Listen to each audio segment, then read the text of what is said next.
love the show. I love you guys. Fucking, let's go Jets. Jets, Jets.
Can't all be beautiful.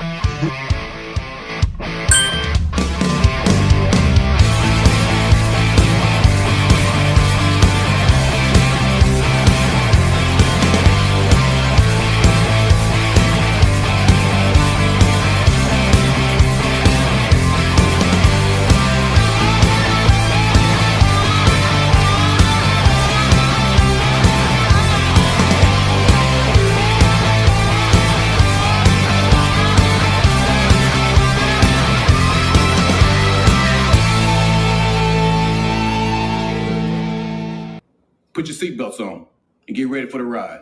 You're in the danger zone. Totally, back row. What is going on, everybody? Let me cut the music here a little bit. I'm working out some kinks here. I'm trying to figure this out. You guys know that Dane always does all this stuff. Well, Dane is not with us tonight.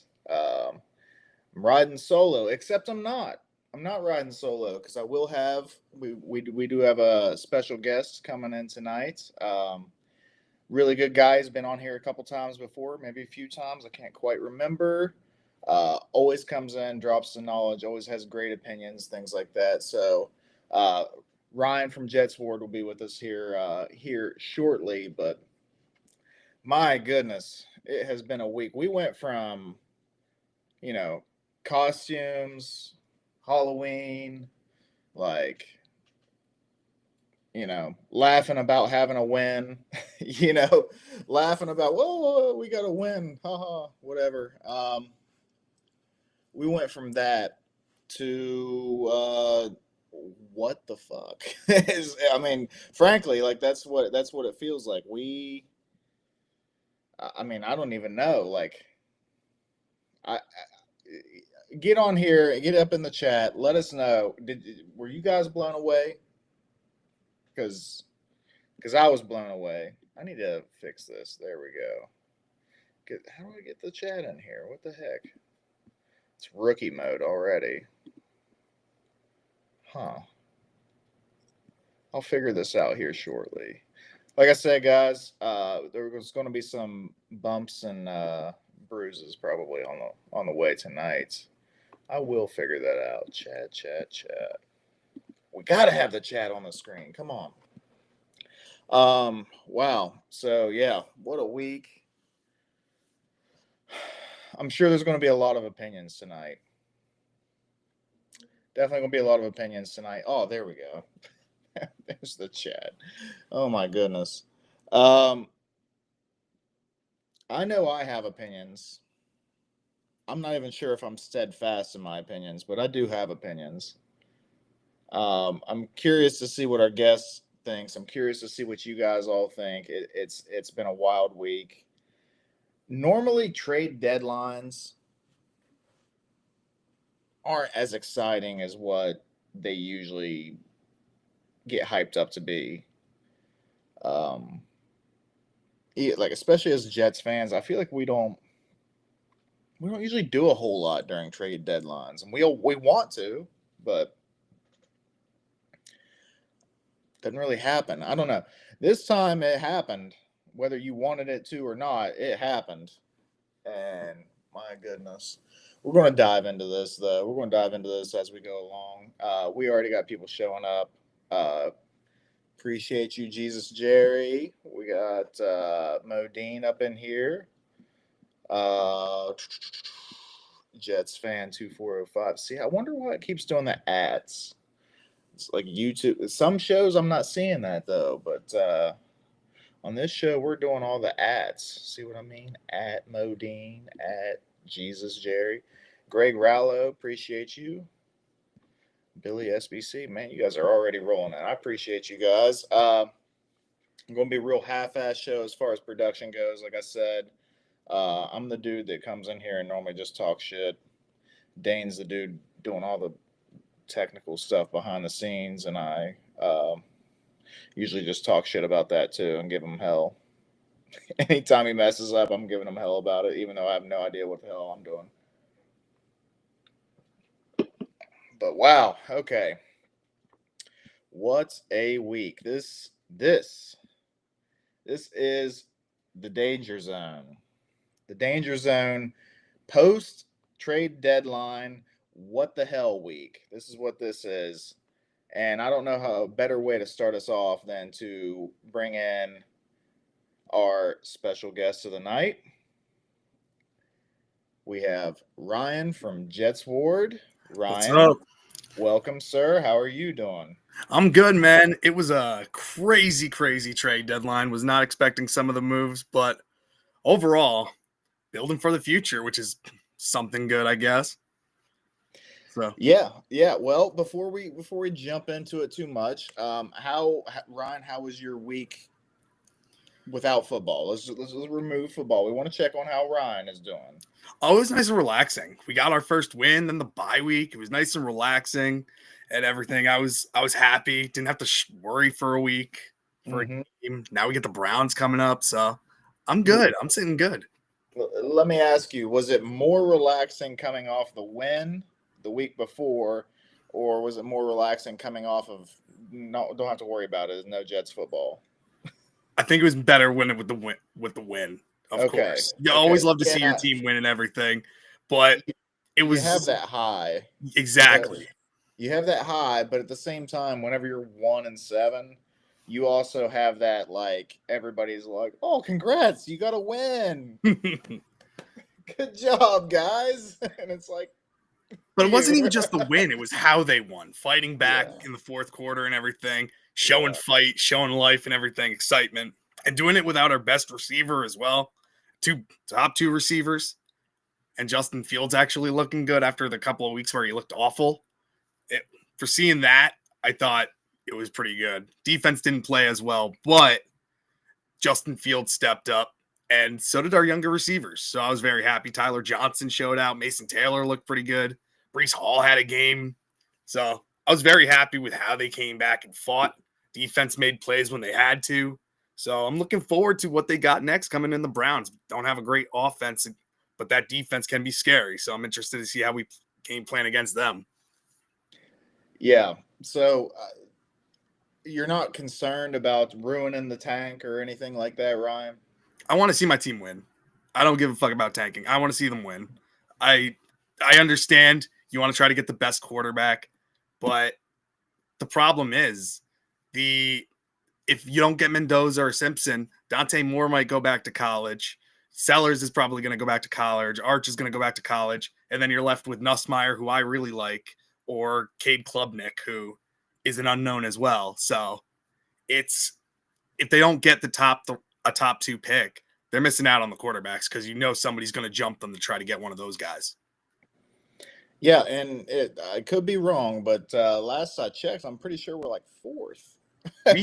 Like third or fourth. And I'm like, wow, I thought we'd be first. I mean, we're right now. I think we're third. So if we beat the Browns, we could jump up to like five or six, something like that. Because I think they're pick 7 right now. We need some things to fall. Big game coming up against the Saints for us. That could be, if we lose this one, that could be a big one for us. If you're rooting for the tank, as long as we win or show, not win, but as long as we show some fight, then I'll be happy. But I want to see this team win. I hate watching them lose, especially if we get destroyed. Yeah, and it's weird too because it goes on like opponents, strength of schedule, and all different things like that. And it's like when you're rooting for the tank, you're just rooting for everybody to suck. It's like, Exactly. I want our Jets to suck and everybody we play to suck too. So I don't know. I'm with you, Ron. I could never really get on board with the whole tank thing because I just get this feeling. You know what I mean? Like when we win, it's like Exactly. I don't know. I can't help but to be happy about it, and I'm like, I'm never mad about it. I can't be. So I need winning in my heart. I need the Jets win percentage throughout the course of history to be that 0.00001% higher every time, and I got to keep doing it. We'll figure the draft shit out later, and so. Like I said, we'll figure the draft shit out later. Well, it looks like Muji is making sure we're going to be able to figure out the draft shit later. As far as how this week played out, are you surprised about anything? Where were you when the news was dropping? What was the initial reaction? Kind of give me a lowdown. How did it hit Ryan Ward? I was in the middle of teaching a 10th grade class when I found out Sauce got traded. And one of my buddies, another football coach that I work with over at the school, came over and was like, "Did you see what just happened?" I'm like, "No, what happened?" They're like, "Sauce got traded." I'm like, "No fucking way." I'm like, why would the Jets do that? They just signed him to a 4-year extension that didn't even kick in yet. He's supposed to be a foundational piece. I was pissed when I saw it, because I didn't know what we got back for him at this point, but I was pissed. And because he's still a young player, I understand he doesn't get the turnovers, but he's one of the better coverage cornerbacks in football still at such a young age. And we just extended him. So I don't know what went through the coaches and GM's mind when they're like, all right, ship him off. But then when I saw the compensation, 2 first-round picks and AD Mitchell, I'm like, all right. I like that a little bit better now because 2 first-round picks for a cornerback, which I don't think is a premium position anymore. I'm like, all right, it makes it better. And Adane, I don't know how to pronounce his name. I always call him Adonai Mitchell. But AD Mitchell has a lot of promise and could be a legit wide receiver number 2. I'm really excited to see what we get out of him because Garrett Wilson's already praising him a lot. And so is AG. So to get this haul for the players that we traded, John Mechie for Michael Carter II, which I was really happy about. I like John Mechie. A lot of promise with him too. The stuff we got from the Colts. And for the Quinnen Williams trade, I thought that was a steal as well. Getting a second and a first. And I know Mazi Smith is not like a guy that jumps off the page, but he was a first-round pick a couple of years ago. So a lot of promise. Maybe a new scenery will help him out and get him make him look a lot better because that Dallas defense was garbage anyway. So yeah.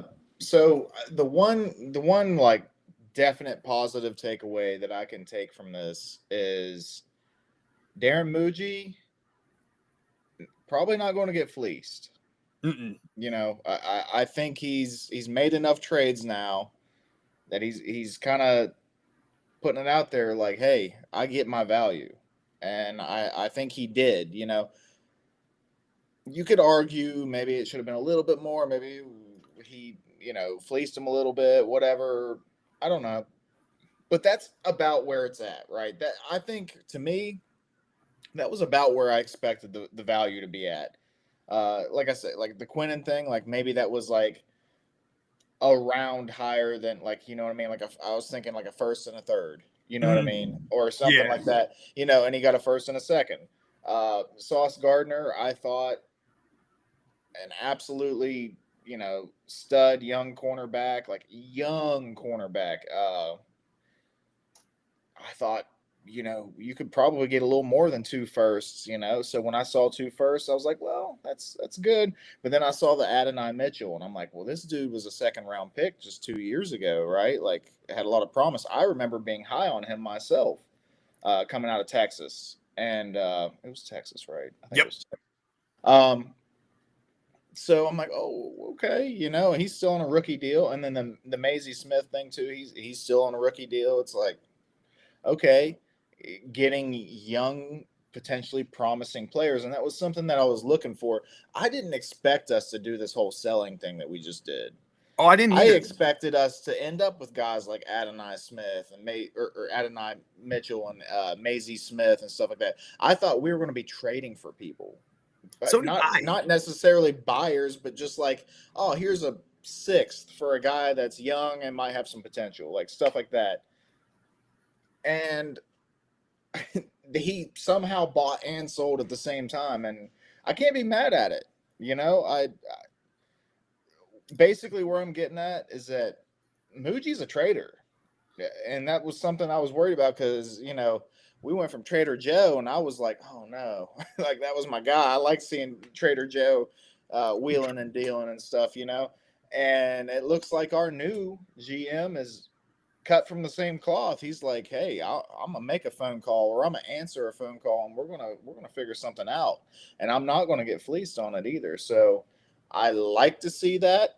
I don't love seeing some of my favorite players leave the team though. Like you know what I mean? Like Rip Sauce Gardner, Love Sauce. I thought he was going to be a Jet for life. Honest to God, I did. He said all the right things. He did all the right things. The play was dropping off a little bit, but to me, it was like the play for everybody dropped off. Like it's, is that a him thing, or is that just like, hey, the whole fucking team is just rough right now? Like the coaches have to light that fire up under them again and get them playing so they're playing their top ball again. So I don't know. I don't want to blame Aaron Glenn. Maybe it's just because it's been so much losing. It's become a losing culture. And then maybe that's another reason why Muji and Aaron Glenn was like willing to get rid of these guys. Like these are all pro type players, and they were just willing to ship them off. Well, maybe it's because they were part of the losing culture. And I think that's a big part of it, part of a losing culture. But I think it's also telling that when Sauce got that big contract, he wasn't given a captain spot either. Like they didn't trust him to be a leader in that locker room. Yes, he's saying all the right things, but it just showed nobody's safe, that they're not loyal to. It's all about production. Just Garrett Wilson, nobody was going to get him. He was not any deals. But even for Jermaine Johnson to be up there and for them to say, we're sticking to what we want for him, a 2nd round pick, and saying, you know what, we want to keep him. He can be a building block here. Sauce, I think, was a good trade. The reason why Brandon Stevens, who Darren Muji has gotten shit for in the beginning of the season, has turned out to be a solid pickup at this point. And AZ Thomas has flashed as well. So these cornerbacks that we have in place, they're looking pretty good. We won without Sauce, or we lost with Sauce. We can lose without him. We won the last game against Cincy without him. And I understand AZ got beat a couple of times, but he was going against T. Higgins. The best wide receiver duo in the NFL. Exactly. So for that to be his first start, I think he did an all right job. And Brandon Stevens was showing out too. He's been showing out for the last couple of weeks. He's been playing very, very good.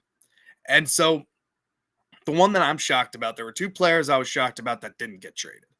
Quincy Williams, I thought was gone. And now that they benched him, why didn't you just trade him? Like, that's my mentality about it. And another player too, I thought Alan Lazard would be traded as well. And I'm shocked they didn't trade Brees after he came out and apparently said that he wanted to be traded. But now rumors are coming out that he didn't say he wanted to be traded. I don't know what was going on with him. But Quincy was the big one that I was shocked about didn't get traded. Yeah. You hear all kinds of things, and it's hard to tell what's true and what's not true. They wanted it to be a package deal, Quinnen and Quincy. But the Jets didn't, or whatever. But the Jets are benching him now, and I don't know what the hell's going on with that. He's not going to be back next year. He's not. He's probably not. Do you? Well, hold on. We'll get to that in a minute. I do want to get through some of these chats, and we do have a super chat. We got E Boogie in here. What's going on, brother? How you doing? He says 10-7, baby. Let's go, boys. JETS, Jets. Let's go. Hey, that's right. Anything is possible. I think we're going to win more games that people think now. I think the team turned a corner against Cincy. I think we're going to be a little bit better than people think. We're going to win a couple more games anyway. I think we have a great chance to beat Cleveland. We have a great chance of beating the Saints. Miami is looking awful again. So that's 3 wins right there. Could we pull off a victory against Buffalo at the end of the season when they're benching their players because they already clinched a playoff spot? There's that one. New England's going to be an interesting one as well. Could we take one from them? I don't know at this point, but we'll see. So there's more wins in there. So I don't think we're going to be in a spot to get one of these top quarterbacks. And I saw some chats earlier saying if you really like a quarterback, trade up for him. Could Muji have banked on the quarterback class next year being a lot better than this one? That there's no sure things, which a lot of people are coming out and saying in this draft. I know you got Mendoza. I know you got Simpson. But next year's class, especially if Dante Moore and Sellers stay in college, there's going to be some great quarterbacks coming out in next year's class where we have 3 first-round picks. So could we bank on getting a top wide receiver in this draft and then maybe a solid safety or a linebacker, another edge rusher? There's a lot of good defensive players coming in this draft and solid receivers as well. So I think that Muji kind of played it right and made sure that he was flexible to make that move, whether it was this draft or next draft. If the board doesn't fall right, or if the players aren't fitting what he's looking for, like as far as looking for a quarterback, he's like, I'll wait a year. I still got Fields for another year on contract. I'll wait a year. Exactly. I don't love that personally, but I respect that he's looking towards the future. He's looking towards doing what is right, what's the correct thing to do. He wants to get the right guy in here because quarterback, as we all know, is the most important position in the NFL. You ain't got a quarterback, you ain't doing it. Exactly. Long gone are the days of Trent Dilfer winning Super Bowls. Or Rex Grossman getting the Bears to a Super Bowl. Exactly. Jesus. Yeah. Brad Johnson. Oh my God. So on and so forth. Yeah, that was early 2000 shit. We don't see that anymore. Gary Collins with the Titans. You at least have a good quarterback if you're in winning the Super Bowl. I guess the Nick Foles thing was a little I don't know, that was just weird. But anyway, yeah, appreciate you, E Boogie, in here already throwing money down. We love you, buddy. For some reason my chat does not want to scroll. It does that to me all the time. Anyway, we got Nick T in here. Good recoup week, he's saying. Recoup from the bye week? Are we recouping? What are we recouping from, Nick?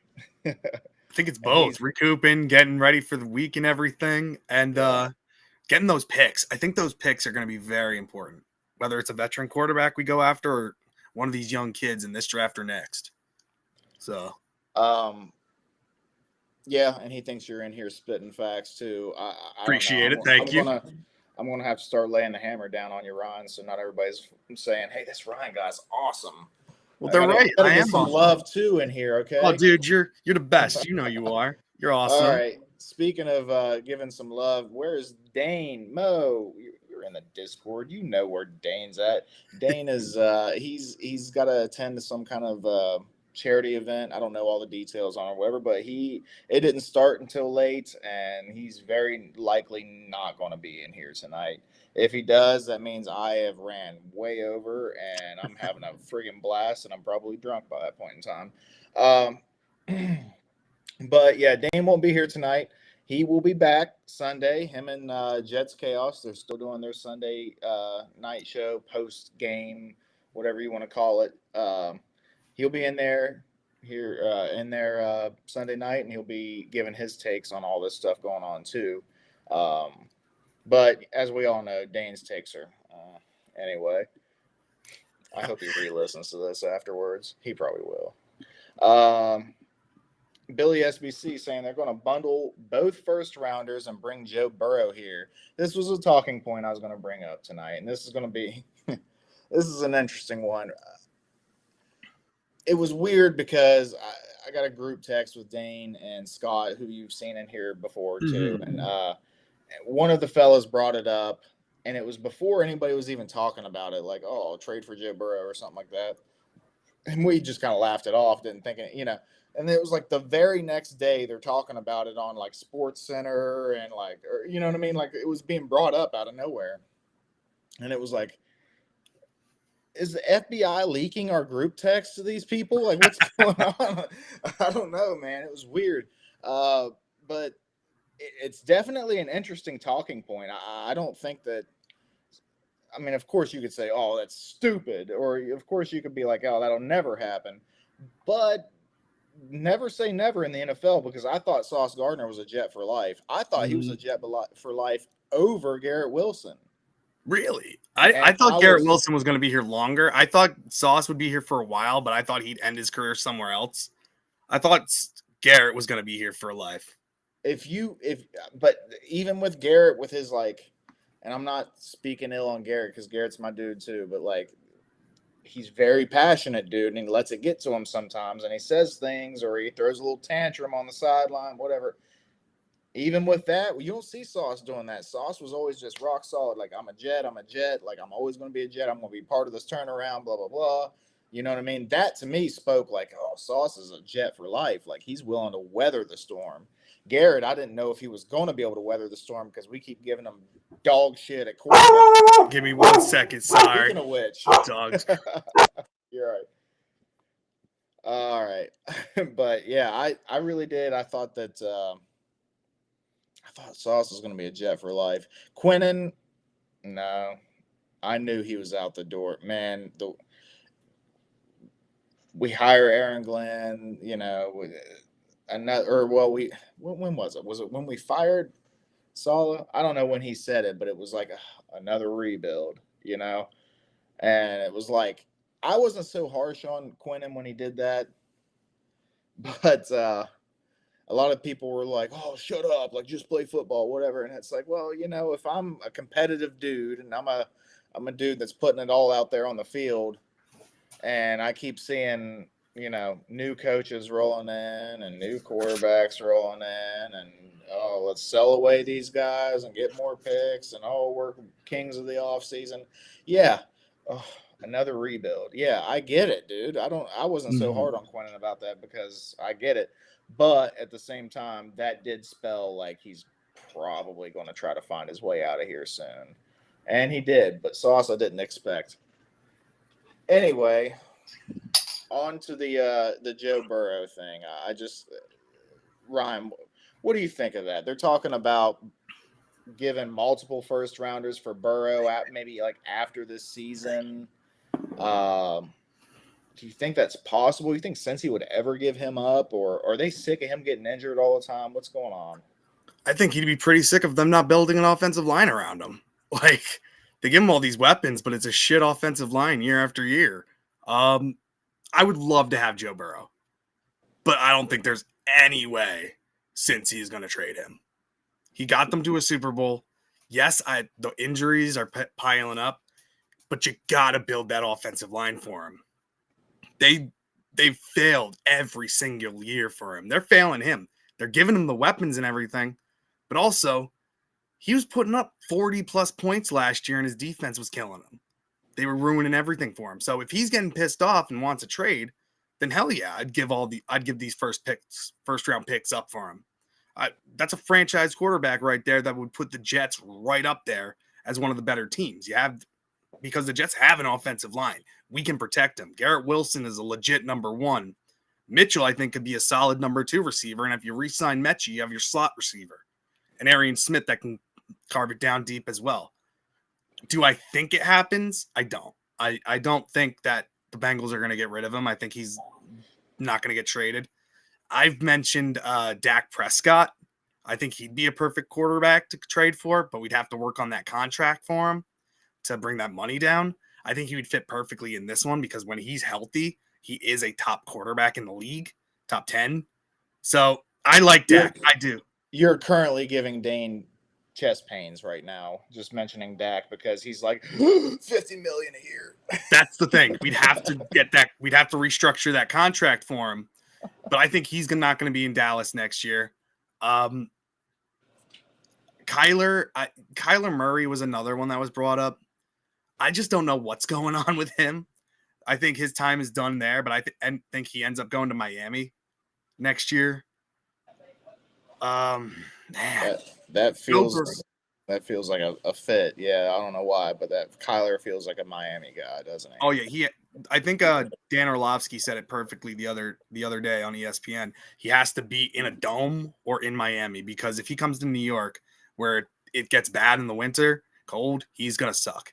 He needs to be in a dome or in a warm place because, like Tua, he can't perform in the winter. So I think Miami would be a perfect place. The Saints, I think, would be a great option for him as well. The problem with quarterback veteran option this year in free agency is there is none. The best one would probably be Mac Jones, and I think he gets re-signed by the Niners. Ew, by the way. I know. Ew. I know. I do want to mention, since you brought the Saints up and you were talking about fits and stuff, Dak to the Saints, I feel like would be a fit because Kellen Moore. Yeah, and he had some successful seasons under Kellen Moore, so yeah, I don't think Dak's a bad quarterback. I don't know if he's ever the quarterback that's going to get you that ring, but I think he can make you competitive, He's way better than pretty much anything we've seen. I know Rodgers last year wasn't horrible, but it wasn't great either. He lost us a ton of games last year. If you remember that Minnesota and the Buffalo game where he took himself out of it, there were some games that it was bad. Like I think he was good in a lot of games, but there were some times he looked burnt out. He looked done. And yeah, give the him props. Steelers game, that was one where I was just like, oh yeah, wow, yeah. Like him throwing that pick just completely flipped the game, and all of a sudden it was a blowout. It went from us being competitive and it was going to be a good game, and then all of a sudden blowout. But I don't know, man. I'm as far as Joe Burrow, hell yes. Hell yeah. I know some people were like, what? No, he gets injured all the time, whatever. Okay, well, so Drew Brees. Let's go to another number 9. Yep. Drew Brees, that shoulder's probably never going to be right again. Even though he had some success with it's Los Angeles now, but it was San Diego back then, the Chargers. Mm-hmm. Oh no, he's cooked. His injuries, whatever. He goes to the Saints, wins a Super Bowl, has several 5,000-yard passing seasons, all-time passing yard leader. Well, I think Brady might have passed him because he played another friggin' 5. Brady, yeah, he played till he was 48 or whatever. But just incredible season. Actually, one of my favorite players, at least probably my favorite quarterback in NFL history was Drew Brees. And actually, if you look at it, I look at Burrow as a very similar type of quarterback to him, but I'm derailing here a little bit. If you can get a guy like that can command an offense and can find the open guys, get through his reads, you get him, man. You just get him. Because we haven't had any luck in the drafts. Like, these first-rounders can all be busts, for all we know. But and the thing is, Joe Burrow in here for 3 firsts, I'm down. Hell yeah. And the thing is, too, I see Greg Rollo in here saying he wants Fernando. And I think Fernando is going to be the best quarterback in this draft. I love Garrett Nussmeier, but I know there's a lot of risk with him with injuries. But if you can get a legit guy like Joe Burrow, I understand the injuries are a concern, but he's never had an offensive line. The Jets have a decent offensive line at this point. Especially there's talk about re-signing AVT if he can stay healthy at a cheap deal, or if you re-sign John Simpson and Myers, or trade for a Jackson Powers Johnson and bring him as a center. Keep Johnson and keep Simpson and Tippmann at guards. That could be a solid offensive line, especially having our two stalwart tackles in Olufashinu and Membu. This would be the best offensive line I believe he has played behind. All right. Yeah, that's very possible, and not to mention defense. I mean, I'm just spitballing here. I don't know the exact statistics, but I would say that Joe Burrow's best defense he's probably ever had was probably like 17th, ranked like 17th in the NFL, and that was probably when they made that deep playoff run, and they were feistier in the playoffs than they actually were in the season. So I don't know. Defense has been horrible, dude. If you're dropping 40, you should win every damn game. Like they were losing 48-45 last year. That's like crazy. 50-48. It's like they were scoring nonstop, but the defense couldn't hold anybody. It was insanity. Like if he just could get us a couple defensive stops, he'll march down the field for you. And if you extend Brees, he's got a solid running back. Mason Taylor looks legit. Garrett Wilson's a solid number one. And these new younger receivers we got too. And if you draft a stud receiver in the draft this year, that's weapons. That's a team that could be very good. And are going to have over $100 million in cap space too in free agency. So there's a lot of stuff this team could do in the offseason. And I think that he's the type of quarterback that can make his players better, like his receivers better.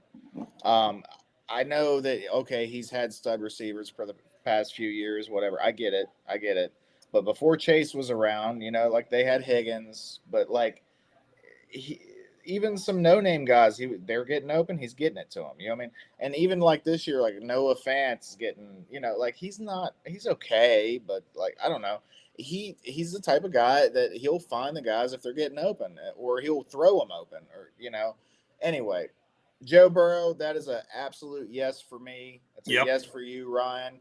One last thing regarding it before we move on. How much would you give up for him? It's going to cost a lot. I'm telling you that now. God. You're going to have to probably give up that starting your top 3 first-round picks because he's a legit quarterback. He's a franchise guy. And to get a quarterback like that, you got to give up a lot. But he's worth it. 3 first-round picks and possibly a couple of seconds and maybe throw in a player for that. I know it's a hefty price, but to get him, I would give what I could to get him. Yeah, and I'm thinking too. 3 first-rounders is base probably. If you can get him for 3 first-rounders and that's it, good by me. Maybe you can convince them like, oh, hey, he's got a hefty cap hit, whatever. Like we're gonna have to pay him a lot of money, and maybe you can. You can talk him into giving you 3, for 3 firsts or whatever. Preferably, it'd be great if it was 3. If it was like 1 first this year and 2 next year, that would be a-okay. Oh, yeah. That way you still have a first rounder to play with. But I don't know. We'll see how it goes. It's probably something that'll never happen because if Cincy has any sense to him, they'll probably keep him around. If Muji were to get him for anything under 3 first-round draft picks, you got to build him a statue because that would be a fleece and everything. Oh, yeah. That would be a steal. But I think it's going to be a hefty price if it were to happen. But we'll probably end up with somebody like Kyler or somebody like that. Or we'll be drafting drafting Cade Klubnik in the 3rd round or something like that.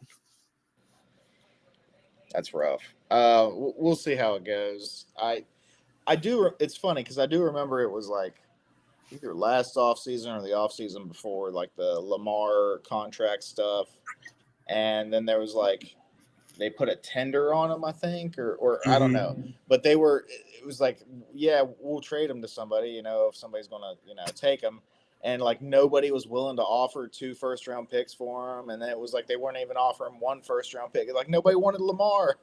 It was like, what is going on? Looking back at that, that's just crazy to me. But The NFL is a weird place, man. Modine in here saying Jets do the most during the offseason. The trades make us winning the offseason a lock. Oh, yeah. And Jesus, that's what Jerry says get Nathan Peterman. That would be a great one. the absolute worst quarterback in NFL Get the history. #1 pick for next year, too. Oh, my God. Yeah, no. And then on the flip side of Modine, Greg's telling Modine, Super Bowl in the next 3 years. Next 3 years, trade for Jordan Love. Get am another Green Bay quarterback. Yeah, so I don't know about that, but I'm down for Super Bowl in the next 3 years, Greg Rollo. I appreciate the optimism there. Did you see the rumor of the Jets trying to target Goff? There were people talking about trying to target him. I did not see that. No. I saw a rumor that the offseason that other than Joe Burrow and Kyler, Jared Goff could be an option. And I'm like, why would Detroit get rid of him? Like, I don't think that makes sense at all. I understand he's getting older, but that wouldn't make sense. And I understand Tanner Engstrand knows him, AG knows him, but I don't think that would make sense. I would love to have Goff too, but I don't think that makes sense for Detroit giving him up. Yeah, first of all, I don't think Detroit's going to give him up, and second of all, I don't know, how old is he? Is he like 34, 30? He's got to be in his mid-30s. Because when did the Rams draft? I don't know how he's better than what we've had, but I don't know. I don't know if I would give up a lot for a Jared Goff.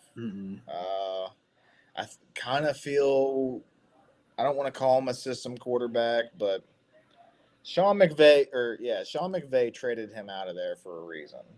They made it to a Super Bowl. Aaron Donald was absolutely just destroying shit that year. Could not win that game.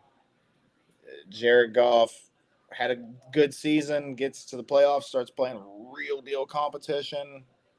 Couldn't pull it off.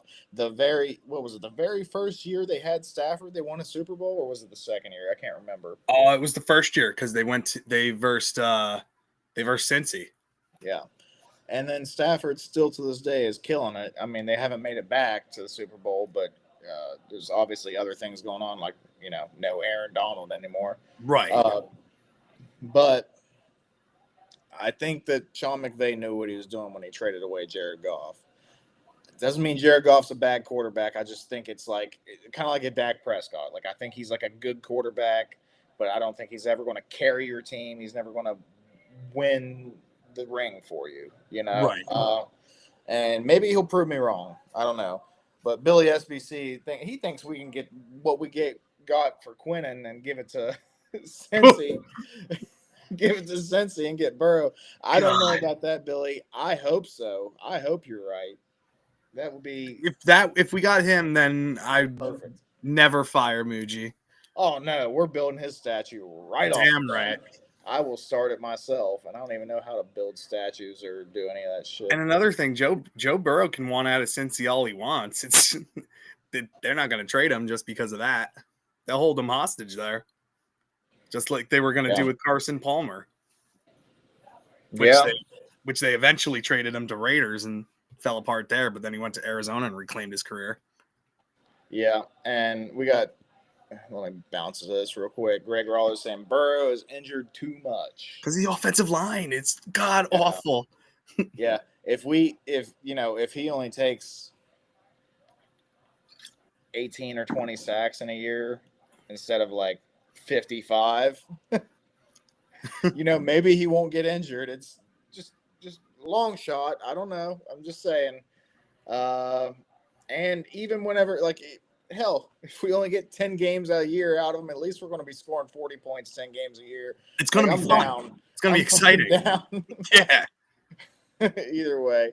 And Nick Theodore is saying A.D. Mitchell is going to be a nice supplementary piece. Maybe not wide receiver 2, but a good role player for the offense at least. You touched on it earlier. You said that you think he can be a wide receiver 2. You want to touch on A.D. Mitchell? Tell me what you like about him. I think A.D. Mitchell had a really rocky rookie season because he had Anthony Richardson throwing him the ball. So he was open basically all the time. Richardson couldn't get him the ball. They're bad. It was bad quarterback play that he had to deal with. And now that he's got good quarterback play, he's behind Pittman. He's behind Josh Downs. He's behind Alec Pierce. He's behind Tyler Warren now. He's got Jonathan Taylor, who's getting the ball 100 times a game. So there's just not enough movement for him to be able to get the ball. And even when he does, he's still getting open. He's beating good cornerbacks and getting wide open. So he's got great hands. He's got solid speed. He was one of the fastest guys in the draft at 4'3". So he's a big guy, 6'2", I believe is his height. Put him as the X receiver on the opposite side of Garrett Wilson, and I think teams are going to struggle. I don't think he's gotten his shot because of all the receivers that were in front of him. And give him kudos. Josh Downs is a solid receiver, but he really hasn't looked great this year. Alec Pierce, we all wanted to trade for him in the offseason. He's solid. But why are the Colts winning? It's because they're handing it off to Jonathan Taylor 100 times a game. And he's just destroying being in the MVP race. Daniel Jones has been good, but I think Pittsburgh really exposed him this past week. They lost to them. So there's a lot of things that I think A.D. Mitchell can do. He's only 23. He's got a lot of heart. He's a dog. Garrett Wilson said in the first practice that he loved what he saw from him. And from the clips that I saw, he was making every catch out there, acrobatic ones. So great speed, solid hands, can go up and get the ball, won't be afraid to run people over as well. And I don't think he's afraid to block somebody as well, which I really like. So A.D. Mitchell, I think, could be a very good complementary piece, but a great number 2 receiver in this offense as well. Just get him in space and he's going to burn somebody. Yeah, he's got all the tools. It seems like I liked him coming out of Texas. I thought he was a guy that you could get a little later. It wouldn't have to be one of those top 10 picks or whatever, but like somebody that you can get late first round, early second round, and he could end up being a stud. He hasn't quite shown that yet, but of course there's context and everything. Like you said, bad quarterback play. He's kind of buried on the depth chart. Hasn't quite gotten the coach's trust yet. And he did have a rocky start, right? Like, and you said he has good hands, and I do think he has good hands, but he had some drops and a couple things, But as a rookie, it's like you're a rookie. It happens, kind of.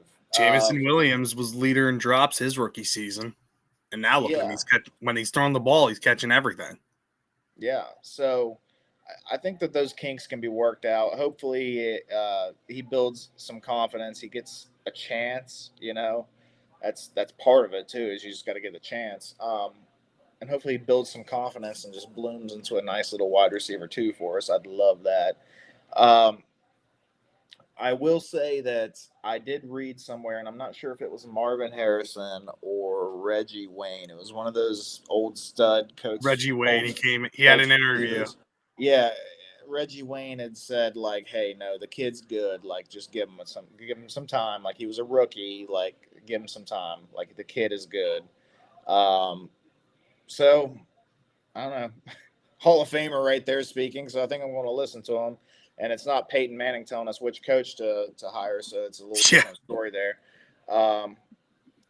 Jesus Jerry in here. What's up, buddy? We ain't seen you in a while. It's good to see you in here. He said, I'd be hard to keep motivated if you continually lose. And he's talking about, he said, Q had seen how many coaches? That's what I was talking about earlier, man. Like, it felt like it was time for him to go because – I get it. Like he was at his wit's end. He was requesting a trade for weeks now, but the Jets asked him to keep quiet and respect to him that he did. He didn't make it a big thing, and they finally put him in a good spot. They got him to Dallas, where I don't know how many games they're going to win, but he's going to be a focal point in that defense. The Jets brought in 2 solid defensive tackles anywhere in Harrison Phillips and Juwan Briggs, so. They're not quitting, but they're doing a decent job right now in this defense. And yeah, it wouldn't have been. I don't want to get into you got to do right by the player, but Quinnen gave everything he had to this team, and he does not want to be a part of another rebuild. That's been his whole career with us. Rebuild after rebuild after rebuild. Coach after coach after coach. It sucks. Now he gets a fresh start in Dallas. We'll see how he does out there. But I think I'm happy for him out there, and I love the stuff we got in return. That's what makes this trade even better. Yeah, it felt like it was time because honestly, I didn't feel like I was seeing the best out of Quinnen anymore either. And I don't think it's because he's a worse player than he was. I think it was just like the losing culture type thing. Like it just was wearing on him, like it was wearing on everybody. So like, go ahead and while he still has value, send him off, and get what you can out of him. And hopefully he has a great rest of his career in Dallas and stuff. Like I wish him the best because I don't have any ill will towards Quinnen. It's the way the business goes. And speaking of Williams, Greg Roller says it might put a spark in Quincy now. Unless there's like injuries and things like that, like I don't know how much we're going to see of Quincy Williams the rest of the year. Personally, I don't know. I don't know either. And HE came out and talked about the benching and said that Quincy's going to be just fine and stuff like that. I'm like, all right, but I understand people are going to look at the splash plays he made against Cincy. But in all honesty, he did miss a good amount of tackles. He wasn't great in coverage. He's been hurt this year. He struggled. I love Quincy. But if he were to go, that's another player from the old regime that's based on the losing culture too. AG's got to get his guys in here to try to build something new. Garrett Wilson, I think from the old regime, you definitely keep. Jermaine Johnson. I think you got to extend Breece Hall to keep some continuity if a young quarterback comes in here. You got to keep Breece because he's only 24 and is still a solid running back there. So if Quincy were to go, okay, it sucks, but I don't think we're going to see a lot of him the rest of the season. I think we're going to see more of Francisco Mauigoa. He's been taking strides forward. Jamien Sherwood might not even be here that long after his extension. If we're willing to trade Sauce, Jamien Sherwood's had an awful season so far. So I wouldn't be shocked if they tried to trade him this offseason. And if the team like the San Francisco 49ers bite on him. I got to say another thing too, and it could just be the losing and it's wearing on everybody. And that's why everybody's playing worse. But also, like, I think a lot of these players being studs last year and the year before, and then all of a sudden not quite being that anymore, kind of speaks to Salah's coaching ability on defense. And I'm not saying that we should have kept Salah. Like, I get it. Like, the guy didn't have it as a head coach. Like, he wasn't ready. You know what I mean? He was stepping past his weight. He was, hitting out of his weight class there. But man, that dude knew how to coach up defensive players, and he knew how to put them in the right spots. So, and look how he's doing with San Francisco right now, dominating. Now that he's gone, we're seeing the repercussions of like, we're seeing like these defensive players kind of bounce back to what they really are. Coaching matters, fellas. Coaching matters. Benching Quincy might be a strategy to drop his value so the Jets can bring him back at a lower number, trying to turn off potential teams for him. That feels kind of tinfoil hat-ish to me. I think they're just trying to do what's best for the team, and they feel like Quincy's not playing up to what he should be doing. Hell, they benched Jamien Sherwood too. So it's like, if you're not helping the team, you're not going to play. And I do respect that about this coaching regime, because under Saleh, yeah, he was good at coaching defense, but even if a player was sucking, Michael Clemens, he kept them in, and which was hurting the team. AG's not afraid to bench him. And I respect that. If you're not helping, then get off the field. That's right. Shit or get off the pot, man. Exactly. This guy from a charity event, he's in here talking shit. Wondering if we have an OnlyFans. Well, I will say that if there is an OnlyFans, it is not a collaborated OnlyFans of me and Ryan. Okay, I just want to point that out. I don't think that either of us quite swing the door that way. I think my wife would be very upset and shocked. Yeah, she probably would to find that out. Anyway, Nick T says, let's get drunk together, Murph and Ryan. We are working on it. Cheers. Cheers, Nick. Cheers. And he's asking call-ins. I will get the call-in link in the chat here shortly, Nick. Don't you worry about that, buddy. Yeah, a lot of nerve, buddy. A lot of nerve going to. How dare you do something good for others? Like, Fucking bum. What the hell is this? This is football. It's way more important than whatever that is. Damn right. All right. Rollo, he says no to Burrow, man. Too much of a risk. Wants that young blood. Rollo's been a Jets fan for a long time. Greg, I don't know if you're super familiar with Greg. Greg, I think he said, even in the chat, I think he said he's like 60 something, 65 maybe or something. Respect. So he wants to see a Super Bowl before he's 70. And Jeez. I am praying that you get a Super Bowl before 70. I'm too, man. Dedication that long to this team who hasn't really given you anything, man. I pray you get to see a Super Bowl. Yeah. All these years, you deserve it, Greg, for sure. I think we all do. But at the same time, I feel like you would have learned by now, Greg. Like, we don't do good with new young blood at quarterback. Then again, we don't do good with any blood at quarterback. So I don't know. We tried the rookie route. We tried the veteran route with Aaron Rodgers, Hall of Fame quarterback. This team just doesn't. It's cursed when it comes to quarterback. Yeah. So. If Burrow every once in a while we'll bring a veteran in and they'll give us like 1 or 2 good years. Ryan Fitzpatrick. And then there's another one too. Vinny T, baby. Oh, Vinny Testaverde, man. Yeah, we didn't. Pennington would have been the one if his shoulder didn't crap out. I know the one that got away. Mm-hmm. Pennington. And then he knocked us out of the playoffs with Miami. Killed me that he went to Miami and did that. Oh, I was so mad because I was mad when we got rid of him. But all right. Jerry in here throwing some numbers at us. Whoo, buddy. 94.3 million in 2026. 209.1 mil in 2027. He says, get Burrow. In all honesty, that 94.3 is going to go up because there will be players cut from this team. Don't be shocked about that. There's always shocking cuts that are going to happen. So that I'm sure the Jets will be able to get over that 100 mil. I think what they're going to do is they're going to attack the free agency. It's not going to be big name players or anything. It's going to be guys that AG and Muji identify as the right system fits. So don't be expecting a big splashy free agency. The draft is where it's going to be splashy. I think Muji is going to make some big moves when it comes to the draft. Yeah. And I think building through the draft is the right way. You know? Exactly. Look at the Ravens. Don't get me wrong. Free agency and trades, like, they have their place and they can help you, but you want your base. You want to build the base of your team through the draft. We got Jets fan 2405 in here saying Joe Burrow made a Super Bowl. We can't even make the playoffs. I'll give him 3 first and not think twice about it. I think both Ryan and I are with you, Jets fan. Jesus Jerry saying 4 first.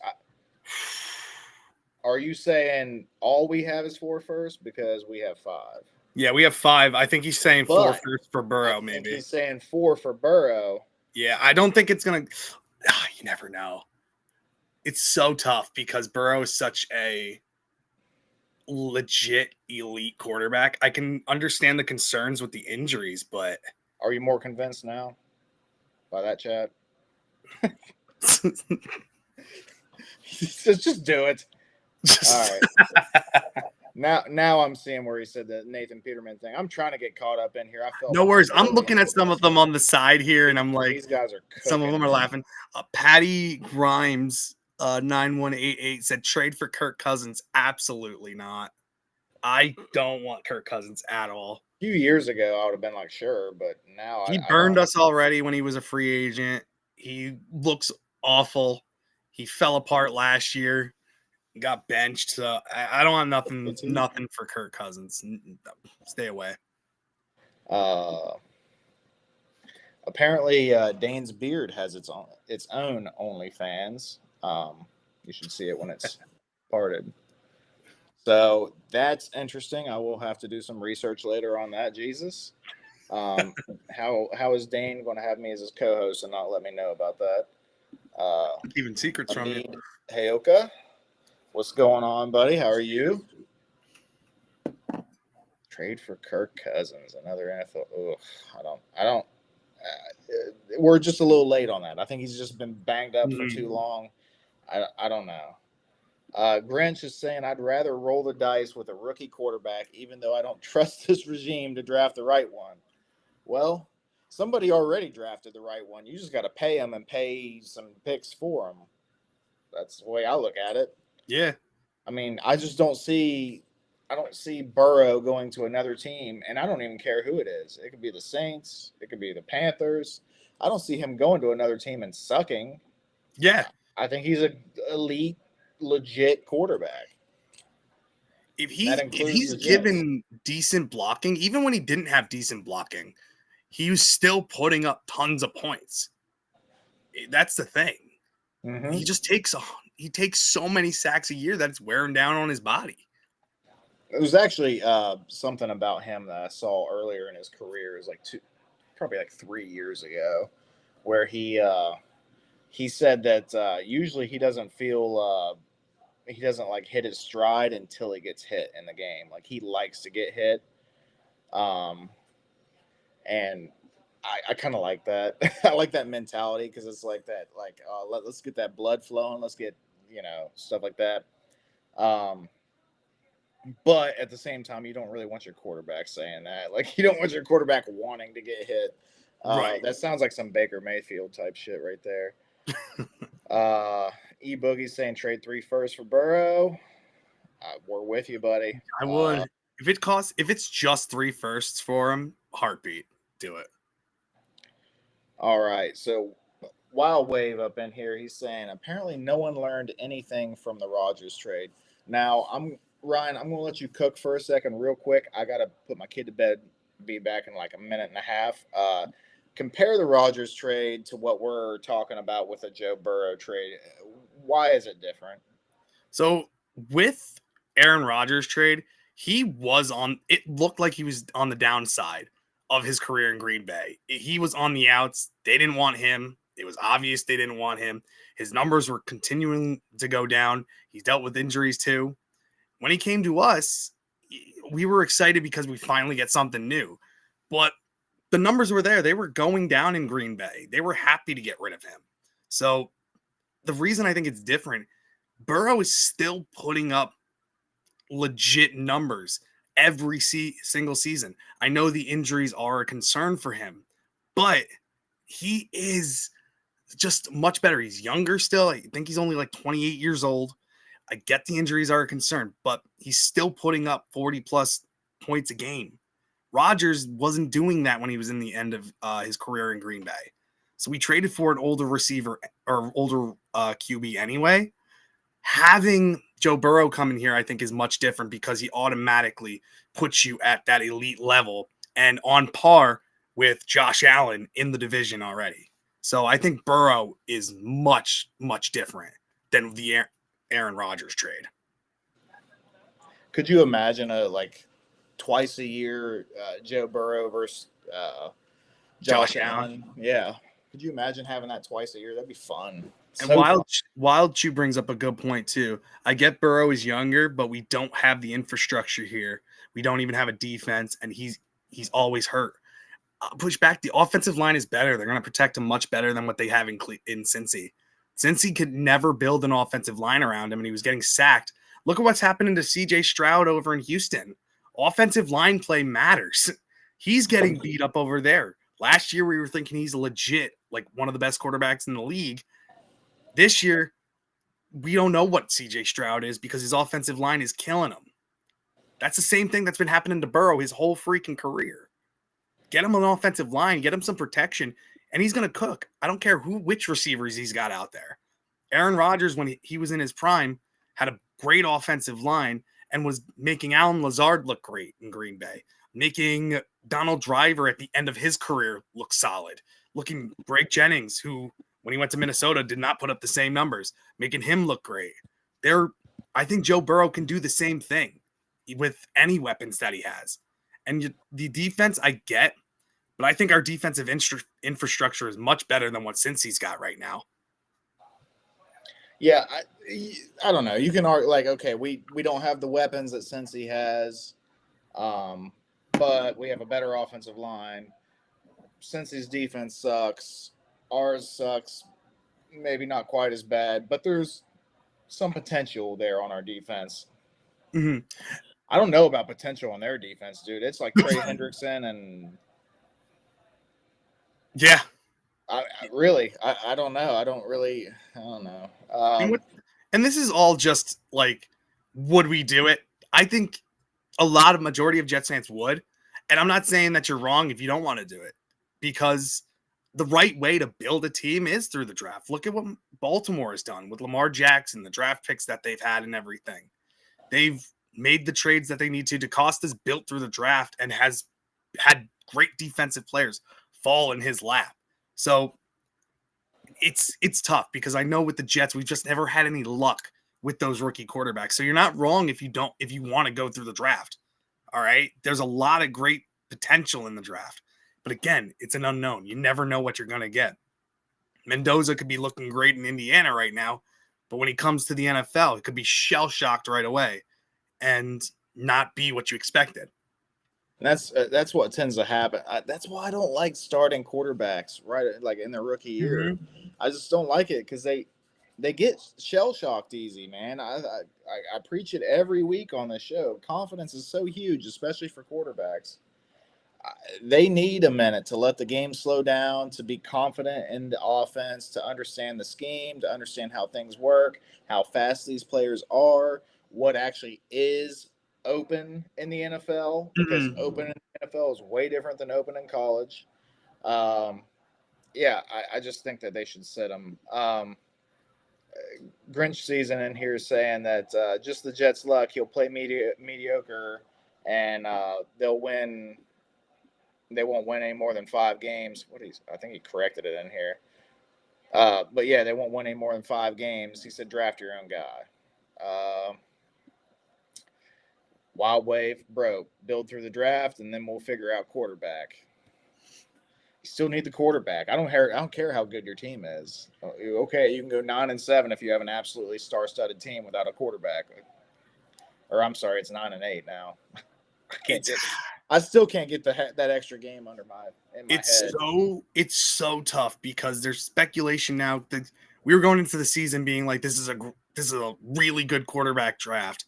And now it's like, this one's not as strong. Next year's is going to be even better with all these guys coming out of it. Maybe there's going to be guys from this draft staying in college.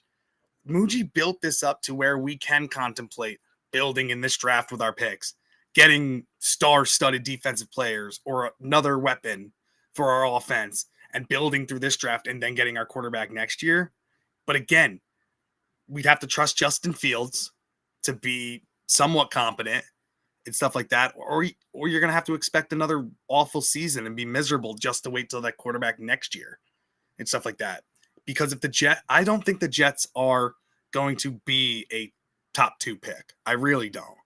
I think Tennessee's just going to keep losing. I think the Saints are going to keep losing.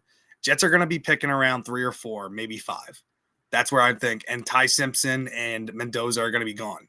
Then you're going to be looking at Nussmeier, who I do really like. Or you're going to wait till the late part of the draft for Drew Allar or Klubnik or Carson Beck or somebody like that. I was muted. Rookie move. Hell no, I'm back. Oh, yeah, no. I can't do that. But a lot of those names don't sound super tempting, to be honest with you. But even if we're 3 or 4, there's always a chance of being able to move up. Tennessee, they may not be willing to give up on Cam Ward yet, right? Mm-hmm. So I don't know. We'll see how things work with that. Wild Wave saying giving up too many assets and money, and the team isn't even complete. No team is star-studded across the board. Like every team in the NFL, from the Chiefs to the Seahawks to the 49ers, it doesn't matter. They all have weaknesses. Like they all have players that probably shouldn't be starting, but they are starting, because you can't have studs everywhere because you can't afford to pay them all. But when you have a good quarterback and good coaching, it makes everybody look good. Even the players that aren't that great still look good. You know, I don't know. You get that quarterback in place, we can figure the rest out later. But maybe you do it the other way around. I don't know. Either way, the point is of the whole thing is that Muji set us up to where we can if we want to. Yeah. He gave us options, which I really, really like. Yeah. I feel like the best quarterbacks aren't even drafted first. They're always a dart throw. Is that a He's not wrong. play on words, JT? Is that Lamar a play Jackson on words? was one of a late first round pick. Baltimore traded back up for him. Jackson Dart is looking like the best quarterback in this draft class, this past one. I like Jackson Dart. Jaden Daniels and Bo Nix from last year's. Like, Bo Nix, I know, hasn't been great, but Broncos are still winning games. It's Well, just so you know, JT, I'm not letting that get by me. I saw what you did there. A dart throw. Okay. I love it. Jackson Dart was my favorite quarterback coming out. So a lot of people liked him. I wasn't really buying into the hype. I didn't like the quarterback class last year at all. I thought Cam Ward was the best, but I still wasn't even convinced that he was that guy. He doesn't look very good. Honestly, I was wrong about Cam Ward so far. Their head coach was garbage. Yeah, he was awful. that was just a mess overall. I don't know. If you put him with like a Sean McVay or something, they might cook. But I don't know. We'll see. I didn't see this tier list, but I'm guessing he has Kyler Murray high on it for us. Jesus, Jerry. He made a great video. Check out his channel. He does a great job at all of it. He made a tier list of, like, on the bottom was players that are absolutely not getting moved, like Josh Allen, things like that. Those types of players. Cam Ward being on there because they just drafted him. Then it kept going up to quarterbacks that you wouldn't want.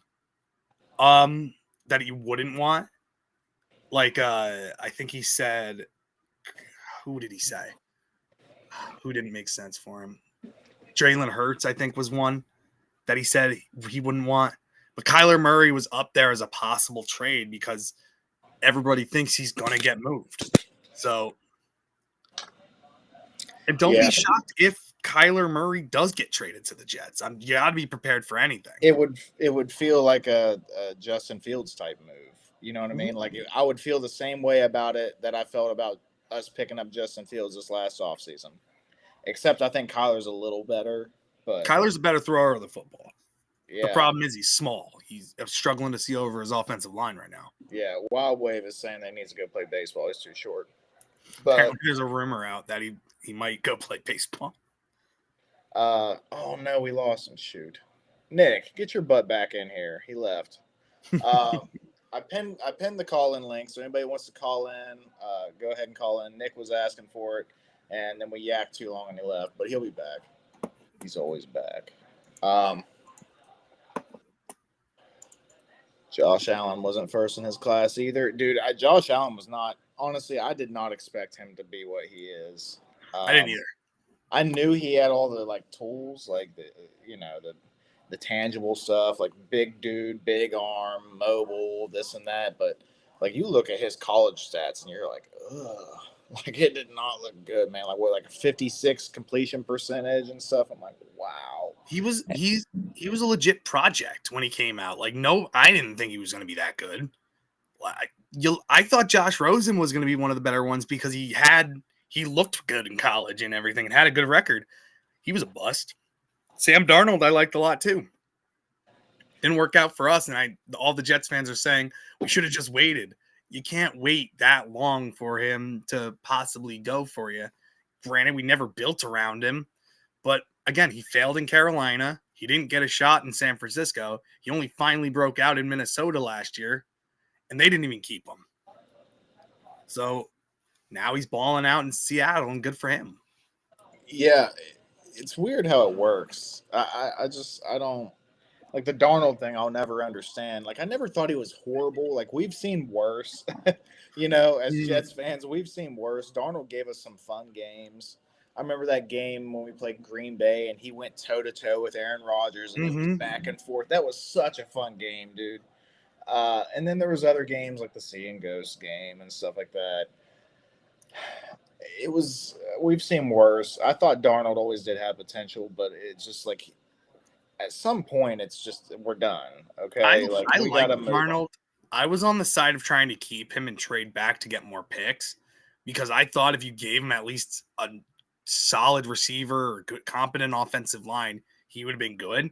Like when you have Robbie Anderson as your number one receiver, that's a problem and stuff like that. And he still made it work every now and again. It was rough, but I felt bad for him when he was here. He did get a rough deal here. He did, and then his coach being Adam Gase was, Well, you go from Bowles to Gase. Ugh. Well, that's right. He did have a year of bowls. Year of Bowles. Yeah, that was. Yeah, I don't know. At least we didn't draft this guy that. Yeah. Jerry's talking about, because that did not work out well. That was like a highly touted quarterback draft. Mm-hmm. Who'd they end up? It was. He got drafted by Arizona. Excuse me, keep burping. Yeah, he got drafted by Arizona, and then he went to I think Miami for a little bit, and then he went to Miami. Then he went to the Bucks for a while. Yeah, and everything. He bounced around for a while. Was on the Bucks practice squad. I don't think he's on a team now or anything. He was like the fourth string on the Buccaneers. Yeah.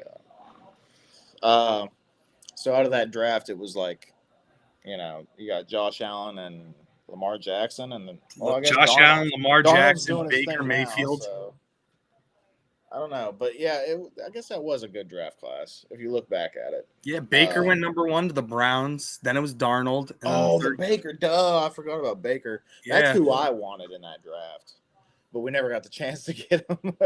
Right. I didn't think he would get drafted first overall. Did not think he was going to get drafted number 1. I thought Darnold was. Yeah, I thought Darnold was going number 1, and then Saquon I thought was going to fall to us, and we were going to take Saquon. See, I thought we were going to end up with Baker, and that's who I wanted to. But and then like Darnold getting drafted first overall, and I'm like, sure, you know what I mean? Like he's a consensus number 1, whatever, sure. And do you remember all the Buffalo Bills fans' reaction when they traded up and got Josh Allen? They were pissed. They were very unhappy because they still had Tyrod, who was playing very well, and he looked awful when he first started for them. But look at they put weapons around him. They trusted him and gave him competent offensive coordinators. And look how they changed his throwing motion. He's one of the most deadly quarterbacks right now. That's what building around a young guy does for you, building his confidence and everything and having faith in him. Like, we couldn't do that with our quarterbacks for some reason. Yeah, that's the problem is either we don't have a team ready for the quarterback, or we're throwing them in too early, or a little bit of both. Like, it's just, I don't know. They need to figure out how to develop a guy. That's the big thing. But we'll see how that goes. Hopefully, Muji and Glenn and company, they do it the right way if we draft a guy. Or maybe we just say screwing, throw a bunch of first rounders for Burrow. JT was saying he wanted to keep him as well. I was kind of on the fence about it. Like, I was like, I get it if you want to just move on and be done with it, but I also like understand the idea of like keeping all those like keeping him around and then actually giving him something to work with, through the draft and stuff, because we had a lot to work with there. Yeah, that was a loaded quarterback draft. Looking back at it, Shedeur making his debut Sunday, you think, Grinch? I don't know if he's ever going to get a chance to start. Stefanski hates him. I'm convinced he despises him. Yeah. And get ready for a very low-scoring game this Sunday. Yeah. The Jets might get their first interception against Dylan Gabriel. Who knows? It's going to be a defensive fight, though, I believe. I think we're going to get the Justin Fields of like 2 weeks ago where he's going to really struggle. Yeah, I think so too. I think it's going to be rough. I'll be betting the under. I'm not giving anybody gambling advice, but the under looking pretty tempting in this game. I don't even care if it's set at 30; it's still looking tempting. Yeah. Who needs that thumbnail king? Who needs that ginger clown when you have this Murph dude? Hell yeah. Hell yeah. But go Nice. check out his OnlyFans because he spreads his beard open for you. JT says the way Muji is doing things, it gives me some confidence they might know what they were doing. Muji has impressed me. Are you on the train of being impressed yet, or are you still reserved about it? How do you feel about it, Ryan? I'm very impressed with what Muji's done, especially when it comes to trading. He's identifying younger players that have a ton of upside that they're not getting on the team that they're out. Jarvis Brownlee Jr. was a steal. That guy is a stud. I think he's going to be a Jet for a long time. He's already on X trying to get Quandre Diggs, who got cut from the Titans here, trying to recruit people here already. Juwan Briggs, never heard of him before when he was on the Browns. We trade for him, and he's become this dominant figure on the defensive line. Harrison Phillips, the way we got him, I thought was a steal. Brandon Stevens in the free agency, I bashed him for it because we saw Ravens fans so excited to get rid of him, and when he first started, it was rough. But now look at him. He's been playing very well. Like, the way he drafted, too, Membu looks really good. Mason Taylor is coming around pretty good, making his way. AZ Thomas is getting starting ability and looks solid so far as well. I get it, struggled against the Bengals, but has looked good. And, the safety we drafted, too. Malachi Moore has looked decent back there as well. He's still trying to learn the ropes, and Francisco Mauigoa has been up and down. The only thing I didn't like so far is the Barron pick. He's been a bust. But other than that, everything else I really do like. And like Jay says, feel guilty for the Stevens slander. I do too, because I was saying to bench him and start it as AZ Thomas from the start, him and Sauce to start. So I apologize to Stevens too. I feel bad about that, but he's turned a corner and has been playing well. So what was that thing that Jameis Winston did? He used to do the crap. W, right? He would the eat W's the W. like that and gobble them up. The speech, yeah. Yeah, I'm eating dubs out here. Well, that's me with the Stevens thing, because I had a hot take in the beginning of this year saying that Stevens was going to make the Pro Bowl as an alternate, and it's possible. I mean, if he keeps up this last few weeks of type of play the rest of the year, yeah, it's very possible he might. I was a little confused about the Stevens signing when we did it, but at the same time, I was like, you know what? It kind of makes sense. Like, it matches what Glenn wants, and and then I was like, you know what? He might actually not be that bad, really. Like the money, it's a lot, but it's not it's not like crazy. We're paying him $20 million a year, or anything, right?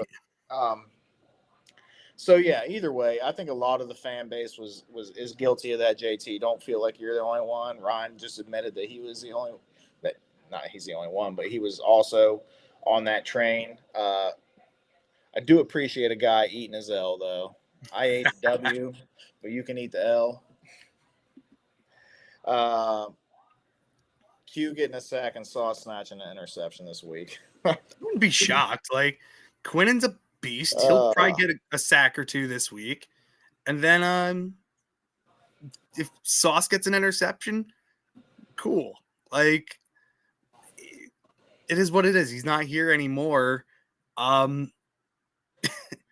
I don't know. He's I don't think he's gonna be good for the Indianapolis Colts, but I still think it's gonna be the same thing over here. I don't think he's gonna be that guy that turns the ball over really well.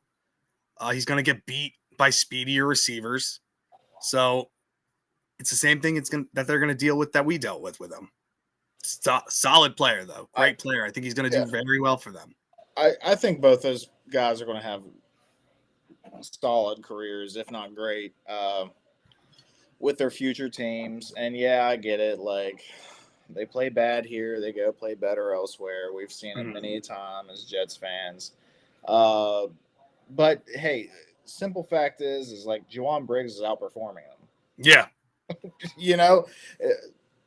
He was, and I'm not saying that Quinnen was necessarily playing bad. I just don't think he was playing up to who he is. I think he was like almost half checked out in a way or something. I don't know. So hey, Glenn, Muji, get your guys in here. Get your guys in here. The guys that you know will play well in your scheme, that will give it their all for you. They're not sick of rebuilds yet. So that's the important thing. Let's see what Dane has cooked up for me over here. Oh, okay. So let's debate on this.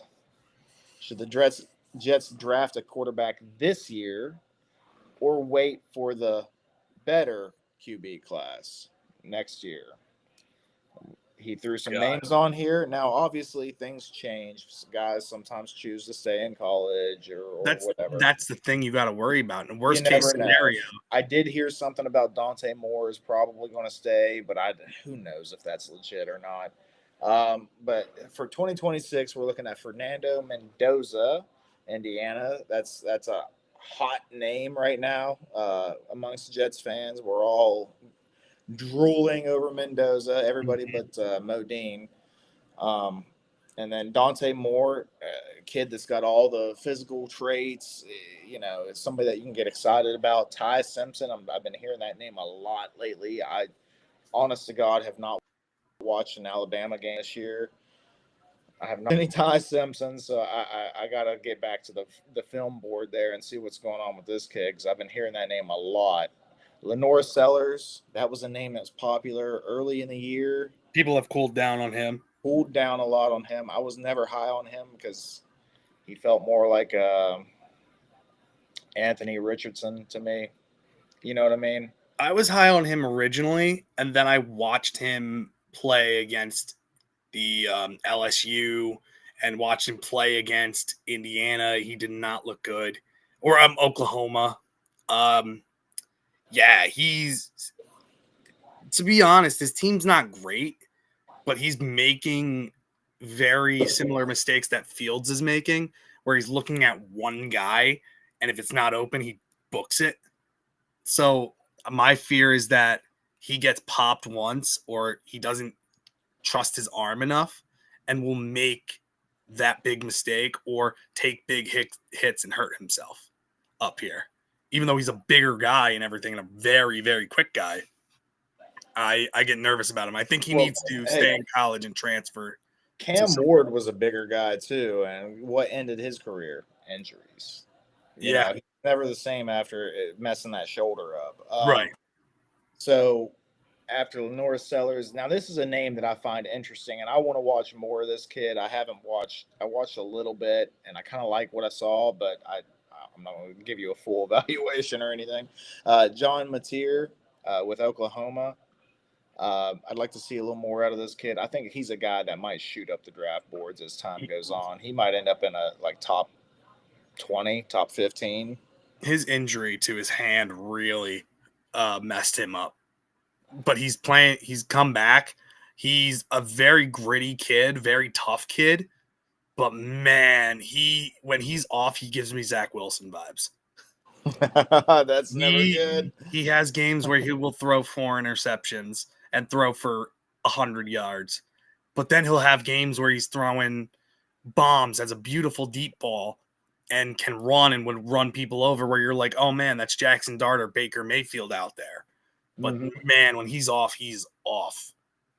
Yeah. It's bad. But I know that's so Krista, who I'm friends with on X, she loves Mateer. So she gets a lot of Baker vibes from him. He's got, and I like me some Baker, so I'm down for that. But we'll see how there's still plenty of college left too. We'll see how the end of the season goes for these kids. Garrett Nussmeier, you mentioned him a few times. You said you like him, but he's one of my favorite quarterbacks in the draft. Yeah. When he's healthy, he could legit be the best quarterback in the draft. He's dealt with tons of injuries, but he's a tough, gritty kid. Doesn't have the strongest arm, but is willing to try to make every throw. And if he throws an interception, doesn't think about it, comes out, will move the ball down the field. He takes chances, which can hurt him sometimes, but he's got a very light frame, where a Jaden Daniels type of frame, where he gets hurt or hit and you worry if he's going to get back up. That's the thing. He needs to build up some muscle for him, but he's a gutsy kid who will play hurt and fight for his team. He's a great leader. He's one of my favorite quarterbacks in this draft.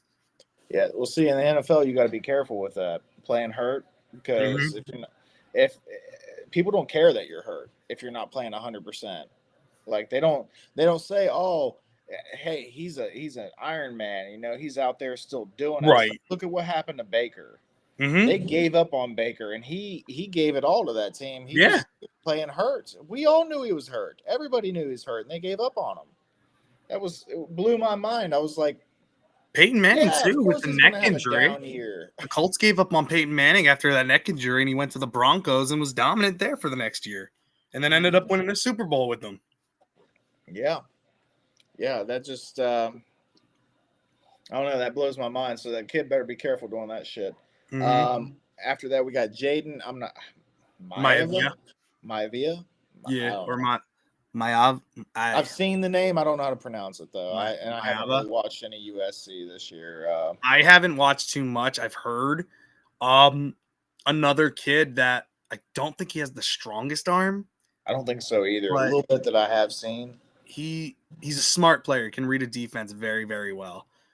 And the next guy you can just cross right off. Carson Beck is a disaster. I don't even know why he was put on the list. Get his ass out of here. That's Mac Jones 2.0. Get him out. Moving on to the potential ones that are going to be in the draft next season. CJ Carr with Notre Dame. DJ Lagway, right? Yeah. DJ Lagway. He is a monster down for Florida. Big guy, very quick, runner, strong arm. Will get himself into trouble with throws, though. CJ Carr, he's going to be good. I watched him play for Notre Dame this year. He's legit. He's going to be very good. I'm a big fan of quarterbacks that come from like pro style or similar to pro style offenses in college. Like I think the transition's way easier, and I know that that's not cut and dry because like Patrick Mahomes came from the most air raid ever was system in college, and look at him now. But still, I like seeing quarterbacks come from those style of offenses. I feel like they have a little easier time transitioning to NFL.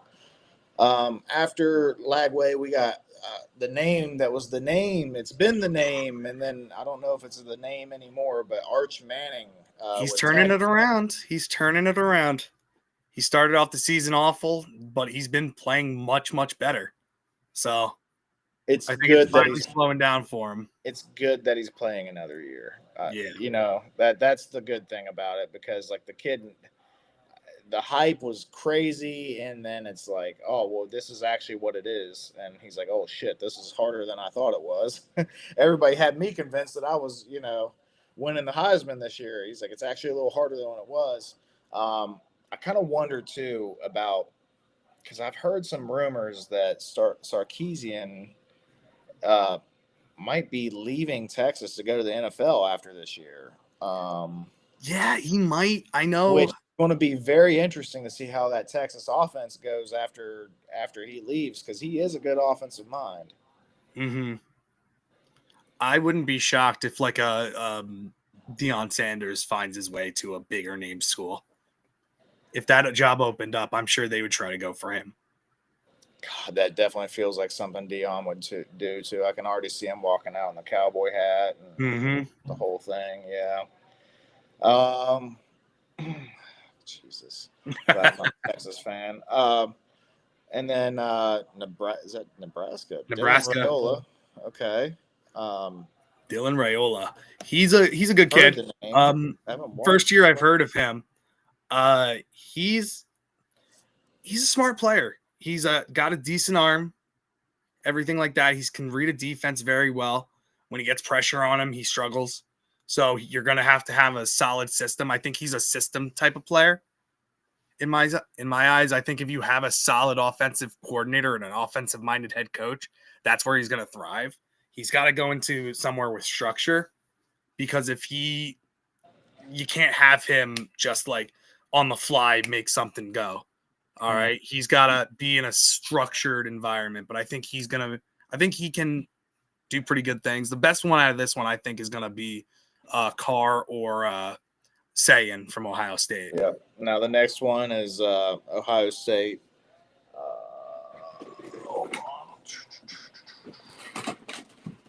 I very well might be wearing this hat come draft time. I might be wanting that kid. I've heard a lot of hype about him. A lot of people are really high on him. But things change year to year in college, man. He might look like a stud right now and then completely fall off next year. Well, look at Sellers. That was Sellers. He's somebody that a lot of people were loving last year. Sellers. Yeah, Lenore Sellers. A lot of people were loving him. And this year, Aller. they've cooled off. It's been rough. Aller, too. Yeah, Drew Aller. I was big on him earlier this season. He might have been a first-round pick last year if he would have came out. And Dante Moore, nobody was talking about him because he was with UCLA and he looked awful there. So yeah, things they definitely change year to year in college. But Julian saying he's starting to look like he's got it. You know what I mean? So we'll see how it goes. That's another thing, though. Ohio State is always so loaded on offense. Like they always have good linemen. They always have a good running game. 2 or 3 running backs that are legit. Look, they had 2 of them drafted last year. The wide receivers, I mean, my God, it's wide receiver U. Exactly. I don't think anybody's trying to claim that title now anymore. I know Ole Miss was trying to claim it there for a little bit, but nope. No, year in and year out, always first-round studs coming out. And they end up producing in the NFL, too. So, yeah, Ohio State's wide receiver U for sure. So it's hard to evaluate a quarterback when they come from such a talented offense that it would be a talented offense in the NFL.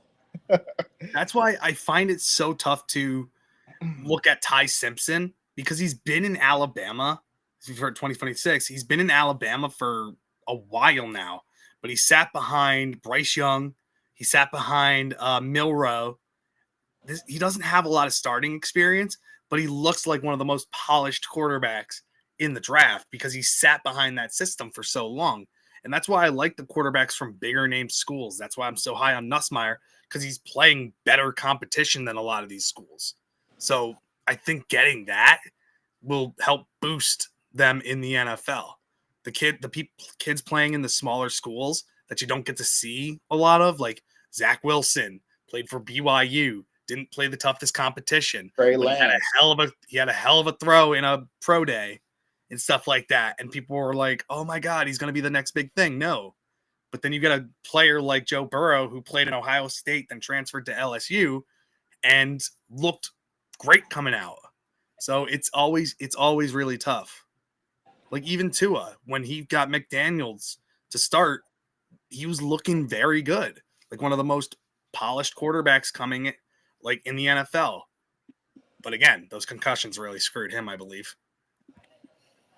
Yeah, and honestly, like even in the NFL, he's had some success. Like he's gotten them to the playoffs. The Dolphins. There was a year or two where people were talking like, "Hey, MVP," you know, and I'm like, "Well, I don't know about all that," but I mean, the fact that he was even being talked about is something. But also, like you said, the injuries really caught up to him, and he came into the NFL injured. Like if you think about it, like he had the hip issue, like so. I don't know. The writing might have been on the wall with him there, but I can't get this to work.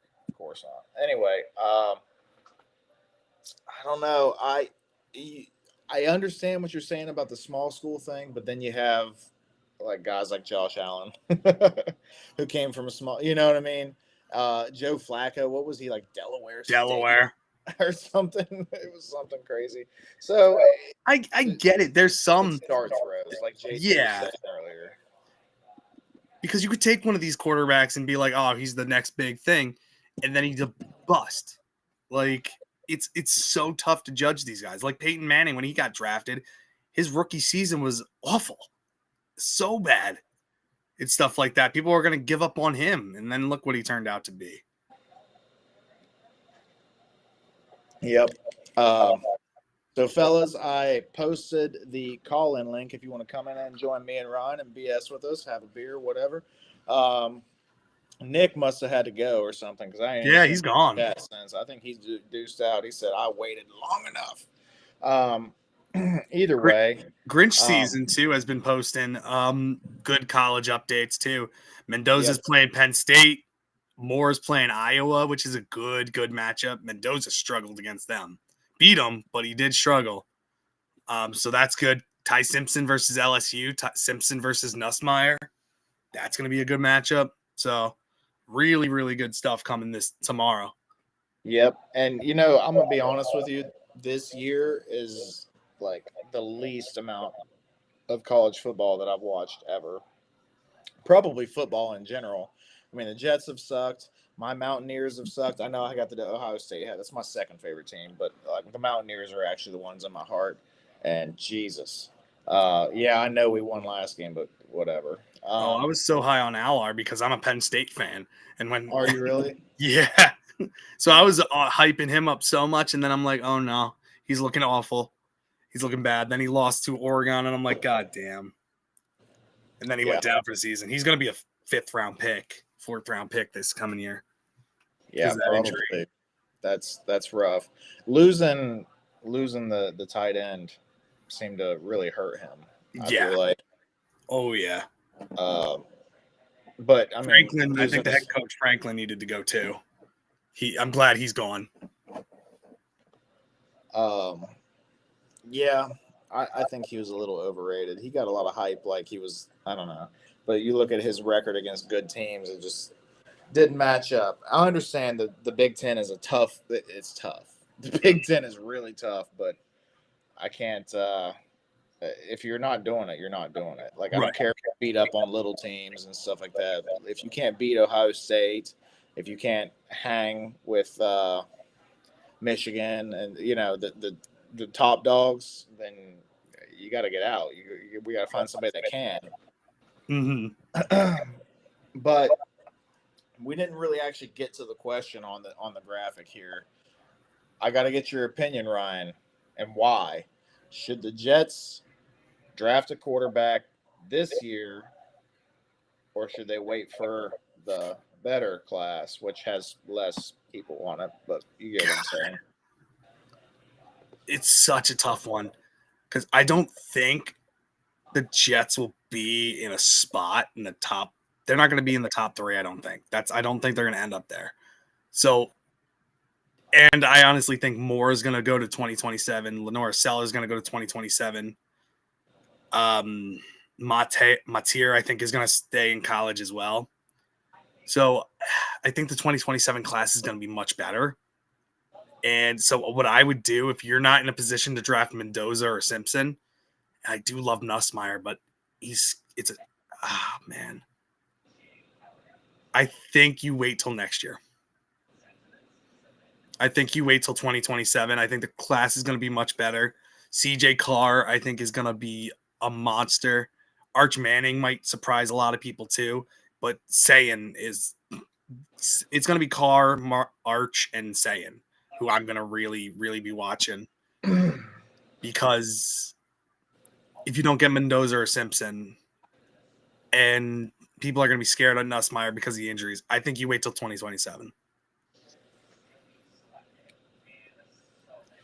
I think if what I heard about Dante Moore is true and he decides to stay another year, that might make me, not that I'm zeroed in on Dante Moore, but I'm just saying that might tip the scales hey, that next year class is looking good. You know what I mean? That might tip the scales for me. Mm-hmm. I don't know. I guess it just really depends on where we land. Actually, no, it doesn't. We got the picks. It doesn't really matter. I feel like if we needed to get to 1st or 2nd overall, we could do it. I want to keep those picks. If we're 4th, we could trade 1st and a 2nd to get up to 1st, probably, on top of our already 1st that we have. But so I'll say I will take a quarterback this year if we are pick 3. Because if Titans are pick 2, they're not taking a quarterback. And I think the Titans are going to do whatever they can to get the best weapon for Cam Ward. So if we're pick 3, I think, and if Simpson is there, you take Simpson. Have your quarterback, and then try to trade up for earlier in the first round to get a receiver. And then the next pick is in the second round. You try to get a big bulking linebacker and stuff like that. So you got to get. Let's bring back like the Ray Lewis, like big Mhm. thumping linebackers. I'd love that, man. Yeah, I would love that. because our team, we got a lot of speed, but we don't have that thumper. I think Malachi Moore can become one, or you get that thumping safety in this draft. Because if you decide that the quarterback, you don't like these quarterbacks, Caleb Downs is right there. I think he could be a solid pick for you too. And him and Malachi Moore back as our safeties, I think that secondary is going to be much better. What do you think about bringing Jamal Adams back? You said you wanted a thumping linebacker, right? He's playing pretty good for the Raiders. He was playing pretty good for Raiders this year. Really? I didn't even know where he was playing. Yeah, he was playing all right there. Oh, man. Making plays, starting outside linebacker for him. Speaking of the Raiders, should we have given a 4 and a 6 for Jacoby Myers? Thumbnail King seems to think that we missed out. I would have absolutely given a 4 and a 6 for Jacoby Myers. Because if you're nervous about what A.D. Mitchell's going to be, you have no worry about Jacoby Myers. He's a 1A or 1B receiver. So for them only getting a 4 and a 6 for him, that's the Jaguars, I think, got to steal. And did you see the rumor about the trade the Jets had with the Jaguars that fell through? No. Oh, my God. There was a trade. It was a player for a player swap. The Jets and Jaguars were talking about Quinnen Williams going there for Brian Thomas Jr. Player for player swap. And that trade fell through, apparently.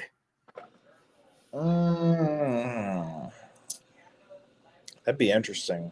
Very, because 2 young receivers in Garrett Wilson and Brian Thomas Jr., I don't think the Jaguars want him. I think he's given up on them, and they've given up on him, which is shocking. I don't know, man. I don't love what I've seen out of him this year. But like you said, it could just be like new system that he's playing in too. New system. They've given up on each other. I don't know. They're not meshing well. I don't know. I feel like Quinnen's worth more as of right now. I think it would have been a fair compensation because of how old Brian Thomas Jr. is. Quinnen's 27, 28. Brian Thomas Jr. is going to be more of a premium position than a defensive tackle in my opinion. And he gives you a legit weapon next to Garrett too. Yeah. If he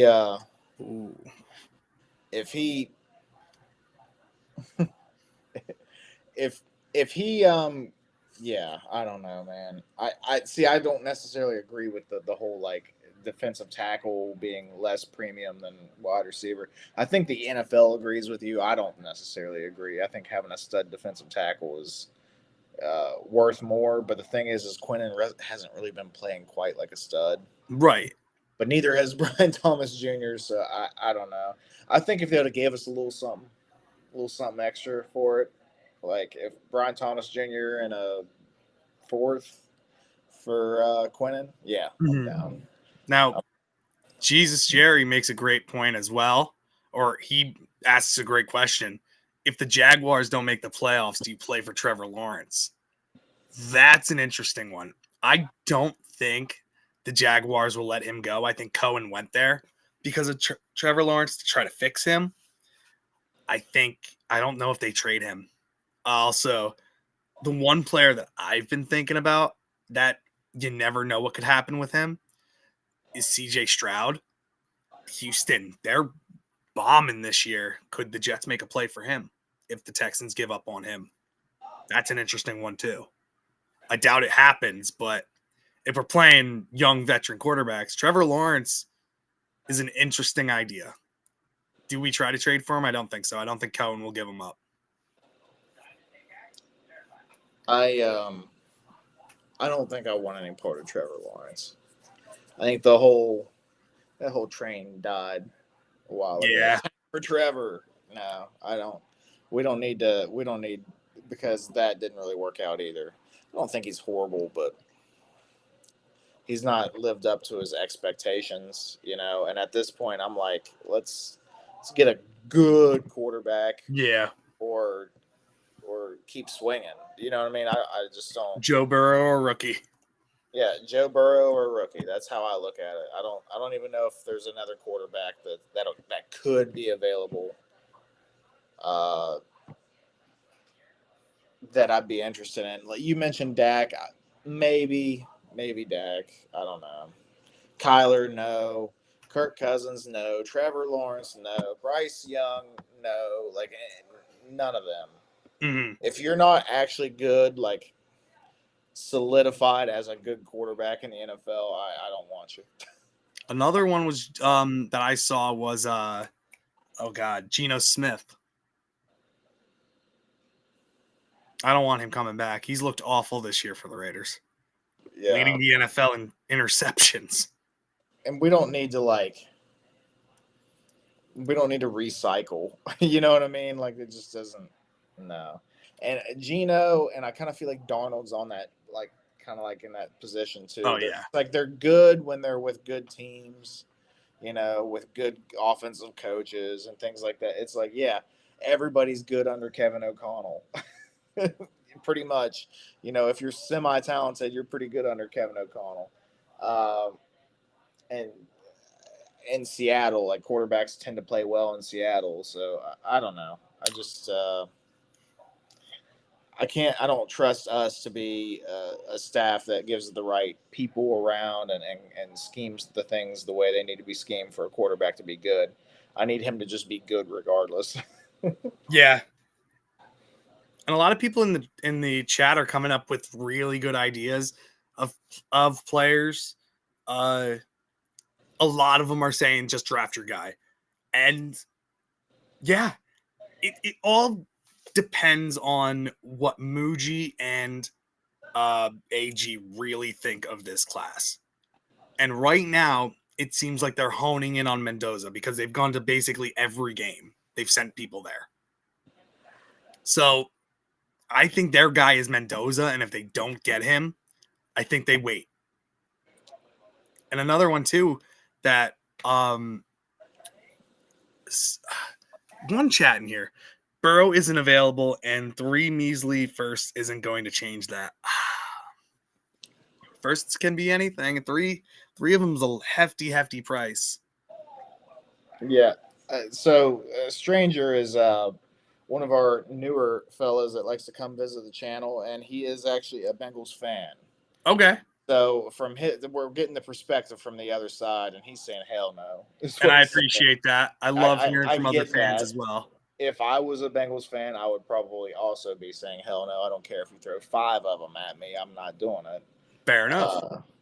But the front office may look at it differently. So, Stranger, I get your perspective there. 3 measly firsts, that's a lot, man. It is a lot. But I get your perspective. If I was you, I'd be saying the same thing. They got their franchise quarterback. Why would they want to trade him? That's the thing. Yeah, it's not that easy to get a franchise quarterback. Us as Jets fans know that as well as anybody. Mm-hmm. The Bengals have been somewhat lucky, actually. Carson Palmer and Joe Burrow and stuff. At least in my lifetime, they've had a couple. Even Andy Dalton had success with them. Andy Dalton wasn't bad. He wasn't bad with them. Yeah, I don't know. Scott, our good buddy Scott Foster in here. He said Purdy comes here. I'm going to Indianapolis with Charles. Good old Charles Gorman swore off the Jets earlier this year and said, I'm going to be a Colts fan the rest of the year. It's worked out pretty well for him. In a recent video that I did of veteran quarterbacks that could possibly target, I did mention Purdy. And the reason is because of how well Mac has played over there. So I don't know. I said it's highly doubtful because I think they still love Purdy and just gave him that contract. But he was a name I mentioned. Yeah, I just you got to be hesitant about quarterbacks that come from under good offensive coaches. Mm-hmm. So Purdy's over there with Shanahan, Yeah. any Vikings quarterback under Kevin O'Connell, they played Any better. Rams quarterback under McVay. Any Rams quarterback under McVay, yeah. But I guess you could argue that Zach Taylor's an offensive-minded head coach, but I don't know if he's in that class that like. I feel like O'Connell Bengals fans want him gone so bad. I feel like I've heard them wanting him gone since last year. Yeah, I've seen a lot of that too. And Stranger, if you wanna join in on that, well, how do you feel about Zach Taylor? I'm kind of curious. In all honesty, I feel like if you got Zach Taylor gone and gave the Bengals Stefanski, I think they would be doing so much better. I love Stefanski from the Browns. I think he's much better as an offensive-minded coach. He just doesn't have a quarterback. Yeah, dude, I'm a big Stefanski. And that's the funny thing too, is because like how much he just does not like Shedeur, and even I have to admit, like Shedeur might be your best option right now. Yeah. Even I have to admit that, and I'm not a big Shedeur guy. And he's just stubborn about it, and I'm like, wow. And I'm like, you're kind of ruining my take on you being a pretty good coach in the NFL. But he is a former coach of the year, I think he's a good offensive mind as well. That's what I was saying when we were looking at hiring a coach. I said, if you can somehow get Stefanski out of the Browns organization and over here, I'll take him any day of the week. Mm-hmm. Zach, okay, hold on. He got up. He responded. Yeah, Zach is on the hot seat, but Dukes Tobin's is even hotter. Dukes Tobin, is that the OC there? I believe it's the defensive coordinator. I thought he had like some really basic ass name. That was like something Allen or something. Bengals, DC. Guys, you're not getting great production value because it's me. So Al Golden. Okay. Defensive coordinator. So Duke Tobin's might be the offensive coordinator then. I'm assuming that's who that is. And you've been doing a great job with this. This has been fun. I've been enjoying it. Make sure, guys, if you come in, make sure you hit that like button and subscribe to the channel. We love having you guys here. It's a fun time for us just as much as it is for you guys. Thank you. For real. Scott's stirring the pot a little more. Yeah, dude. Don't tell anybody, but yeah, I'd do it. I think a lot of fans would do that. I'd fucking do it. I don't care. I don't hate Glenn. Duke Tobin is the director of player personnel. Oh, GM. Okay. I was kind of wondering if it was a front office guy. Yeah. I feel like if you fire the GM, you fire that coach too. I think Miami did it the wrong way for just firing Greer. They should have fired McDaniels too. I think if one goes, the other should go too, because they're basically tied at the hip. Yeah, I think that the Browns are almost at the point, or not. Yeah, Bengals. Bengals too. Honestly, they might not be at the point where it's just like clean house, man. Mm-hmm. Not necessarily with players, but like front office and coach and stuff. Just clean house and start. Just getting a new voice in there, I think, not working. Just getting a new voice in there too on the offensive side of the ball, I think will help out that offense. I think they're very frustrated with how things are going on, and getting their next coach might be a defensive-minded guy because of how bad that defense is. Yeah, and if you already have a stud quarterback, that's when you get a defensive coach. You know what I mean? I just feel that way. Like if you think about like Tampa Bay is having success. They got Todd Bowles, who's a good defensive-minded coach, right? And Baker is handling it over there. Yeah. So, and I mean, you can argue if Baker's a stud or not, but he's playing like it for the most part. So that's the time to get a defensive coach, I feel like. Scott says he's with me. Just don't tell anybody, Scott, because I feel like we'll get a lot of flack there, buddy. McDaniel is going to be out at the end of the year, likely, with the Dolphins. Got any interest in bringing him in to the coaching staff? Man. McDaniels is going to go back to the 49ers. I feel like when you fail as a head coach with the 49ers like Saleh, you're going to go back to the 49ers and work with Shanahan there. It's the same thing with like Andy Reid's coaching tree. Matt Nagy failed with the Bears. He's back with the Chiefs and everything.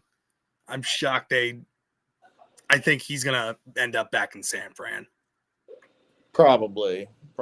And I don't see the Jets getting rid of like Engstrand.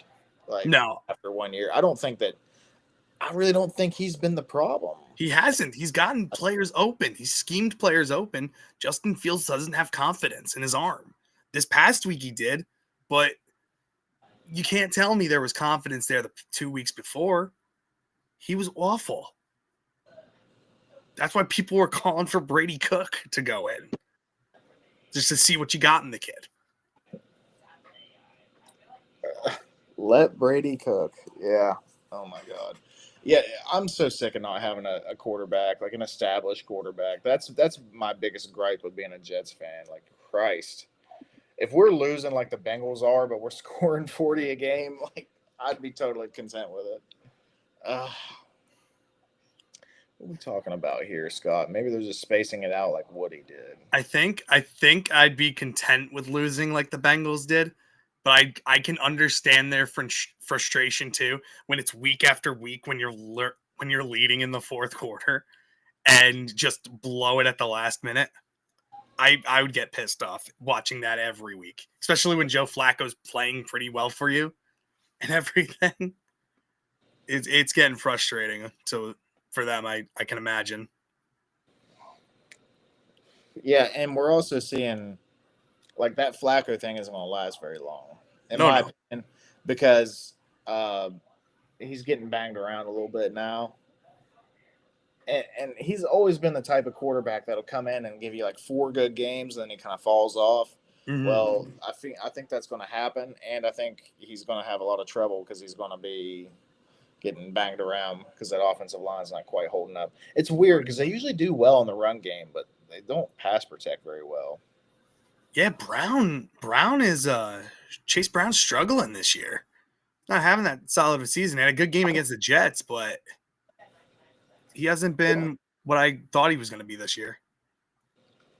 Yeah, and I was worried about that too. I didn't draft him in any fantasy teams for that reason. I was like, is that like one of them years where they like kind of hit and then they just kind of drop back off afterwards? And I don't want to say I was right, but like I was at least somewhat right. I don't think he's a bad running back, though. I just think they just got issues over there right now. Jets Life Podcast wants us to rank these quarterbacks. You want to start? All right. It's Mendoza, Simpson, Moore, Nussmeier, Matier, Allar, Klubnik, Beck. You went like every quarterback available. Yeah. He just put the 3 down. I'm just going to do the 3 because I'm several beers deep. And no worries, you're good. Only 3 here. So more Mendoza Simpson. Okay, I'm going to go. See, I haven't watched enough Simpson. Fuck. I need to watch some Alabama. He out of these 3, I think he with very little starting experience looks the most poised and polished as a quarterback. His footwork looks legit. Mendoza can read a defense much quicker. That's why I like Mendoza. But I like Simpson's got it up here too, but he maneuvers around the pocket, I think, a little bit better than Mendoza. The 2 of them are very close. Moore is a solid quarterback as well. He's on the thing with him, I wish he used his legs a little bit more because he's got a lot of speed. Mm-hmm. But I think he tries to wait for players to get wide open instead of just squeezing it through tight holes. So I think that's a struggle for him. Mendoza and Simpson just let it rip, and that's why I like Nussmeier too, because he does it too. Yeah. So I could switch Nussmeier and Moore. And I'm leaning Mendoza more Simpson, but I I don't know. I gotta watch more. I gotta watch some Simpson. I struggle with quarterbacks that pop off with like 1 year. Like just out of nowhere they have one good year and then they go to the NFL, and I'm like, no, I need more experience than that. I don't know, and I feel like Moore is popping off this year. He played for UCLA last year. Was he starting? I don't. Yes, he was. He started and he was bad. He looked very bad. I felt like he didn't start the whole season. He didn't. Lama Leva, their starter this year, started for him for a good amount. I thought you were going to say Assalamu Alaikum or something there, but that's almost the guy's name is like crazy. Yeah, but Nico Lamaleva or something like that. Yeah, what was I going? Oh yeah, Dane in here. Teacher versus a Coke dealer. That's what it is. We're battling it out here. Good morals versus not so good morals. Stranger said the Bengals replaced both guards. He's saying that they've gelled the last week or two though, and I do feel like Chase Brown's been a little better the last couple games. So that does make some sense. Maybe they'll have it together, but I just don't trust Flacco to hold up for much longer. Dane throwing a super chat to his own show. What a guy! Right, supporting the cause. Have a shot for Murph, please, while I eat a steak. He's really going to pay money to himself, so I'll take a shot. I saw that. I wasn't going to say anything. What a guy. Here you go, Dane. Just because you paid yourself. I don't know how that affects me, but...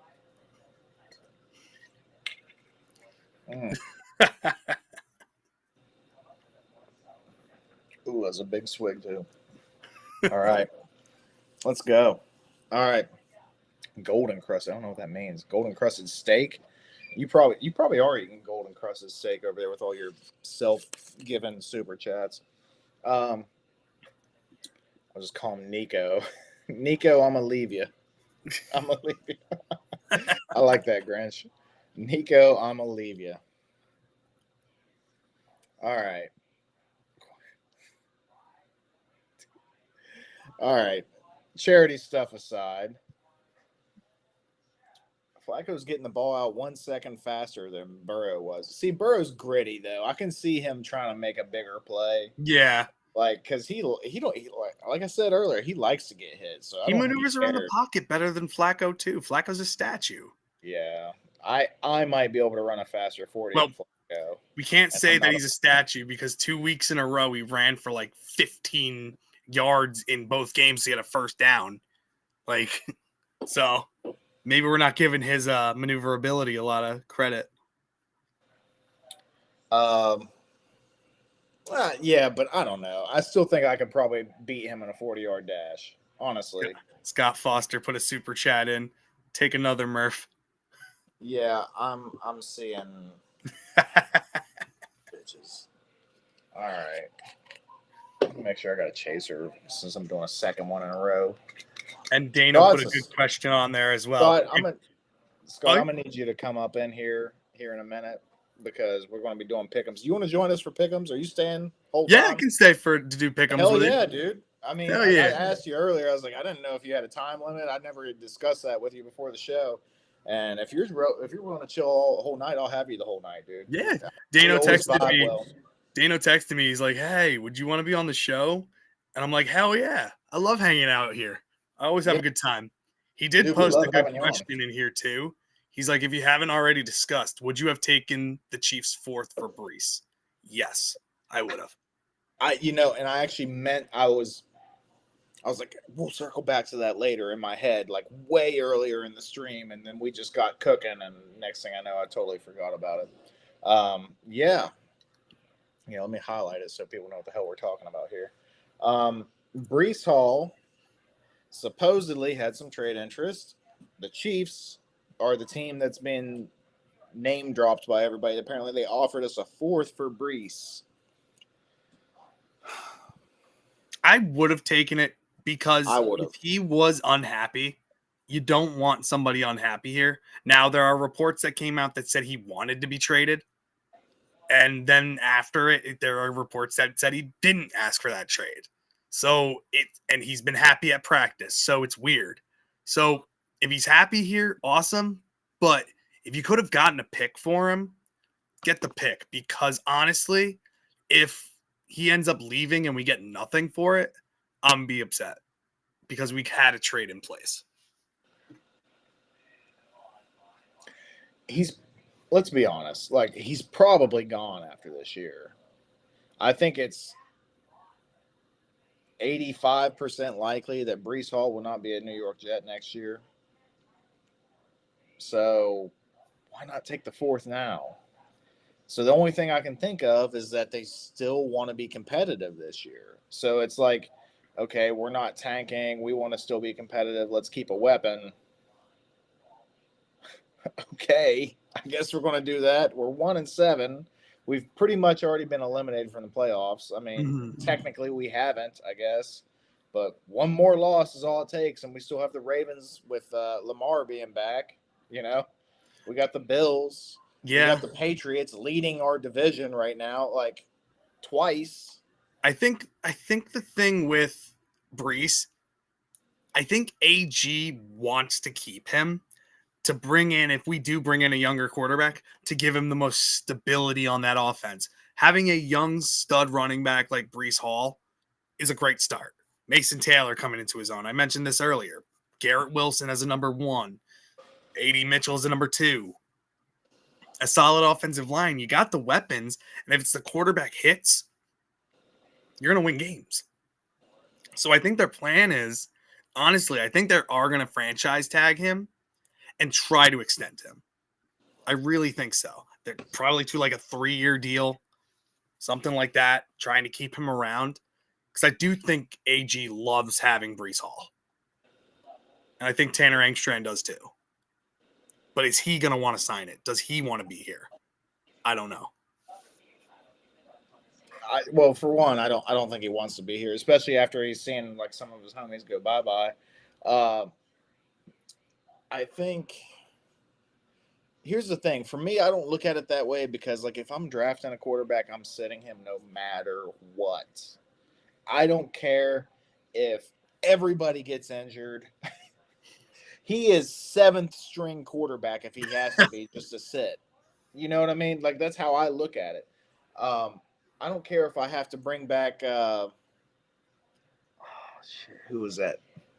It was our preseason king there for a while with the tats. Adrian Martinez? No, before him, the one that Strevler. Chris Strevler. Yeah, I don't care if we're going to bring Strevler back. I don't care. I want the quarterback to sit. So to me, the whole keeping Breece or tagging him for a year, which is what Jets Life Podcast is up in here saying, tag him for a year. We need as much help on offense as we can get.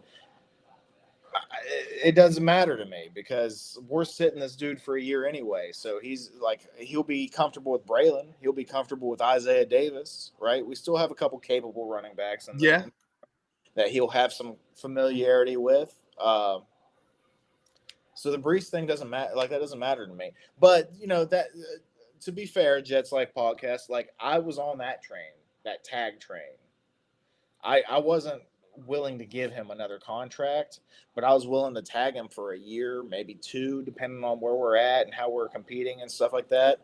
But at this point, I don't give a shit.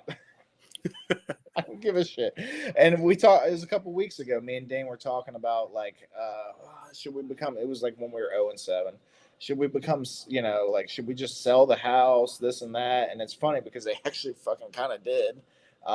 But I was like, hey, man, if that's what it takes, like, get those picks. Like, if you got to get your guys in there and get rid of this losing culture, get your picks. Like, I was preaching it that night, and then they actually did it. And I'm like, oh, shit. Like, I didn't expect that.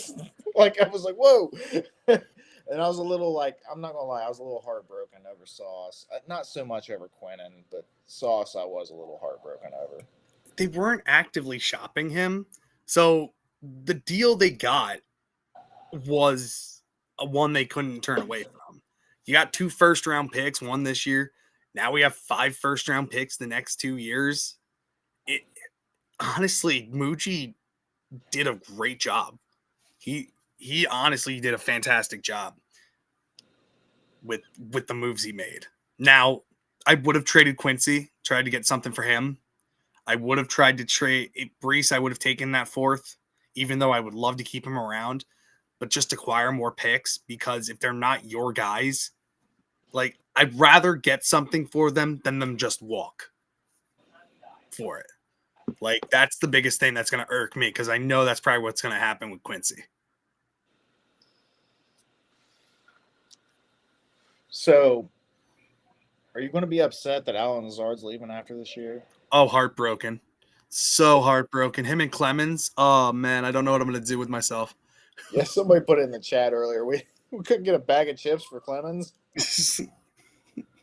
I would just send him out. Just be hey, like a conditional 2029 pick or something like that. We got to have some standards. They have to at least be Doritos.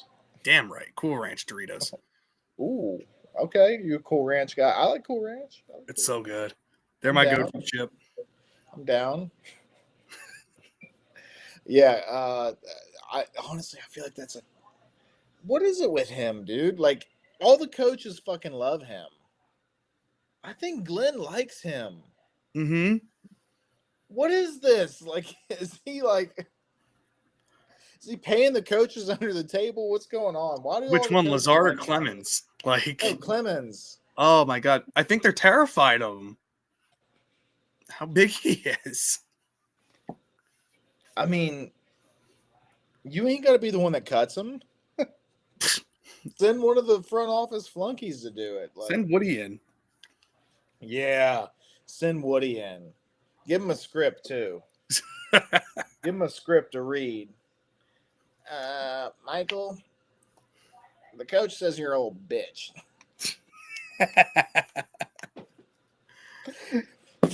And the weird, we keep him and then keep Lazard because Lazard dazzles them with his soccer tricks on the sideline. Yes, that's exactly what we've kept. It's Lazard. And he's a great teammate to other teams. Yeah. Oh yeah, the drops, the penalties, you gotta love it. Celebrating with them in the end zone on pick sixes. Yep. Oh man. All right, we got another super chat in here. We got Jesus Jerry Vodka. Dude, I appreciate it when you're in the chat, dude. Not because of the super chats, but because fuck, I missed you, man. I missed your Aussie ass. He's saying, I don't even know what kind of dollar that is. AUD. Anyway, glad to see all is well, lads. Had a 7-month hiatus from same recycled crap. It's heartbreaking. If my relationship was like this team, I'd have left years ago. Yeah, ages ago, he says.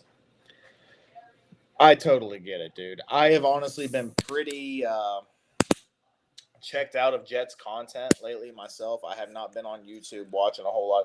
Every once in a while, I'll pop in on a Green Bean stream or something like that, but it's not very often. I'll click on somebody's video and like it, like Ryan or somebody. Like, I'll click on a video and just like it, and then boom, I'm like listening to an audiobook or something. But it's rough, dude. Being a Jets fan for as long as most of us all have been, it's freaking rough, man. At some point, you just kind of you have to take a back seat for a minute and just like get your mind right.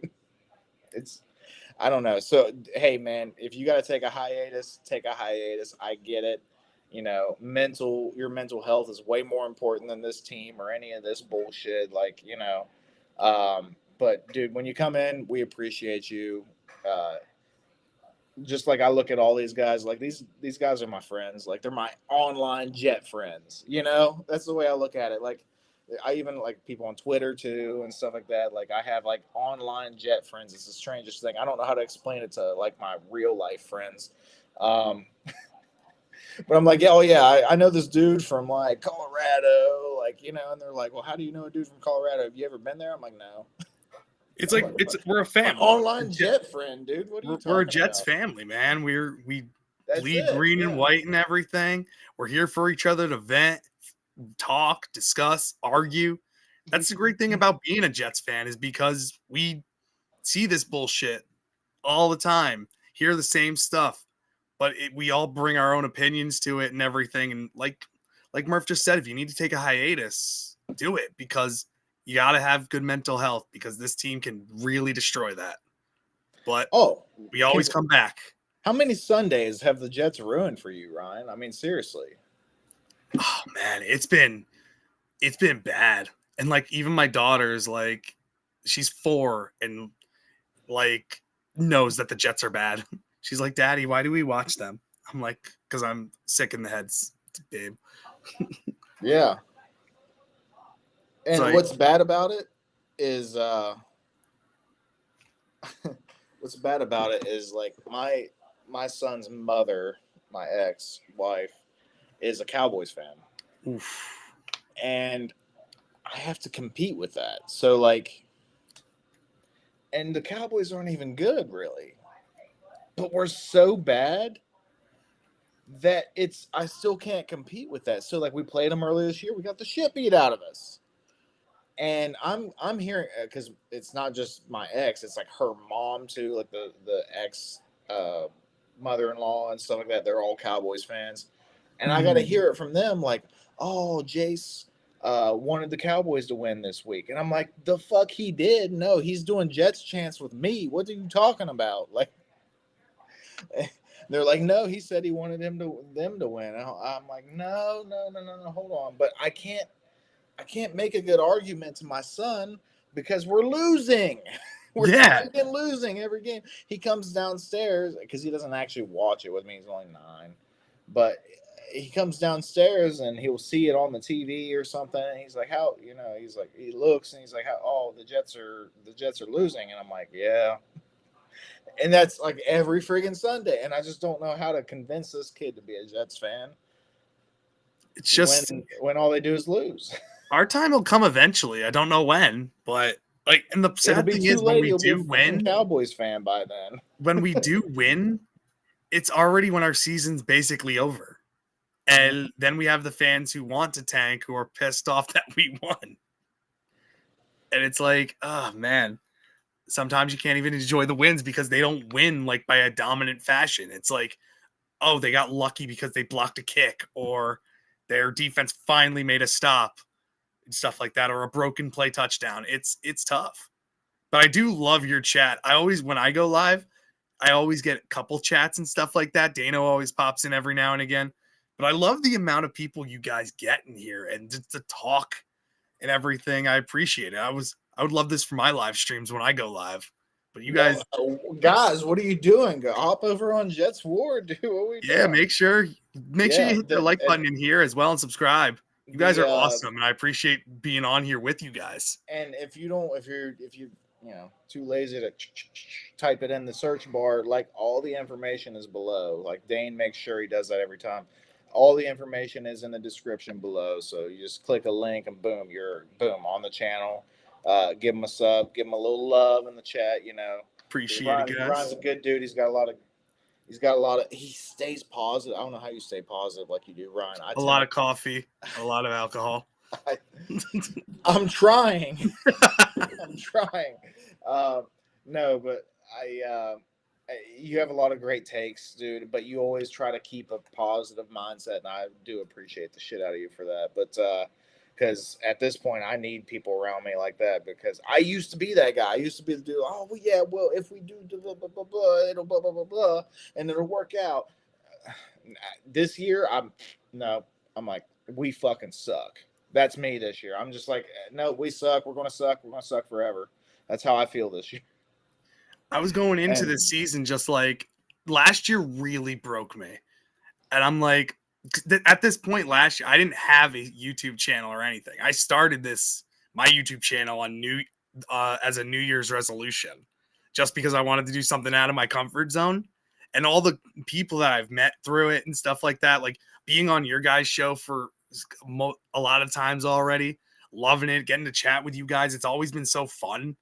And like just talking with you guys, talking to other Jets fans and stuff like that. You guys keep me positive, because I just like talking with you guys and everything, and just the interactions we have. But man, last year really broke me with this team. Oh, dude, it did. That's why I'm like this year. Like Mhm. after going through last year and having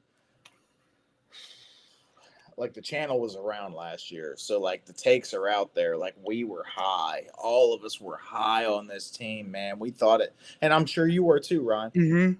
Everybody was high on this team. We were predicting 4,000 yards for Aaron Rodgers, 40 touchdowns, 13-4, and oh my God, all of these crazy predictions, and it wasn't even close. And I didn't know what else you could do. Like we had Aaron Rodgers, he stayed healthy for the most part. We had What Aaron the fuck Rodgers, we had happened? the receivers, we had an offensive line. It was Yeah. like What happened? The defense fell apart out of nowhere, especially after they fired Saleh.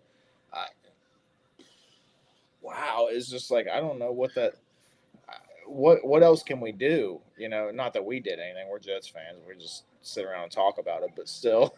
But even going into this year, like I didn't expect much. Like hell, AG wasn't even my first choice as a head coach. He was my second. But I loved when he came in and was like, we're the Jets and we're built for this shit and stuff like that. It got me pumped. It got me excited because I'm like, he played here. He knows he's been here through the bad times and the good times. So I'm like, okay, maybe we can replicate something like what Detroit did. Campbell played there. He knows that city. Maybe we can replicate that. And the Pittsburgh game gave me hope. Even though we lost, it gave me hope. And then it all came crumbling down against Buffalo. Like getting your ass kicked.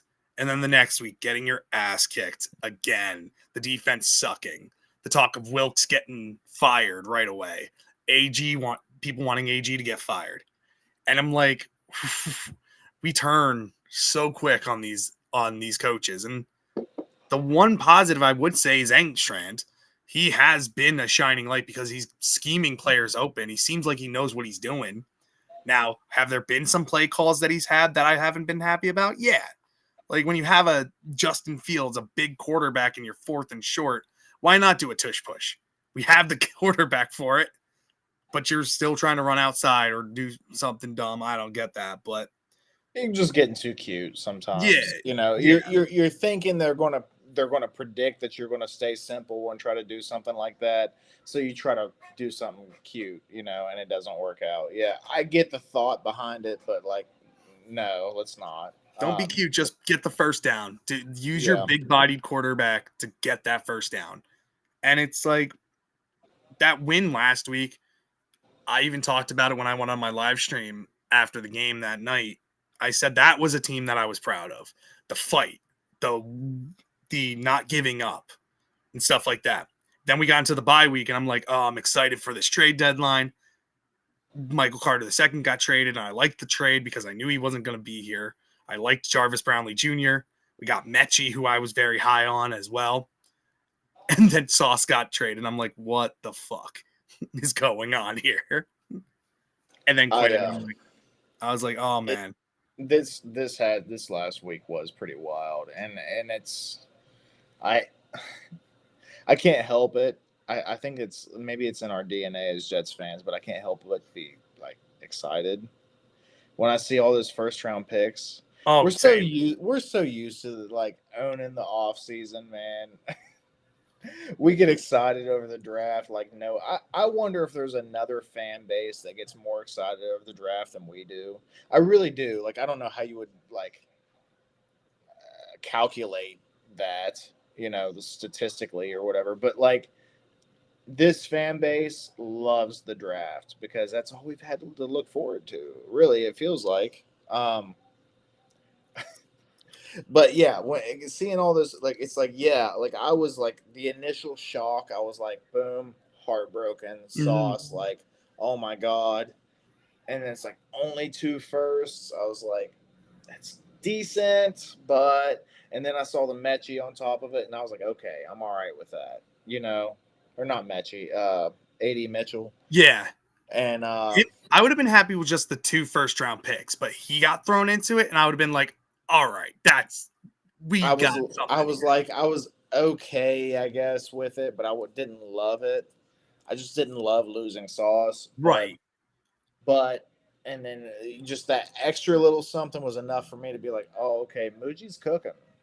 And then we saw him deal Quinnen too, and it was like a first and a second for Quinnen.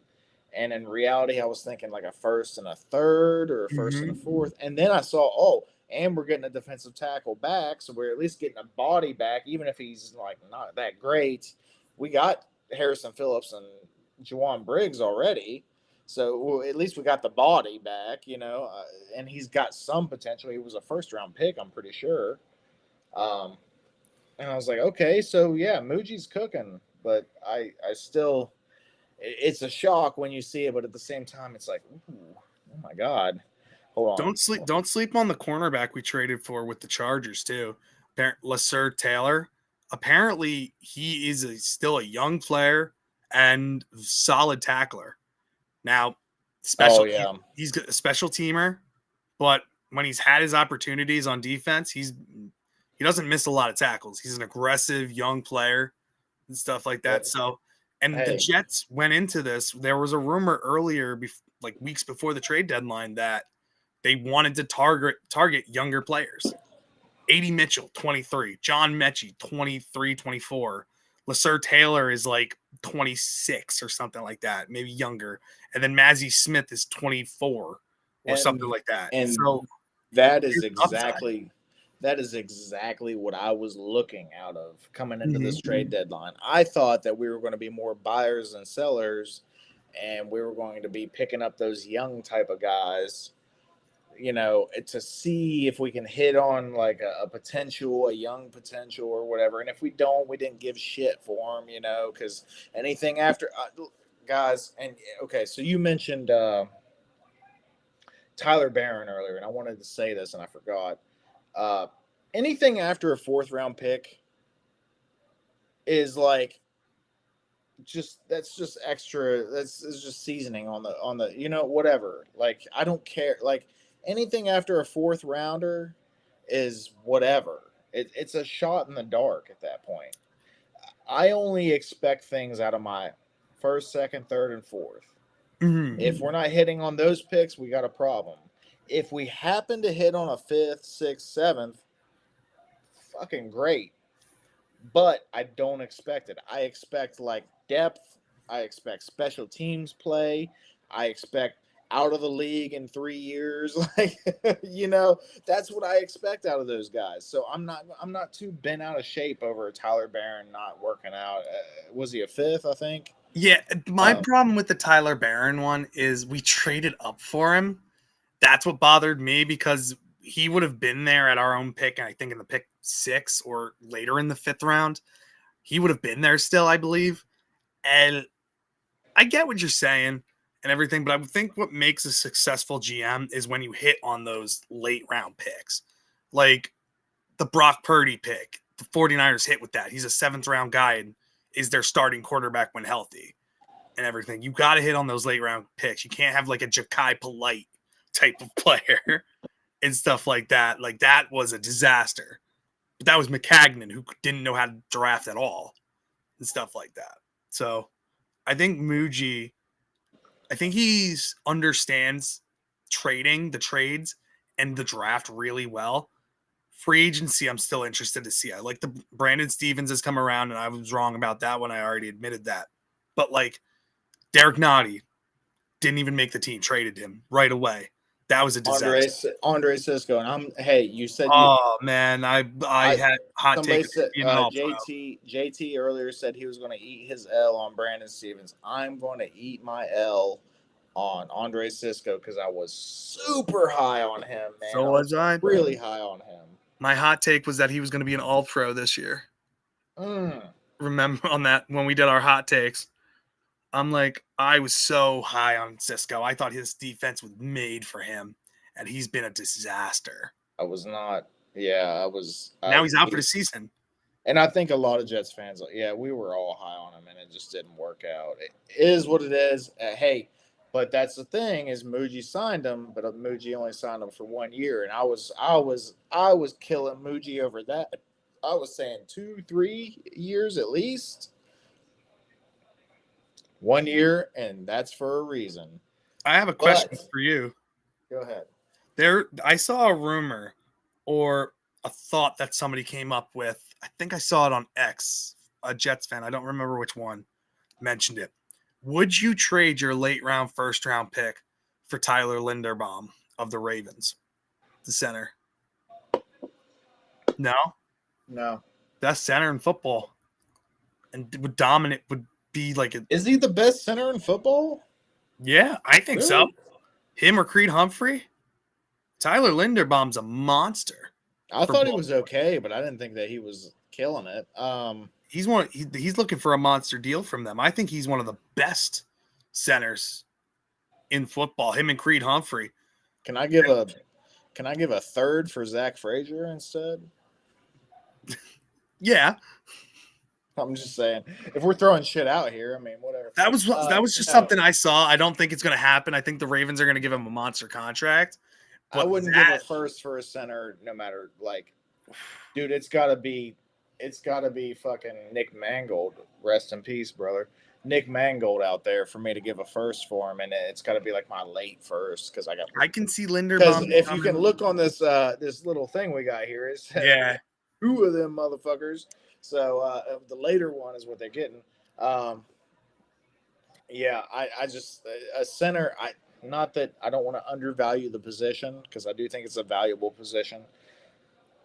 But we see guys get drafted in the second round and stuff. Yeah, absolute studs. Creed Humphrey, what was he drafted? Like fourth round or something? Like fourth round pick? Yeah, Trey Smith was the fourth round pick. I believe. I'm pretty sure Creed Humphrey was fairly late too, though. Maybe not. I don't know. Maybe Trey Smith was later. I think you might be right with Creed being a fourth. Yeah, I was thinking Trey Smith was like fifth because he had like the lung clots or something going on? I don't know. He had something going on, but that worked out really well for them. Either way, I'm not crazy about giving that much up for a center. I don't want to say that the position. Creed was second round. Trey Simpson. I just think that you can get a solid center in a second round or a third round. You know, I gotta get caught back up with this chat because they be cooking in here, man. You guys got a lot of good stuff coming in. I'm reading some of them. Yeah, Jesus. Like I said, Jesus Jerry. First year in 22 years, I haven't been awake at 3 a.m. to watch this team. He is from, I think, Australia. Dude, that's dedication. 3 a.m. just to watch this shitty ass team that's been breaking our hearts for years. Yeah, right. Jesus, my good for Lord. you, man. My Lord. And I forgot. I actually meant to just ask you real quick before I take this off. Does this excite you? Seeing this gets me so pumped because it's just what it can turn out to be. If we hit on the quarterback, like let's say we draft a quarterback this year. We get Mendoza, we get Simpson, Dante Moore comes out, we get Moore. Just look at all the stuff we can build around them coming in.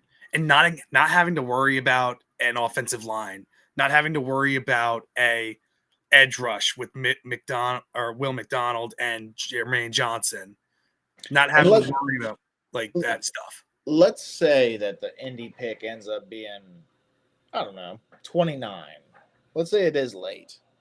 Let's say 28, 27, 28, something like that. Even if there's, let's say, a receiver and they're available at 16, 17, but stud, just drop because good defensive player draft, whatever, quarterback's going early, whatever.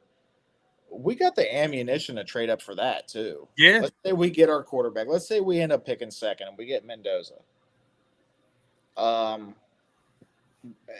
We drop down to 17 or whatever, and we end up with I don't know, Carnell Tate Denzel Boston. Yeah. Probably Let's like say that. we end up with one of those guys, and then all of a sudden it's like, oh, boom, quarterback and wide receiver too. All of a sudden, we're starting to feel. We already have an offensive line. We're starting to feel a lot better about that offense.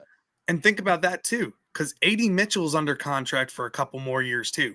So you get your stud number 2 receiver, and AD Mitchell, if he can become something, solid number 3 option, and if Arian Smith can turn out to be something, your deep threat, if you re-sign John Mechie too, going from wide receiver going from your weakest position to one of your strengths, that's something too, because Lazard will be gone. Reynolds will be gone. Tyler Johnson was only a 1-year deal. He'll be gone, maybe.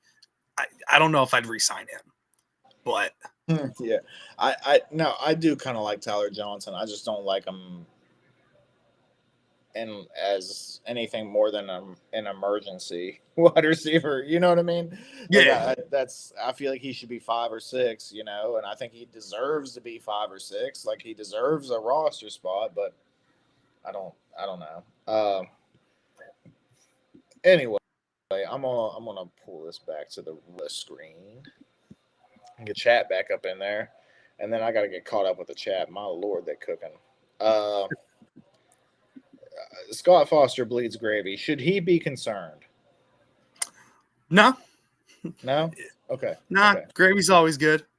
Well, next time I'm having biscuits and gravy, Scott, I'm gonna need you to come over, and you're gonna have to do a little, and drop that on my plate, and we'll be fine. Everything will be good.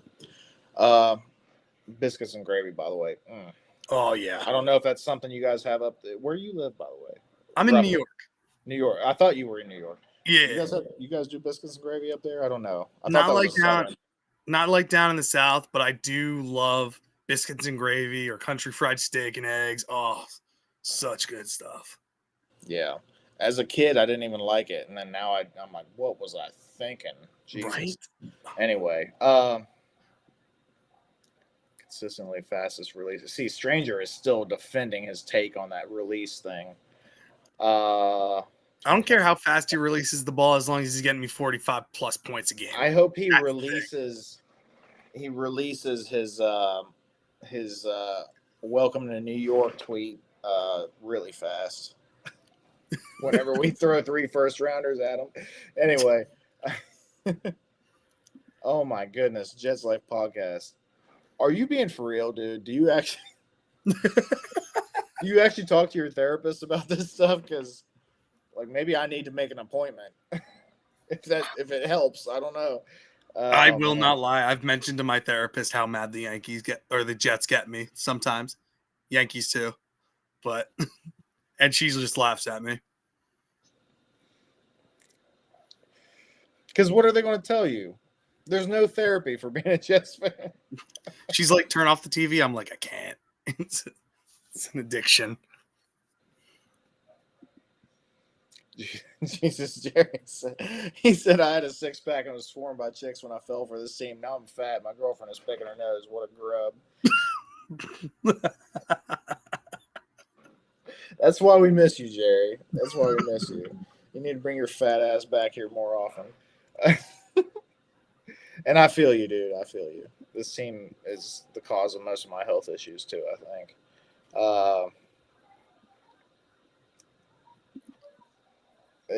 Dane, are you even paying attention to the charity thing, dude? Come on, man. We got it over here. We got it. But we appreciate your love, dude. Seriously. We appreciate you, man. Thank you again for having me. Oh my God. Yeah, and he's just throwing all kinds of love out here. Stranger and Scott still debating. They're going back and forth, man. They are. Yeah. I've been watching this the whole time, going back and forth, just like, damn. Yes, Mo. It will be off the chains because that's our time, baby. Draft time. We gotta get Dom C back in here. We got all kinds of draft picks now. We gotta get Dom C back in here. Shit, because he'd be knowing all about the draft. I do want to talk to Dom C about some of these players that he's really interested in. One player that I'm a fan of a lot of is the Oregon tight end, Sadiq. I know we don't need a tight end, but I think he'd be a great complement to Mason Taylor because he's more of the receiving threat, but he can block and everything. Put him in the slot Dude, as well. Give him another weapon. Mel Kiper, when he dropped his first big board of the year, and he might have a second one out by this point, I don't know. But I remember I looked at his first one, and I just looked through the first round. Sadiq was like 14. Like, holy shit, that kid is already getting a lot of hype. Like, what the hell? This kid, I think a lot of people are cooling off on him, but I think he's so underrated. He's a physical physical kid. Not the biggest tight end, but he's got decent speed, great hands. And if Dante Moore is in a pinch, Sadiq is the guy he's going to go to. And that's what I want my quarterbacks to be able to trust. Mason Taylor, Justin Fields is in a pinch, go to Mason Taylor. But now you have another option in Sadiq as well when Garrett Wilson's inevitably double teamed. So Yeah. I love Sadiq too. Hey, I'm not against having like that whole like 2 tight end thing, like how the Patriots did back in the day and stuff with the murderer and the big dumb guy. Mm-hmm. I shouldn't say that shit on camera.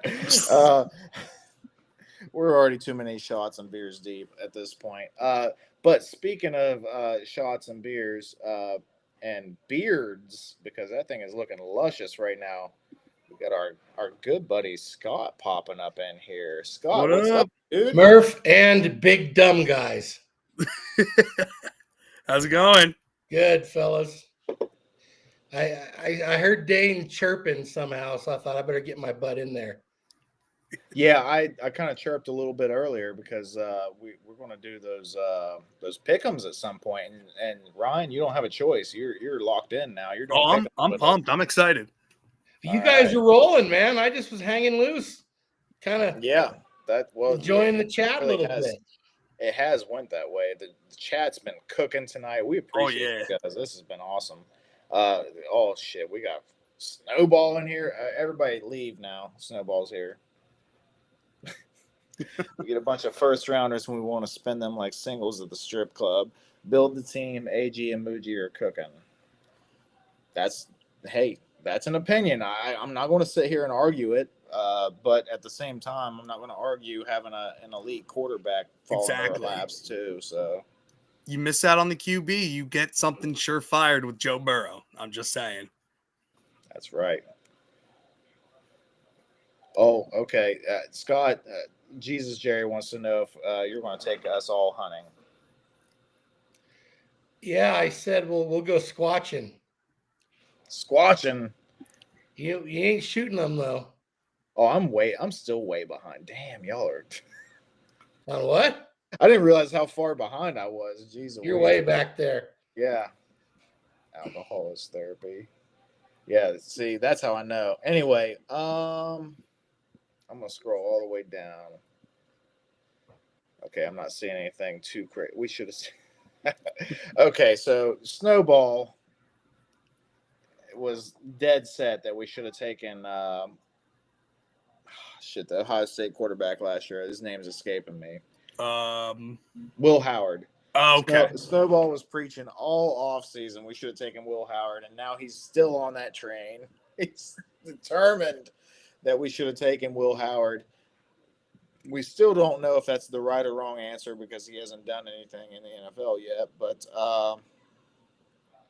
regardless, we're going to move on, fellas. I know you guys are all cooking in the chat. You can continue to do so, but also throw out some picks because it's pick'em time. So we're going to bring up the DZ pick'em leaders. And we have Scott still just leading the show. Now, this was a rough week. This was a rough friggin' week, man. Scott still has a 3-game advantage on both me and Dane. Man, I missed both the overtime games. So close. I had the wrong team on those, yeah. Yep. I had a couple close ones. Pittsburgh, Indy, that was a close game, but I didn't quite get that one right. And I thought Indy was going to beat them. I did too, and didn't quite get that one right. But it was an interesting week, man. It went a little wonky, but still winning percentage for the week, 7-6 for all three of us. So really the leaderboard for the hosts, co-hosts, whatever you want to call it, didn't change. Scott's still retaining his 3-game lead, but there's a lot of football left. Scott, so don't get too comfy. Never. I gotta say, Adirondack Fly Guy, he's building him a nice little record there. He's 2/3 of the games he's getting right so far. And he had an 8-5 week. Pretty good. If you ask me, I think 8-5 is solid, especially considering that pretty much everybody else was 7-6. Bill M, Clancy, and Jake, all of you guys are in the 600 club joining us. Let's move on to the next list here. Ooh, okay. Snowball with a 9-4. The only 9-4 I see. The only 9-4 I've seen on these lists. Good job, Snowball. He's trying to make up ground now. He's locked in, as they say. Modine just under that 600, but you got to have yourself a good week so you can get on that front page again. What else? What else is notable? Chris B had a good week too. Good job, Chris B. He got the Jets game right for one. Or no, that was last week. Never mind. Chris always bets on the Jets. I haven't seen Chris B in here tonight. I didn't see him either. I hope he's doing all right. Chris is a great guy. Mm-hmm. Johnny Boy's still trying to make up ground. He's 500 now. He was way below 500 there for a minute. Okay, Grinch, you're under 500. You got to step it up, dude. Single digits. Okay. Boomtown had 1 week that was good. Boomtown, we got to get you back in here, dude. WV, you scored again. JT already left, I think, too. Damn it. Stranger, I think Stranger's still in here because he was arguing with you a little bit ago, Scott. So we need to get some picks out, Stranger. And Midnight Mike, we got to get Mike in here. What the hell is he doing? He ain't doing anything important. He didn't like doing the picks because he does them tomorrow night on his show. Oh, that's right. I forgot about that. So he only gave us a couple. Okay. All right. Either way, that's how the leaderboards are looking. Really, of the people that are consistently putting picks in, these are the guys, right? Adirondack Fly Guy, Bill M, Clancy, and Jake. They're the 600 club. They're the ones that are right there with us, Scott. Yeah. So keep it up, guys. But you're not going to win because I'm going to be a top dog before it's over. There you go. And Ryan, you're going to get up on this list today. Or I'm excited. You'll be on this list next week. But we're going to need you to keep bringing picks in, even if you got to comment them on the video after the fact. Because guys, that is what you can do. Like if you're not in here right now and you're listening after the fact, drop your picks in the comments. Dane will get them. Dan will round them all up. He always listens to the show afterwards, checks all the comments, make sure everything is legit, and he rounds them all up. So, like, or if you don't want to do that, which I would prefer you to do that, but if you don't want to do that, you can send me a message on freaking Instagram or Twitter or whatever, or send Dane a message on either of those platforms, whatever. Hell, I'm probably friends with some of y'all on Facebook even too. So send me whatever. I don't care. We'll get you. Just send us a message. Send us these picks. We want to see who's top dog. After me, of course. All right. We're going to start to get into it here in a little bit. We always miss the Thursday night game, and it's probably a good thing because Thursday nights have been fucking ludicrous this year. Crazy. Scott's been preaching it for weeks now. He's like, Thursday nights are nuts. Like, it's crazy what's going on Thursday nights anymore. Oh my Lord. Anyway. They shouldn't have football games on Thursday nights because those teams, they're not ready to play. Thursday night football is crap more often than it's good. Just the way it is. Yep. Let's see if I can adjust this to where it makes sense. Let's put that over near the chat. I don't know if you guys can see it that far. If not, I'll switch it back. I was just trying to make this to where the chats it's going to cover. Oh, no. Okay, that works. Nice. Because we got to have the chats up in here. Shit. All right. I'm going to start us off. And we're going to rotate this shit so that way we're not all talking constantly. But I'm going to start us off We have the Atlanta Falcons, who just put up a hell of a game last week. That was another pick that I was that close on. Had a hell of a game last week with the Patriots, but they're going to come back for revenge. They're going to travel to Indy, and they're, boom, revenge game. Maybe not. But Michael Penix Jr., he's playing a little better. Bijan's a stud. Drake London is coming into his own. I mean, 3 touchdowns last week? My God. That's what they drafted him for. 8th overall, I think. I don't know. Something like that. Yeah. Anyway,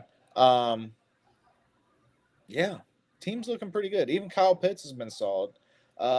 They're traveling to Indy. Indy's coming off of a loss as well to the Steelers. Close game. Another game. These two teams fucked me last week, by the way. Anyway, Tyler Warren's been killing it. Jonathan Taylor, I'm hearing MVP. I'm hearing that chatter.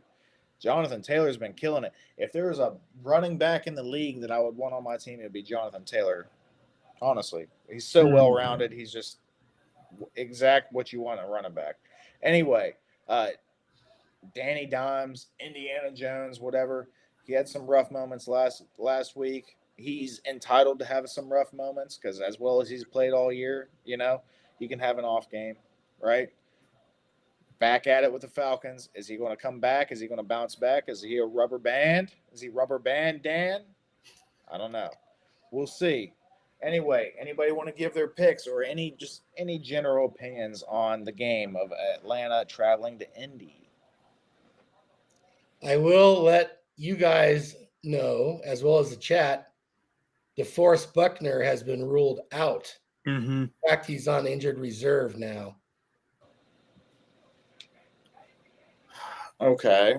Yeah, he's out. That makes a difference. I think the Colts, they're going to rebound. The Colts are going to take this one. The Falcons are too – you never know which team you're going to get. The one you get last week that they play very well or the one where they're getting blown out by Miami and stuff like that. So I'm taking the Colts. I think they bounce back. I think the defense is much better than they played last week. I understand DeForest Buckner's out, but the secondary for the Colts is very solid, especially with the addition of Sauce. Even better than what they were last week. Exactly. Yeah. So Daniel Jones will have a rebound week. I think the Colts handle the Falcons pretty easily in this one. I'm going Colts as well. I just can't trust the Falcons. Okay, so Dane also went the Colts, and I'm going to go also the Colts.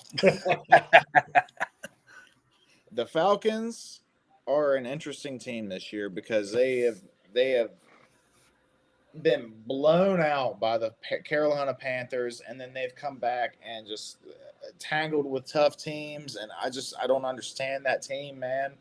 Yeah. But what I do understand is the Colts have been rock solid all year, and even in their loss last week, it was close. I think they're. I don't know if I can call them a contender yet, but they're definitely in the playoffs, man. Mm-hmm. And I think they deserve to be in the playoffs. So I'm sticking with the Colts, man. You and Charles. Yeah, all 4 of us in Charles. Okay, we're having a party over there in Indy right now. Anybody want to lead us into the next game? And we're going from left to right and then back to left to right. So it'll be N.O. Carr. I'll lead us into this one. The Saints are going to be starting Tyler Shuck this week. For the rest of the year, they're going to be starting him, so he's going to get his first action. Now, pronounce that again the right way, like you said. Tyler Shuck? Yeah. What the fuck, Tyler Shuck? What are we doing? I when I first saw his name, I thought it was Tyler Show or something like that. Yeah, that's what I'm saying. But I think the Saints are an interesting team. They just traded away Rashid Shaheed, so they're down a receiver over there. Giving your rookie quarterback a start against the Panthers defense, that's not the best, but they're not bad, especially their defensive front. And JC Horn's a monster, so He's a ball hawk. We saw that against Carolina when they played us. Bryce Young has been playing better. Ted McMillan's still a monster over there. Rico Dowdle's a beast. Yeah. So Rico Dowdle is going to get the majority of the load over Chuba. They say they're going to split him, but it's not going to be. Rico Dowdle is going to be good. The Saints defense not good at all. So I'm still going to go with the upset. I'm going to take the Saints. Oh shit! Didn't see that coming. Whoa, yeah, I didn't see that one either. I think the Saints. I think Shuck's going to play better than a lot of people think. I think Chris Olave will have an okay game, but watch out for Juwan, the tight end for the Saints. I think he's going to have a big game in this one. Another ex-Duck. Yep. I'm taking Uncle Rico. Give me Carolina, Murph. Uncle Rico. Okay. So we got New Orleans for him. We got Carolina for Scott. Okay, and I do want to. I did kind of. My dumbass forgot. I needed to kind of just highlight some of these. Amid has Colts in Berlin for the win. Nice little poet, and you didn't even know it moment there. Grinch says Falcons. Falcons. Oh. We had a lock on that. All four of us went Colts. Yeah. Says, ow, he's lone wolfing over there. Falcons. Jesus Jerry's got the Colts. Havmo got the Colts. And I think that's all that I saw as far as voting on that particular game. Jesus Jerry is saying Panthers, Dowdle, 100 plus, McMillan, 5 catches. Is that what I need to put my money on there, Jesus Jerry? Let me know. I wouldn't bet against Dowdle. I mean, when he's been the lead guy, he's doing it every week. Yeah, he's been solid. He's been really solid, man. Makes you wonder why Dallas didn't keep him around. Because Jerry Jones is their owner. He doesn't know what he's doing. Good point. So Havmo is right there with you, Ryan. He's saying Saints. He said, Dang. Go marching in. Whatever. Anyway, we got Amid saying Panthers. And we also have Grinch saying Saints. So it's split, man. It's pretty split. Okay. Division games are always weird, man. They're always weird. Anything could happen. I will tell you that last week I had, because I drafted him and I expected him to be one of my 2 starters all year, I had a particular running back for the Saints score me 0.2 points, and I'm fucking sick of it. Carolina's doing it, okay? I'm so over Alvin Kamara this year. The most he scored me, I think, was 13 points, and I can't do it anymore. So moving on, Scott, would you like to take our next one? Sure. We have the team with the quarterback with all the eye black and the team with the quarterback that paints his nails. The Giants traveling to Chicago. This one could be kind of a shootout. Give me the Bears. Ooh, okay. I'm starting to think Scott is a closet Chicago fan. I think you've been picking them the last few weeks. I don't know what's going on here. Hey, they've been winning for me. Okay. Well, maybe one of them. I don't know. All right. I think this is going to be a good game. I do. And like you said, Scott, I think it is going to be a shootout. I wouldn't be surprised if they eclipse 55 points this game, like if over 55, you know.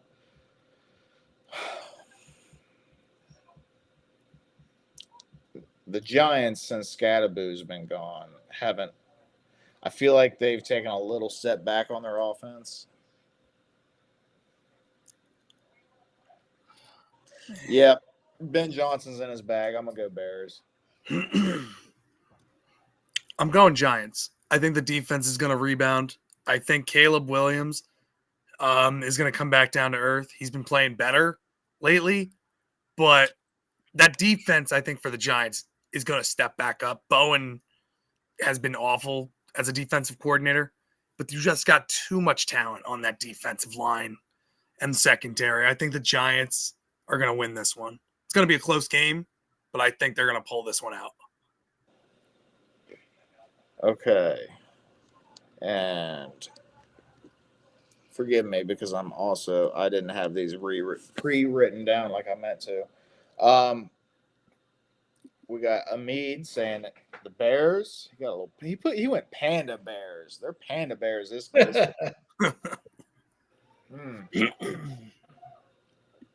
Adirondack said, yeah, I'm just going to throw all my picks in here. But he went Bears as well. What about Dane? You got Dane's picks? Yeah, I do have Dane. Oh, yeah, shit. Dane also went with the Bears. So, Ryan, I'm going to need a ow from you. Oh, because you're a wolf. Oh! Who'd he pick for the last game? The Saints and Panthers. He went Panthers. Okay. So actually, yeah, you were a lone wolf last week too, but that's okay. We'll get into the rhythm of that. I gotta remember to actually announce Dane's picks. Grinch season says Giants as well. Havmo said Giants. A lot of Giants love in there, but as far as the panel, which Chicago, and then New York Giants for Ryan. Moving on to the next pick, or the next pick'em, we have the Jacksonville Jaguars, who for some reason I chose to draft 3 players on one of my fantasy teams for. I don't know what I was thinking. Travis Hunter, BTJ, and Travis Etienne all on the same team. What was I thinking? I wasn't, is the answer to that. Probably because of these. The Jacksonville Jaguars are traveling to Houston to play the Houston Texans. Now, I don't know. Okay, I can't juggle everything. I don't know if I can be doing all the injury reports too. Ryan, you're pretty kept up with that stuff. Is CJ Stroud playing? CJ Stroud is not. I don't believe he's playing. Okay. Nope. Okay. So Davis no Mills will CJ be Stroud. Yep. Stills. Who's not horrible, by the way. I don't think he's horrible. He's not bad. He was their starter years ago, and he was actually pretty good. Yeah, he was actually solid. Like, I was like, dude, we could trade for him. Yeah. Oh, man. It's pretty bad, the mediocrity we've had at quarterback. But anyway, so yeah, is Stills going to be able to take on that Jacksonville defense, who have been kind of sneaky throughout the year. I know the first 6 games or whatever, they were one of the better defenses fantasy-wise in the league. Travis Etienne has been decent. Brian Thomas Jr. has been underperforming. I think he's out this game. That's another notable injury. Travis Hunter out on IR. Yeah. They traded for Jacoby Myers as he's probably going to play. I believe he's playing. Yeah, he's probably going to play. I don't think it's too hard for a receiver. They'll adjust something in the huddle and just say, hey, yeah, 9 route. Hey, everybody else, this is the play, but you, hey, 9 route. Whatever. Anyway, so I imagine he's going to play. I don't know. You guys got any thoughts towards the game or anything you want to mention? Injuries or anything you want to bring up?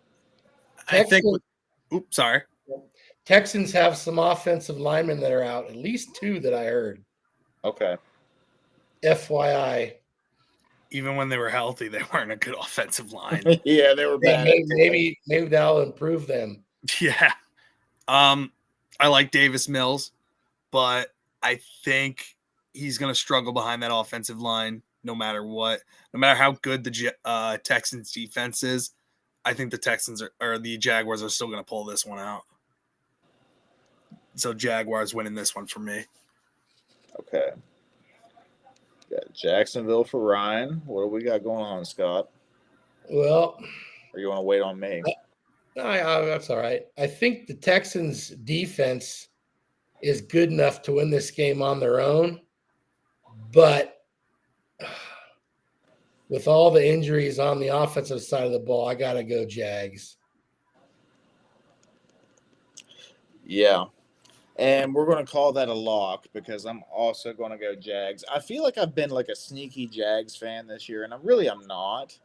But like I keep picking them in these games. They must have a soft schedule or something. I don't know. They've actually done right by me for the most part. But the Texans are a fucking mess right now. Let's just put it out there. They're a mess right now. The offensive line's a mess. CJ Stroud's not playing to his best. Who the fuck is their running back? Nick Woody, Chubb? baby. Woody Marks. Woody, yeah. We love Woody. What are we doing? They're hoping Mixon can come back at some point. Their defense is okay, but like you can't just win games on a defense in today's NFL. So, yeah, I don't know. It's Jacksonville for me, man. And we got Havmo, lone wolfing out there in the comments saying Texans. I'm not saying I can't see it. I'm just saying that it's not likely for me. Amid's got Jaguars. Jesus Jerry's got the Jags. Havmo's saying, hey, it's a toss-up, though. I'm going Texans, but it's a toss-up. Grinch Season says it's Jags. Chris B. Hey, we were just talking about you, Chris. Hey, appreciate you coming in, buddy. Hell yeah, man. And he's dropping his picks already too. He's all over it. He knows the whole spiel. He's got Jaguars as well. Havmo says that's why I'm in the 300 club. Hey, that 300 can change real fast. Okay, don't beat yourself up there, Havmo, because plenty of football left. Plenty of football. You can go like friggin' 12-1 this week, and all of a sudden be 500. Yes, we did Jacksonville, Houston. Ryan, you want to hit the next one? Yeah, we got a big division matchup between Buffalo, where their quarterback's king of flopping. And did you see that last week? He got tapped in the head and was like, "Oh, flop." Oh, yeah, I did not see that, but it doesn't. Oh my god, Josh Allen pisses me off so much. And the guy who probably can't even remember his name into a tongue of Iloa with all the concussions the guy has. So this one, I think it's an easy one. Buffalo's a much better team. Miami's in shambles. They don't know what they're doing. Mike McDaniels is a lame duck coach. Buffalo's going to come into Miami and steamroll them. Miami played them pretty tough in Buffalo. Yeah. But for that reason, I don't think Buffalo will be sleeping on them. Give me the Bills. Yeah. I don't even know if there's not much conversation to have about that. Buffalo's going to take this. Come on. They're the better team, and this is the time of the season. Like, they always have that, like, soft spot, like, where they kind of, like, they lose a few games, and people are like, oh, are they kind of falling off? And then all of a sudden they catch fire and start beating teams by, like, 30 and shit. And everybody's like, oh, yeah, there they are. You know, they just got done beating up on the Chiefs, so. They do it every year. So they're in that spot right now where they're hot and they're beating the shit out of teams. So yeah, it's Buffalo. They'll probably drop 20. They'll probably beat them by 25, which is pretty crazy to be honest with you. Chris B's saying Bills. He agrees with us. Havmo Bills. He agrees with us. That away, Havmo. You got that one.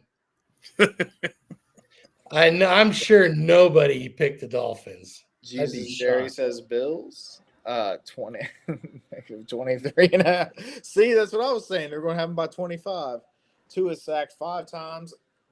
A-Chain 40 yards. Josh Allen 2 rushing touchdowns. I like how he always throws us a little parlay too. That's nice. I'm going to look back on these comments tomorrow and start placing bets. And if you don't win me money, Jesus, Jerry, we're going to have problems.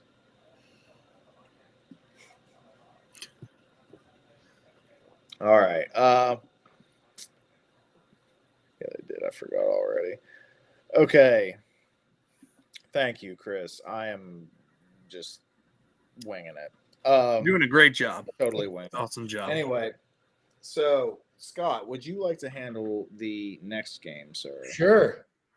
The battle of the purple teams. Baltimore invades Minnesota. Man, I want to trust Baltimore. Hard, even with them getting healthier, it's hard to do it yet. But I know for sure I don't trust the young quarterback in Minnesota. Give me the Ravens. Okay, going Ravens. Is there any notable injuries that anybody knows of? I'm trying to look it up right now. Now that I finally got all my teams written down here. Aaron Jones says he's going to play. I don't think that's been confirmed. Questionable. Aiming to be ready Sunday. Says that he thinks he'll be in a good spot by Sunday to play against Baltimore after the Ravens listed him as questionable, or after the Vikings listed him as questionable on their final injury report. So, yeah, likely going to play. That's the only thing I see. Yeah, between both teams. Unless I'm not counting offensive linemen. I'm looking on fantasy here, so. Tough game. I don't trust JJ McCarthy. I really don't. I trust Lamar, though. I think Lamar coming back, I think this team, the Ravens, are going to win. They're my pick. I'm going to be honest with you. I wouldn't be surprised if the Ravens win out. Mm-hmm. You know what I mean? Like they got in a really tough spot, and they might win out and maybe just barely scooch into the playoffs, or maybe not. I don't know. They can still win their division. Their division's not that strong. Yeah, really, it's Pittsburgh. not. Pittsburgh's nothing to fear. Everybody's dropping 50 on the Bengals, and Pittsburgh is like hit and miss whether they're good that week or not. The Browns, they have a good defense, but that's it. Can't score a point to save their lives. So, yeah, the division's really not that strong. I'm going to say Baltimore wins this game. I think it'll be close, though. I think Kevin O'Connell's a good coach, you know. Mm-hmm. So, yeah, going Baltimore. Brian Flores is a great defensive coordinator, too. He'll do what he can to keep Lamar contained. But I think with him being back, it opens so much up for Derrick Henry and Zay Flowers as well. So, and I think Isaiah Likely is going to get more involved in the offense, too. So, are you saying Baltimore is going to win it, or? Oh, yeah. I picked Baltimore, yeah. Okay, I was just making sure. Yep.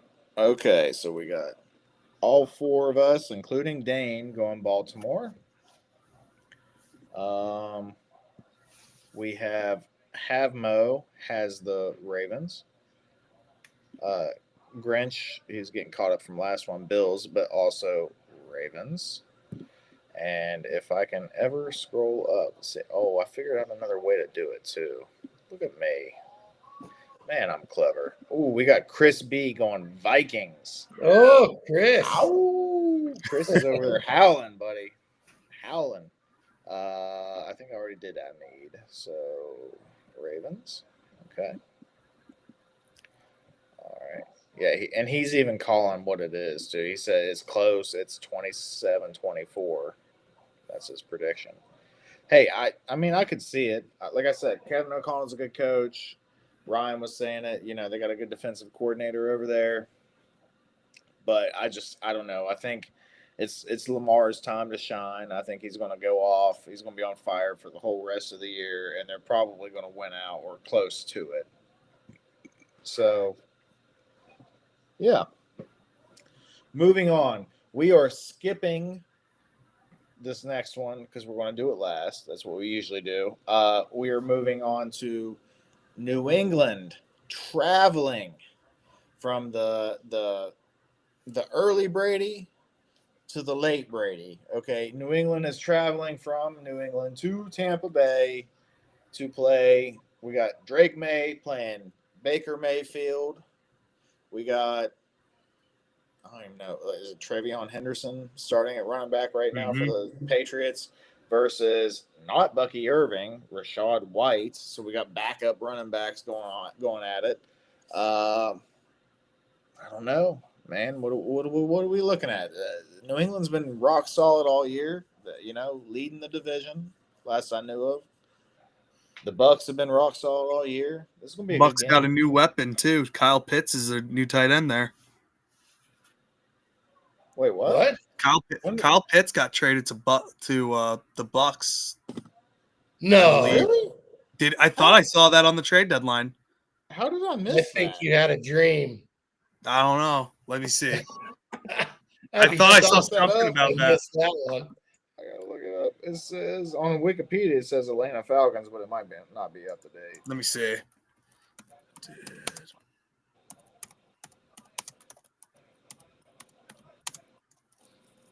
No, Kyle Pitts has not been No, he's traded. still on the Falcons. I thought he got traded to the Bucks. I thought I saw something. Yeah, not traded. That was definitely a dream. Yeah, Hey, definitely a get it, dream. dude. I don't know I've what been I was looking at.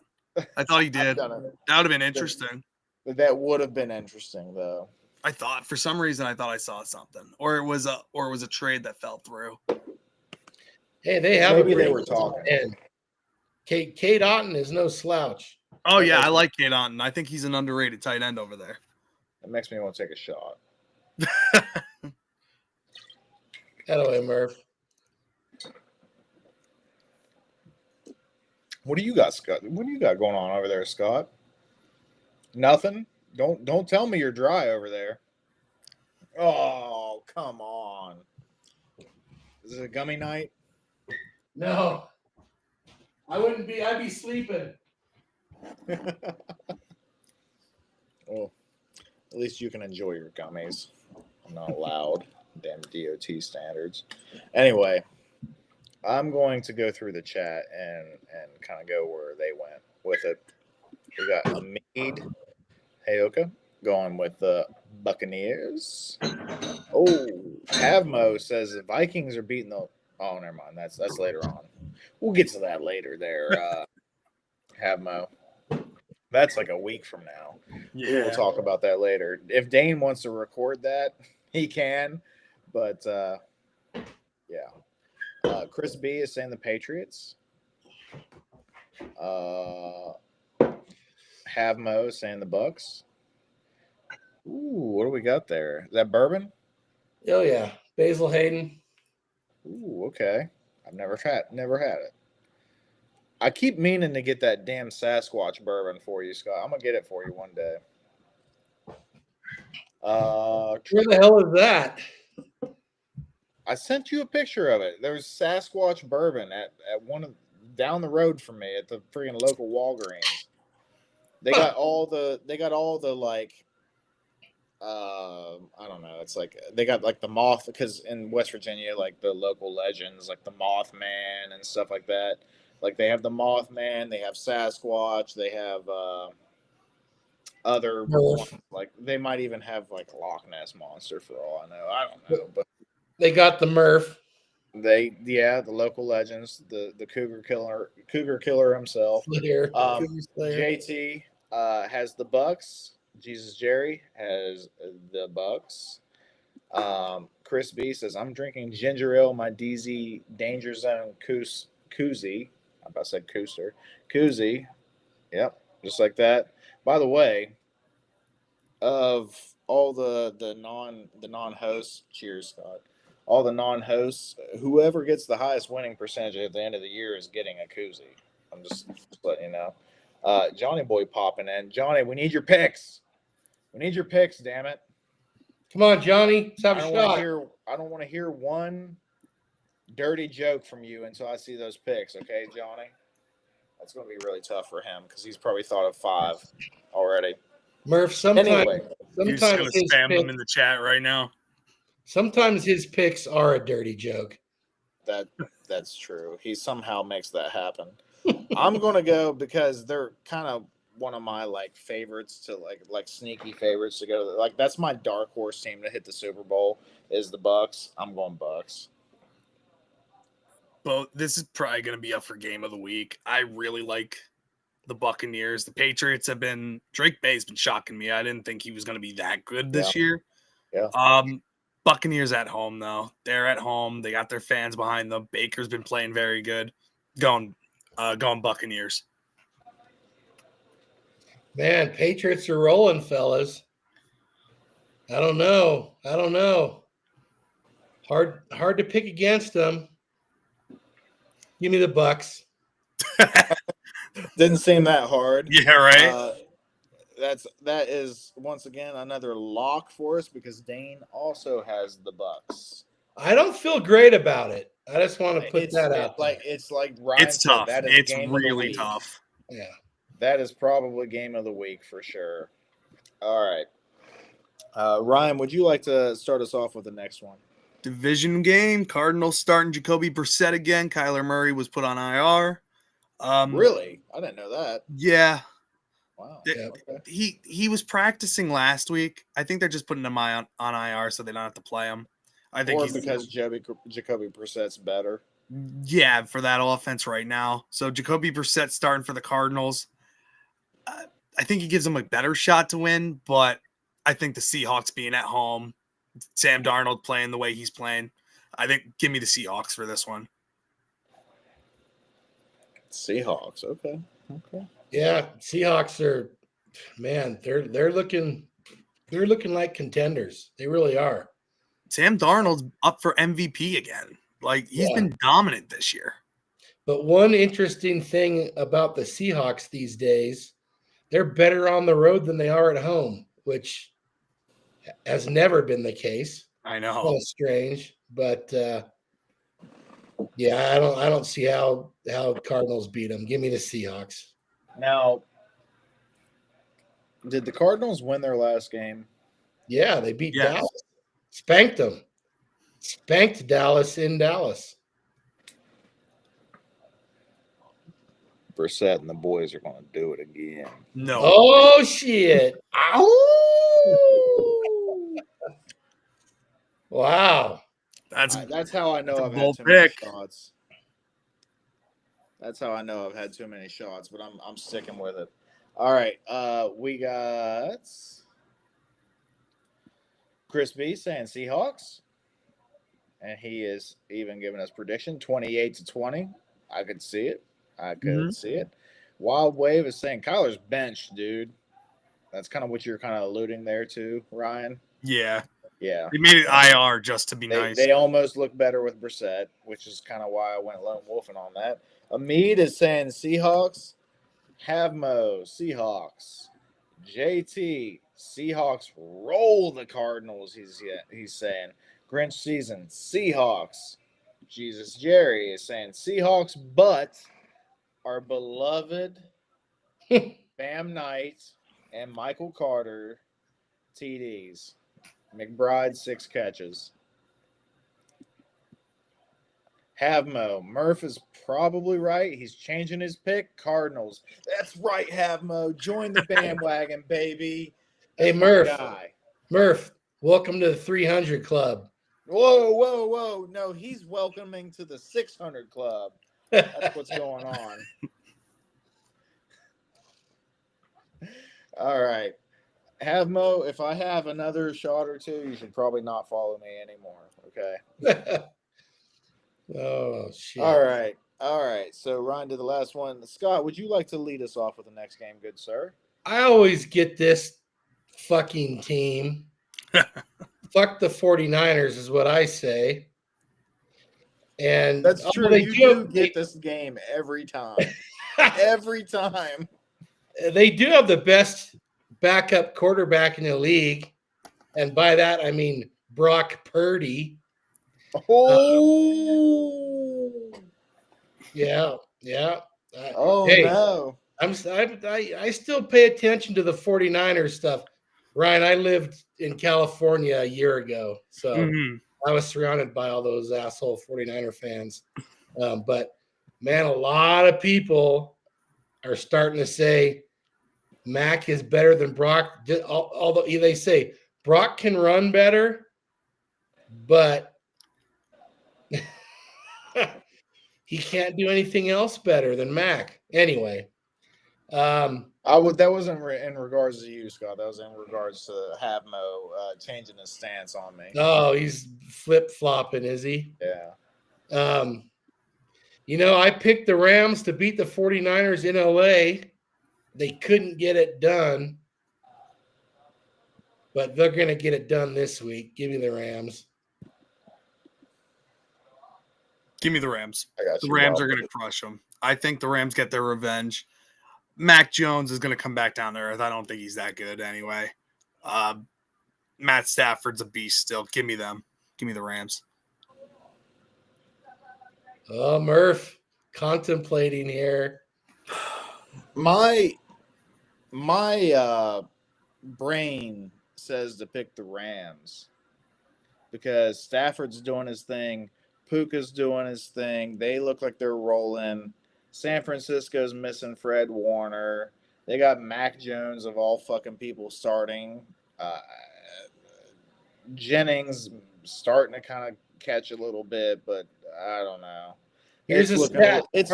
It's looking a little weird over there in San Francisco. But also my heart is saying, like, San Francisco's not going to fucking lose to a division rival, the Rams. Like, I don't know, man. Murph, here's a stat for you. Hit me. Matthew Stafford, since going to the Rams, is 3-6 against the 49ers. Which is exactly why I'm going, ow! I'm picking the 49ers. Good. I knew I could push him over the edge of that one. I was already there anyway. Okay. I'm feeling good tonight, so fuck it. All right. Let's see what the good old Chad is saying about This one's probably split up a little bit, I gotta believe. Not looking. I think a lot of people are picking Rams. It looks. Yeah, we Okay. got Chris B with his prediction. Rams. You know what? I wish that all NFL games played out how Chris predicts them, because they're all good games. Mhm. Every single Hell one's yeah. a good game. And that's what, hey, as football fans, that's all we want to see, right? We just Exactly. want to see good games. Especially fans of a team that doesn't win very often. It could be Yeah. two teams I could give a flying fuck less about. Like, what was it earlier? Arizona and Seattle. I don't give a flying shit about what's going on with those two teams. But if that's a good game, I'm going to watch it. Hey, Damn right I'm going to watch that. just to backtrack a little bit, I don't know how you guys feel about it, but I love those uniforms the Broncos were wearing last night. The old Orange Crush, orange jersey, blue helmet. Man, those are so Yeah. much better than the I like new those ones a lot better than what they got now. Yeah. Dude, I fell asleep at 7:30 last night. Woke up at 3:30 in the morning. I was supposed to go visit this girl. Well, I mean, I was supposed to go. I had things to do. And she was mad as hell when I woke up, and yeah, whatever. Anyway, yeah, I fell asleep at 7:30. I had no idea. I didn't watch. I haven't even seen a highlight of the game yet. So Don't bother. You don't want to watch it. I will have. Based on the group chat, Scott, I was like, "Yep, I didn't miss out on much." It was awful. I would like to at least see those uniforms and check that out, though. There you go. We got Amid Hayoka saying, "Ow, 49ers, baby." There we go. Have Mo says Rams are on a roll, so he's going with the Rams. Grinch season saying Rams. JT saying Purdy's overrated. Agreed. Scott's all over that. Scott is driving that bandwagon. Jesus Jerry says Rams. Puka 20 yards rushing, not receiving. 9 catches and a Higbee TD. That is quite the interesting parlay. I'd like to see the odds on that one. That one's That'd got. pay pretty well. JT's saying Niners. Wow, Okay, there's some don't you Niners worry getting yourself, brother. We got you. As long as you get them in here, we'll get them. Where the hell's Clancy? Haven't seen him tonight. Oh, he'll probably pop in later and throw all of his picks in the chat.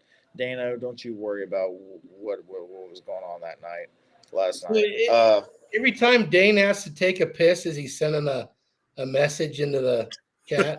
Seems like it. He sneaks away to the bathroom so he can chat in the. All right. Yeah, that's right, Chris B. Dano deserves a trophy. I agree. Stranger, what highlight? I guess there wasn't any from what I'm hearing. No, there was not. It was an ugly game. Although I appreciate watching Denver rush the quarterback. That they are legit. Yeah, that John Franklin Myers guy. I wish my team could have had him. I know. I'm telling you, that guy. Whatever team picks him up off of waivers whenever he's cut is pretty good. Yeah, right. Jennings was so good when Ayuk was faltering. Yeah, dude, I don't know. Jennings, I got him on one of my fantasy teams this year, and he's another one of them players, and I'm just like, what are you doing? Yep, we're wet on here, Dano. Don't you worry about it. All right. Who Dano take? Scott did the last one. Dano went LA Rams. Like I said, I was howling for a reason. Okay. I keep forgetting to mention it, though. All right. So we have the Detroit Lions traveling to Washington, to the capital, to play Jaden Daniels and the Washington Jaden Commanders. Daniels is hurt. Oh, wait. Jaden Daniels. That's where I was going to go. Oh, there. sorry. I was building anticipation. Yeah. Sorry. That's okay. I was trying to be all like dramatic and build. It's whatever. Anyway, Washington Commanders, who have been quite disappointing this year, right? I think a lot of teams expected them to be like 12 wins. Nah, not looking like it. Not looking like it. Jaden Daniels keeps getting banged up. Terry McLaurin not looking good all of a sudden. He's out all his career. He's been out too. He's out this week again. Yeah, but even when he's been in, it's been like, what are we doing? You know? I don't know. Regardless, Detroit playing Washington at Washington. Does home field advantage give you enough to go, ow? No. I don't trust. I like Marcus Mariota, but he ain't overcoming that Detroit team. Yeah, Detroit all the way in this one. Hey, black cherry. Murph, get good bourbon. You don't have to make it taste like cherries and apples and cinnamon and blackberries and shit.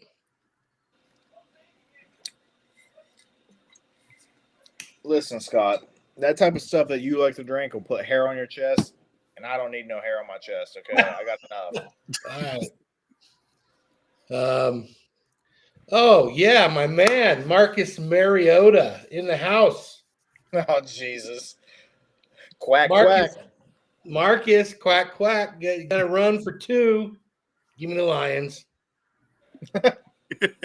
Come on. You couldn't have sold that better. Oh, God. Oh, man. I don't see the Lions having back-to-back stinkers. Mm-hmm. Last time they had a stinker, which was week 1, they bounced back pretty strong. I expect the same this week.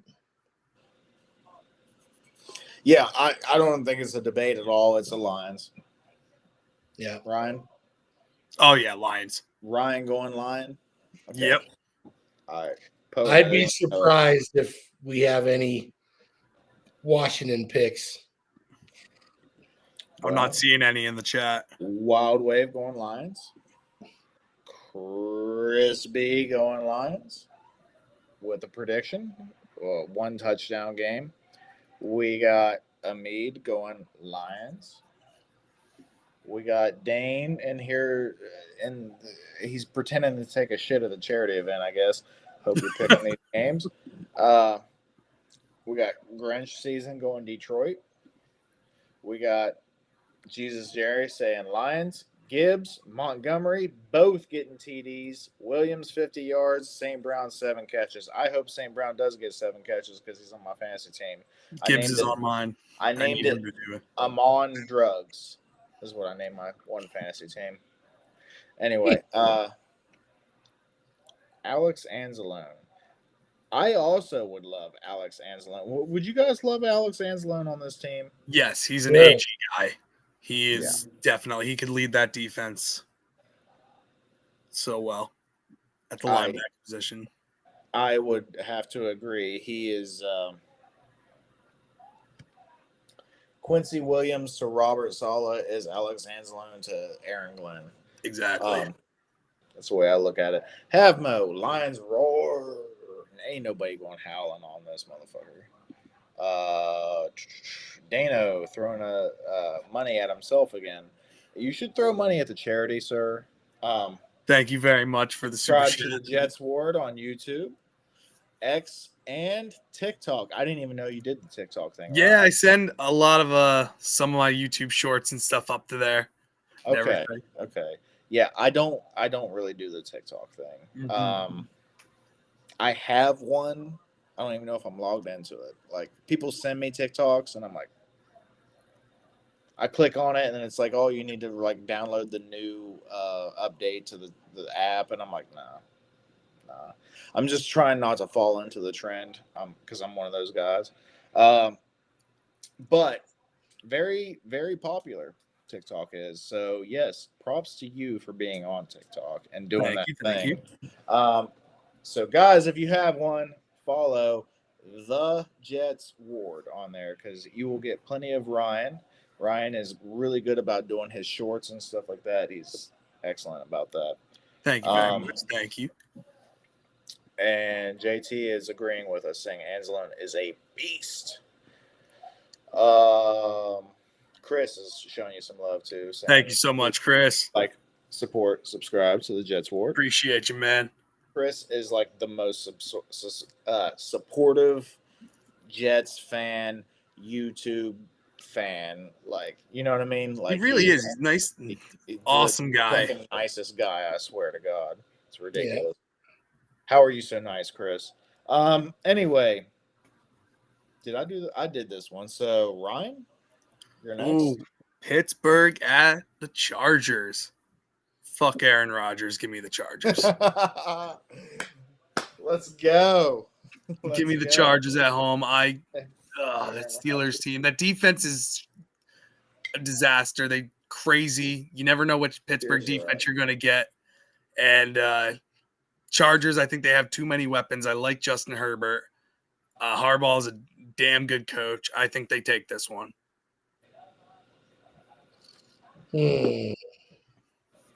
Go Aaron Rodgers, first of all. This is tough. And the only reason this one is tough for me is because the Chargers don't have any tackles. Yeah. And Pittsburgh's pass rush came alive last week. Oh, shit. Can they be consistent, though? They have not been consistent. Well, they were the bottom of the league in defense until last week, and they still gave up 400 yards. They got my Duck quarterback. This is another tough game. I will say Aaron Rodgers has been playing better this year, but it's only tough for me because of the Chargers offensive line situation. Yeah. Even if Alt was playing and now he's done for the year, it scares me because I saw what has happened to them last time he was out. Give me the Steelers. Well, Scott, I am going to expect a howl out of you because it's Chargers all day. Ow! And Herbert is one of my fantasy quarterbacks. LA. Herbert's just too good, man. I feel like he's just got so much talent to not have one more playoff games. I blame the coaching on that one. I like Herbert a ton. Defense too. The Steelers' defense is just not consistent enough for me. Their secondary gets exposed. Jalen Ramsey's not the same player that he used to be. If their pass rush gets involved this week, it's going to be a long day for Herbert. But the consistency for that defense is off. And I just think the Chargers they're at home. I think it's going to be a big win for them.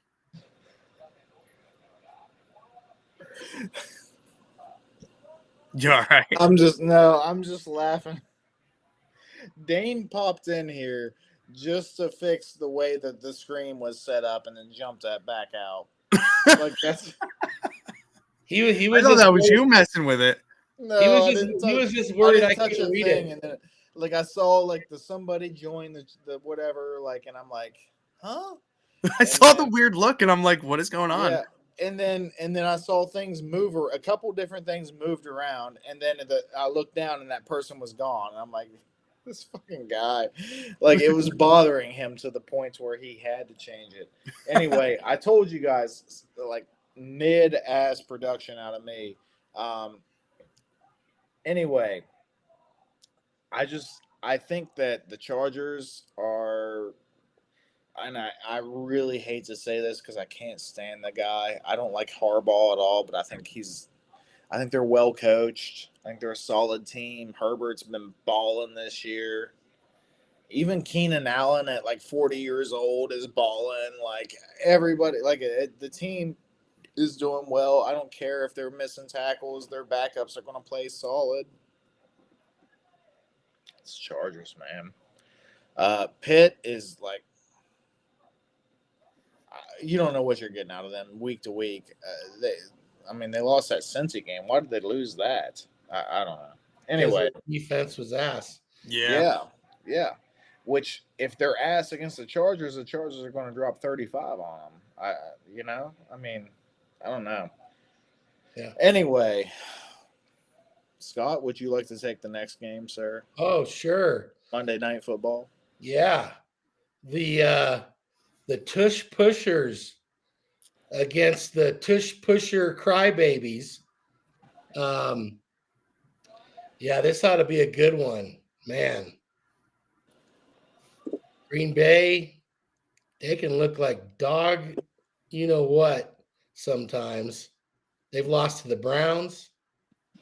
They've lost to Carolina. They tied the Cowboys.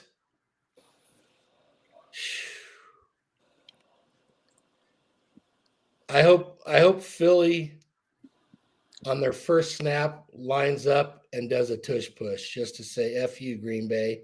Give me the Eagles. Ooh, I didn't expect you to go there. In Green Bay, give me the Eagles. I did not expect you to go there, Scott. It's a tough one. Really is.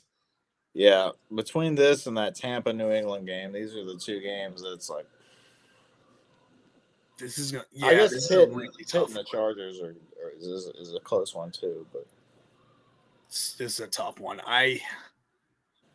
You made a great point. The Packers are just ebb and flow too. You never know. They can play very good, or it's crap, like what they did against the Browns and stuff like that. I think this is going to be one of their better weeks. It's supposed to be very cold in Green Bay. The Philly players are coming out and saying they don't care about it. I think Green Bay is going to take this one. I think Jordan Love has a big week this week. I kind of hope you're right about that, considering one of my fantasy teams. I am going to need a howl out of you, Ryan. Oh! Because I'm going Philly, baby. I see Jordan Love. I see him just having a rough game. I really do. I think Philly's defense is spotty, but they can show up in big games, and I think this is a big game for them. I think they're going to show up, and they're going to give Jordan Love hell. I think it's going to be like a touchdown and a pick, and that's it for him. And Philly's going to roll, man. I think Hurts will have like 2 passing touchdowns, 2 rushing touchdowns. Like Jai Alexander revenge game too. Yeah, I think Philly's going to roll this game, and Saquon's going to have a touchdown too. And So, Murph, you know Green Bay's missing their top target now too. yeah, exactly. I didn't know that, to be honest with you, but yeah, I'm going to act like I did. Yeah, you knew that. We talked the tight end, right? Oh, Tucker Kraft. Yeah. Didn't we have this whole thing going? Jesus, Jerry, thank you for subscribing, man. I appreciate you. Heartbroken on Tucker Kraft because he was on my fantasy team and he was. Thank you, buddy. But yeah, Jesus Jerry. Thank you very What a much, guy. man. I appreciate it. The guy. Now he's boosting your international following too, just by I doing. appreciate that. That's awesome. I love it. And I forgot to go through the last picks in the chat too, so we're going to do that real quick. JT had Pitt. Havmo says in SoFi. I don't know if did I miss the actual pick though. Okay, here's a question for you guys: who will have more fans at that game, the Chargers or the Steelers? Steelers. Steelers fans travel so well.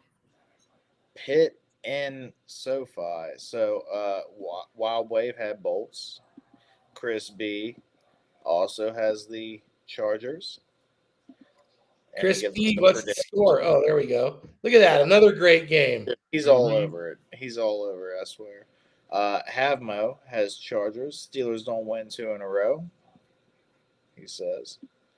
I will say, okay, maybe I really feel like I'm in the minority here. I mean, this is going to be a little deviation from what we're doing here.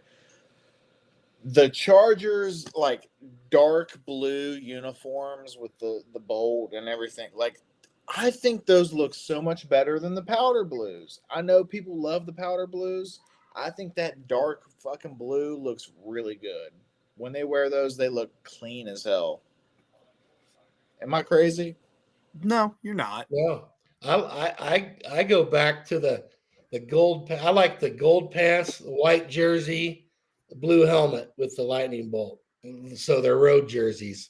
I always kind of like the white jerseys for some reason, but yeah, I like the dark blues better than the powders. Also, Murph. I do like the powder blue, but like the dark blue, like that was what growing up, the iconic LaDainian Tomlinson running back, what I picture him wearing, because that was anytime I watched him, it was always that jersey. So the dark blue ones. Yeah, and maybe it is like a nostalgia thing for me too. Watching LT back in him and Phillip Rivers back in the day, Antonio Gates, you know what I mean? Like Drew Brees too. Like even Drew Brees, yeah. See, you guys don't go back far enough. I'm going back to Dan Fouts and yep. John Jefferson and that crew. Chuck Muncie. But in those days, when they just threw for 1,000 yards every game. Coryell, but they would wear, I'm pretty sure they wore white jerseys for home games. I think so. So we got Havmo going to Eagles. We got Dane's wondering if he looked like Scott last week. I think he might have looked a little bit like Scott. Chris B. I cracked up when I saw. Oh, yeah, that was pretty funny. Yeah. Chris B says Packers win 33-30 versus Eagles. Woo! Every game this week is close, according to Chris B. Wild Wave. Fly, Eagle, fly. The Jeff Feagles says Jesus Jerry. JT, Eagles. Wow. More Philly picks than Packer picks, huh? Kinnick Stadium. Where is Kinnick Stadium at? Anybody know? Where's what? Kinnick Stadium? You guys know where that's at? No. Stadium? I live in BFE, West Virginia, so I don't know. I don't know. Or I have no idea where that one is. Okay, we're stumped on that one, Havmo, so give us a little lowdown on that. But he also gives us the Eagles. Hearts for me, Jerry. Of course, hearts for you, dude. What are you talking about, dude? Of course. Amid says Steelers, which was the last one, but I appreciate you getting that pick in there, sir. Yeah, I think that was everybody. Okay. We are Game on. of the week. The game We're of on to the game week. of the week, baby. Yeah, it's going to be close. We know it's going to be close because everybody's going to be scoring basically 0. Our beloved, speaking of hearts, New York Jets are traveling. Oh, no, wait. They're being traveled to. The Cleveland Browns are traveling to New York, or New Jersey, as we should say, because for whatever reason we're in New Jersey. East Rutherford. The Browns traveling not that far to New Jersey to play our beloved New York Jets. The Browns, are they going to start Shedeur? Probably not, because Stefanski hates that motherfucker for some reason.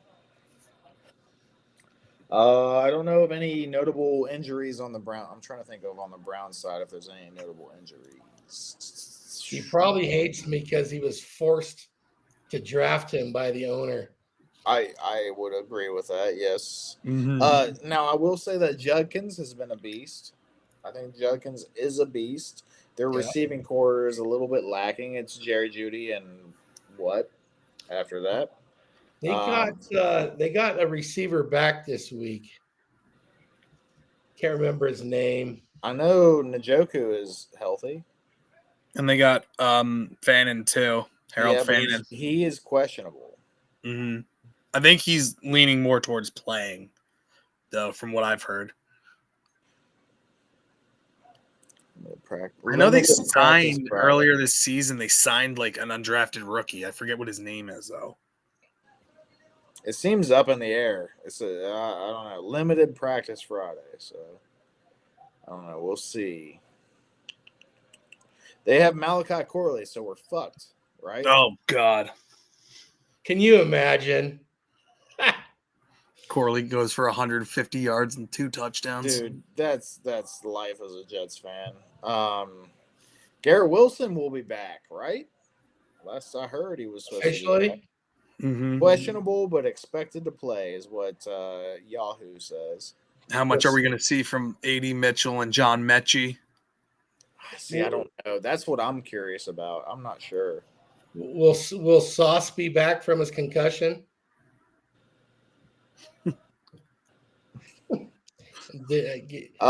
Khalil Herbert is questionable, if that makes a difference to you guys. Oh boy. Hey, our Wang is fucking ready to go though, buddy. Kane Wangwu.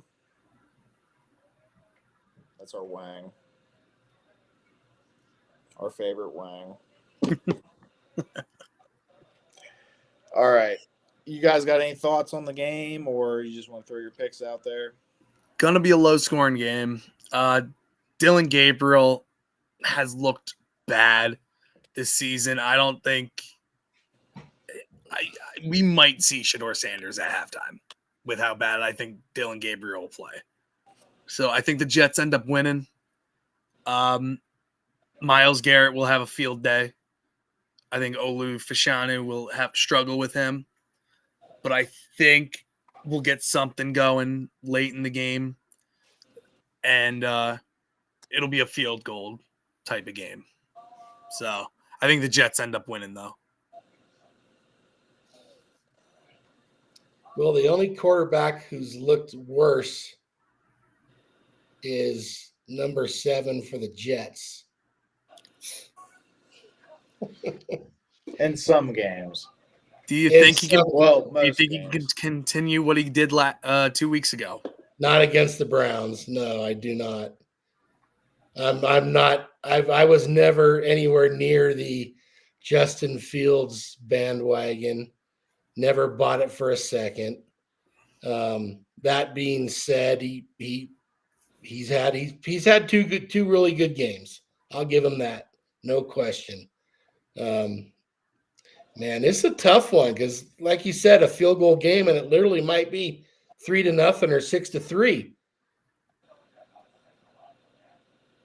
I wish I had the temperature of the Jets locker room after the trades. That is what I, really wish. Well, Brees Give me- Hall's not a fan. I can tell you that. Huh? Brees Hall's not a fan. I can tell you that. No, he doesn't want to be here. And I know I didn't get to chime in on that discussion. I'm not surprised they traded Quinn, and he didn't want to be here. He was requesting a trade apparently for. Yeah, I heard that a couple weeks ago. Yeah, He'd asked, the 3 times to be traded, so it was out there. I mean, he was being a pro about it, and I'm glad the Jets weren't talking about it. But I was surprised by Sauce. I like the trades. I'll be honest with you, but I was really surprised the Sauce trade. But anyway, give me the New York Fighting Jets. let's go. Damn, I thought you were going to be howling tonight, Scott. I once again I don't feel strongly about it. Yeah. All right. I was tempted to take the Browns, but give me the Jets. I forgot to make Ryan howl last pick because Dane also went Philly, so Ryan's howling for that. But we are a lock. Everybody has the Jets, which is not super common on this show. I will say, like a lot of Jets shows, there's a lot of positive guys that are probably like, yeah, Jets going to win every week. Not this show. Normally me and Scott are like, fuck no, we're losing. Not this week. For whatever reason, we think we're going to win this week. I'm going to tell you the reason right now. Special teams is what's going to set us apart this week. Nick Folk is 26 of 26 or something like that on kicks this year, not field goals. It's just kicks in general. He is perfect so far. Now, he won't be perfect all year, but he's perfect so far, and he's been killing it. Our Wang is back. He's fully healthy. He'll get us 45, 50-yard returns every go around. Put us damn near in field goal position every time they kick the ball to us. Hey, that's the difference right there. Between that and, they got a good defense too. So it's going to be a low-scoring game, but I think special teams is what's going to set us apart. Plus, Austin McNamara is going to be that was another one of my hot takes. Going to be top 3 in net yards per average this year. So yeah, he's going to kill it too. He's going to be really busy this game. This is the most fired up I've seen Murph be about the Jets all season. Right. I love our special teams. Well, you're fired up before you brought up the special teams. That's good. I will say this: they need to control Judkins. If they don't, they might lose this game. Dylan Gabriel doesn't scare me, even though he's a duck, but he's a little guy. Not a football is not a game for little people. Anyway, yeah. So the Jets in a low scoring. Take the under. What is the over under for this game? That's the lowest one of the season. Probably. I think the Browns are favored in this one. They are. I think that after the trade, it changed.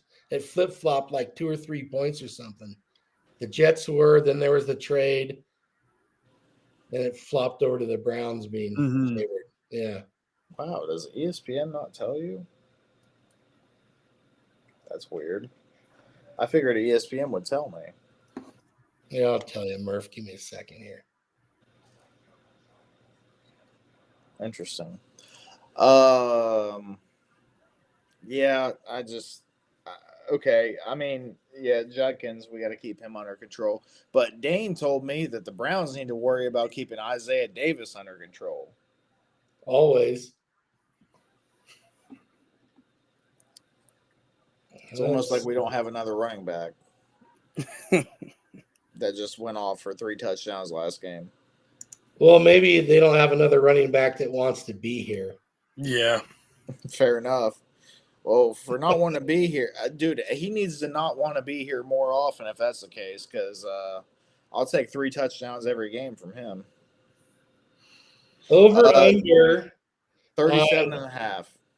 Yeah, that's what I got too.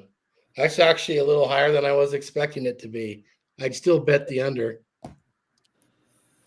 I could see something like fucking 16-20 or something dumb like that. But Havma brings up a good point. Judkins coming off a shoulder injury, so could be dealing with that still.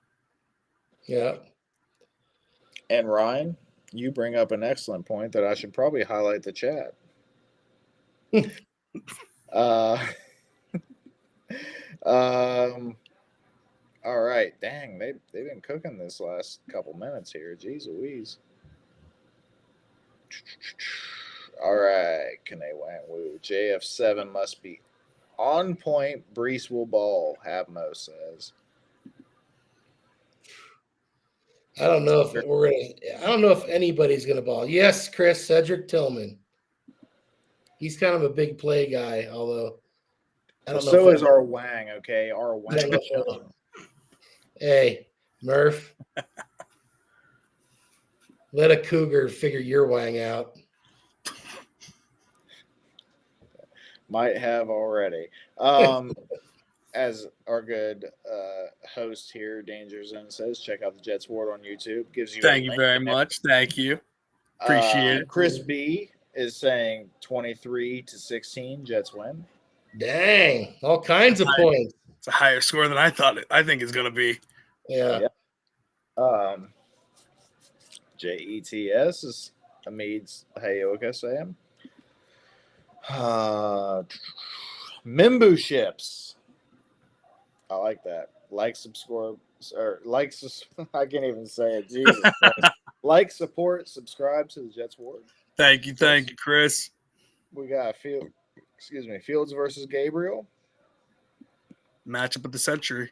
Shador probably falls in love with MetLife, wants it to be home. Oh. Yeah, let's not do that. Let's not speak that into existence, please.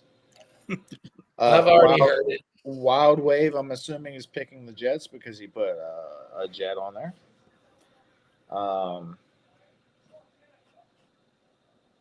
Let's folking go.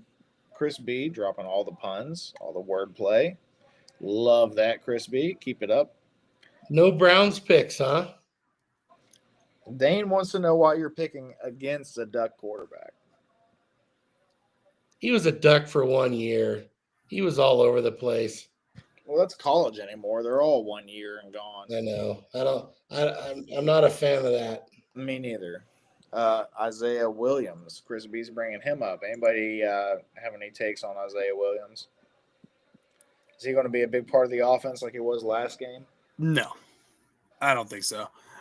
I think it was just because we were down so many receivers that he was able to. He had some nice plays. I'll give him that. But I think with A.D. Mitchell being back, Garrett Wilson being back, John Mechie being in the offense, I don't think he's just going to be on special teams. I don't think he's going to get a lot on offense unless they trust him up more than Arian Smith. Yeah. Then. Maybe they do. Who knows? Never know. I was shocked that they gave him the end around and not Smith. I thought Smith was faster than him. I thought for last week, 2 weeks ago. That's kind of what I thought too, but I don't know. Whatever. Hey, Smith looked good.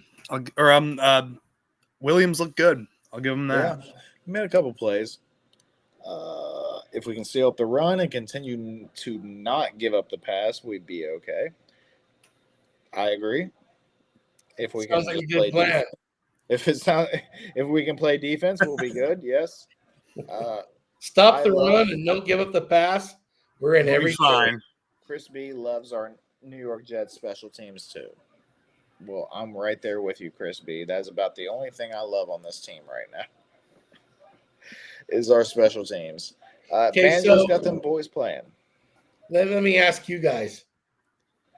Little rejuvenation in like Jets positivity after they won the last game. What happens if they lose this one? Is Right everything back just into the gutter, baby. okay? We'll be Yeah. having people call for AG's name again, fire him. You know that, especially if we lose pretty bad, they'll want AG fired. I don't know that people will be saying that though, because like You know there'll be if some. we lose this game, people are going to be like, "Oh, well, it's just the tank." After we just gave up two of our best defensive players, like we're going to be like, "Oh, it's just the tank." That's all. You know, tanking for Mendoza or whatever. I think it depends on how we lose. If we get blown out, I'm sure people will be a lot more pissed. But if it's like close, then be like, all right. You know, if the Browns score 30, who they're going to want fired? Wilkes, yeah. Yeah. Yeah, I'm not for firing coaches during the season, at least, especially not the head coach. Right.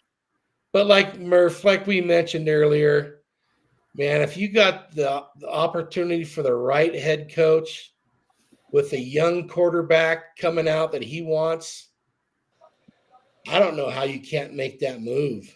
I really don't.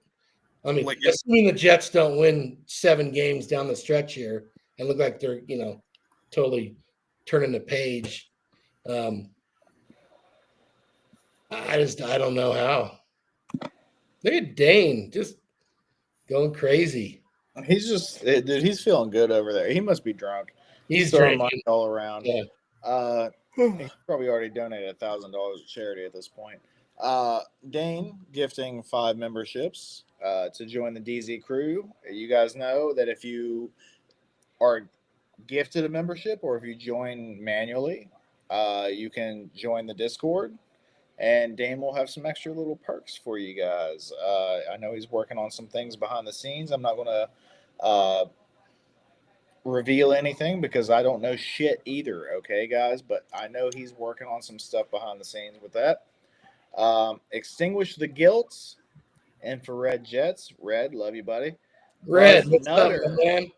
Buzz Nutter got a membership. Buzz, that away. Heck no. And Matthew Smith all got memberships. So congratulations, guys. Congratulations, guys. Hanging out. I know Dane is saving up little bags of beard trimmings to send out as little specials to the members. Well, he needs to trim it first before he can do that. All right. We got a question here from good old Dana. If you had to predict one New York Jet to be graded as our best player so far per PFF, who is your guess? Excluding people with less than 50 snaps. I'm going to let you guys start on this because I'm going to go pee. I refuse to talk about anything PFF.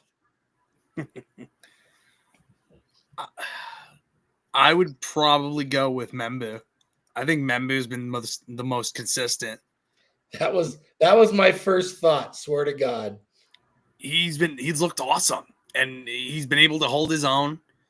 After week 1, he's been able to do so much, and he's just grown a lot better.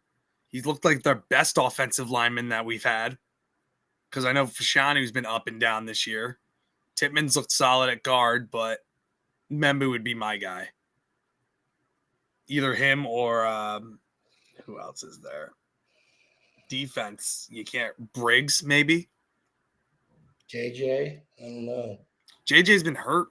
Was out for a little bit, though. Yeah, so, but he's played. I'm assuming he's played at least 50 snaps. Yeah. But I'm going to go Murphh. Would you pick him as well? I know. That was my first thought was Murphh. Boom. So I guess they say you go with your first inclination, right? Yeah. So right now, looking at the chat, says Chris B had his guess was Quinnen. Dano said amid the trade. Havmo says Membu needs help Sunday. Maybe Rucker can help out. Dano said it was Briggs. Juwan Briggs. Yeah, okay. That's a nice one. Holy crap. He's been very underrated, honestly. He's been dominant on the defensive line. Harrison Phillips has been good too. I think the Jets are going to do okay on the defensive line without Quinnen. But because of Juwan Briggs, I think he's going to take a big step forward. I already forgot the question. I went and peed and came back, forgot the question. Highest graded player on PFF over the next how many weeks? I guess I think so far. Minimum. Oh, 50 so snaps. far. I mean, doesn't it have to be like Nick Folk? There we go. Right? I mean, he's That would be a 26 good and guess. 26 on his kicks. Like, how can he not be like 100 on PFF? Like, I don't know. Does PFF bother to grade kickers? Okay. No idea. Maybe that was the easy answer. I don't know. Aside from him, I'm pretty sure that Brandon Stevens has been getting a lot of PFF love. I don't know if I want to choose him, though. I'm going to guess.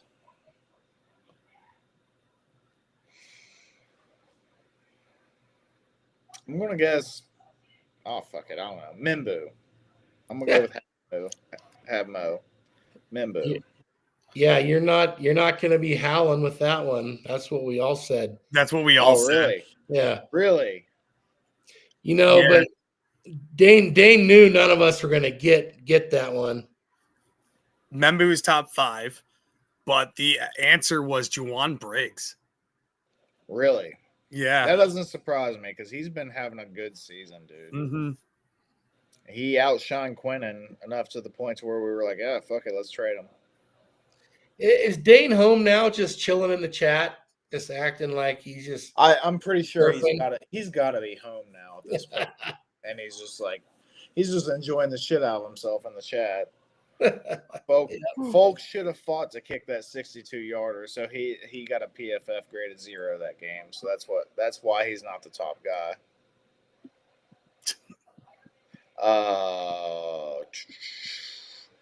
Amid wants to know where Robert Chinnuts is. He said he was a great caller.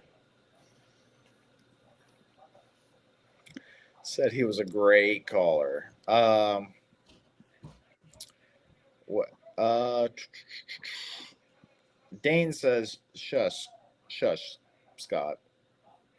Don't worry about it." Is what he's saying. It's fun down here in the chat. Tufele, yeah, that's a name I haven't heard in a minute. That was a name. Yeah, I haven't heard that name in a minute. I forgot he ever even existed. Yeah, I forgot he was still on the team. Yeah. Has he been injured? No. Just hasn't been getting the snap time.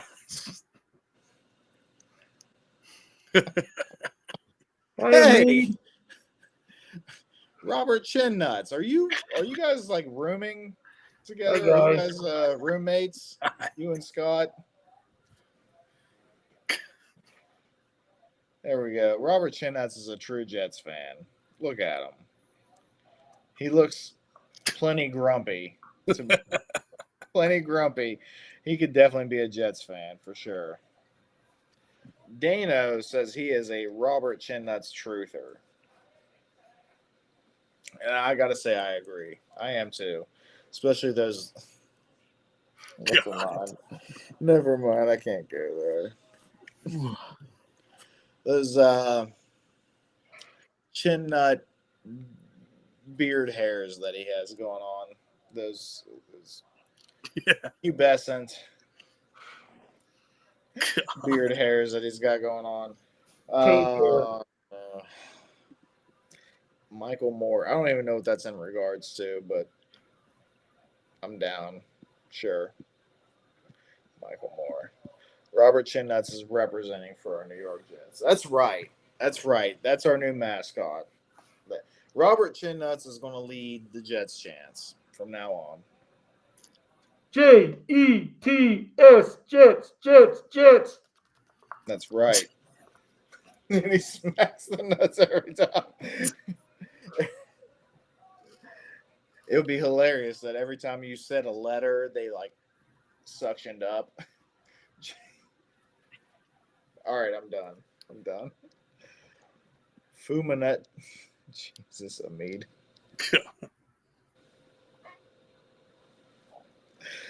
Fumanut Chew. Jesus Christ. I got to pull it off by my nuts. Ah, there we go. All right. Dane is trying to get us back on track. Good luck, Dane. If you want us back on track, you need to pop in here because I'm way off the rails. Would you have taken the Raiders or Broncos? Surely Bowers was going to get 3 more TDs. Oh, well, of course, no one was taking the Raiders. Yeah, I think everybody would have taken the Broncos there. I actually don't even know who won the game.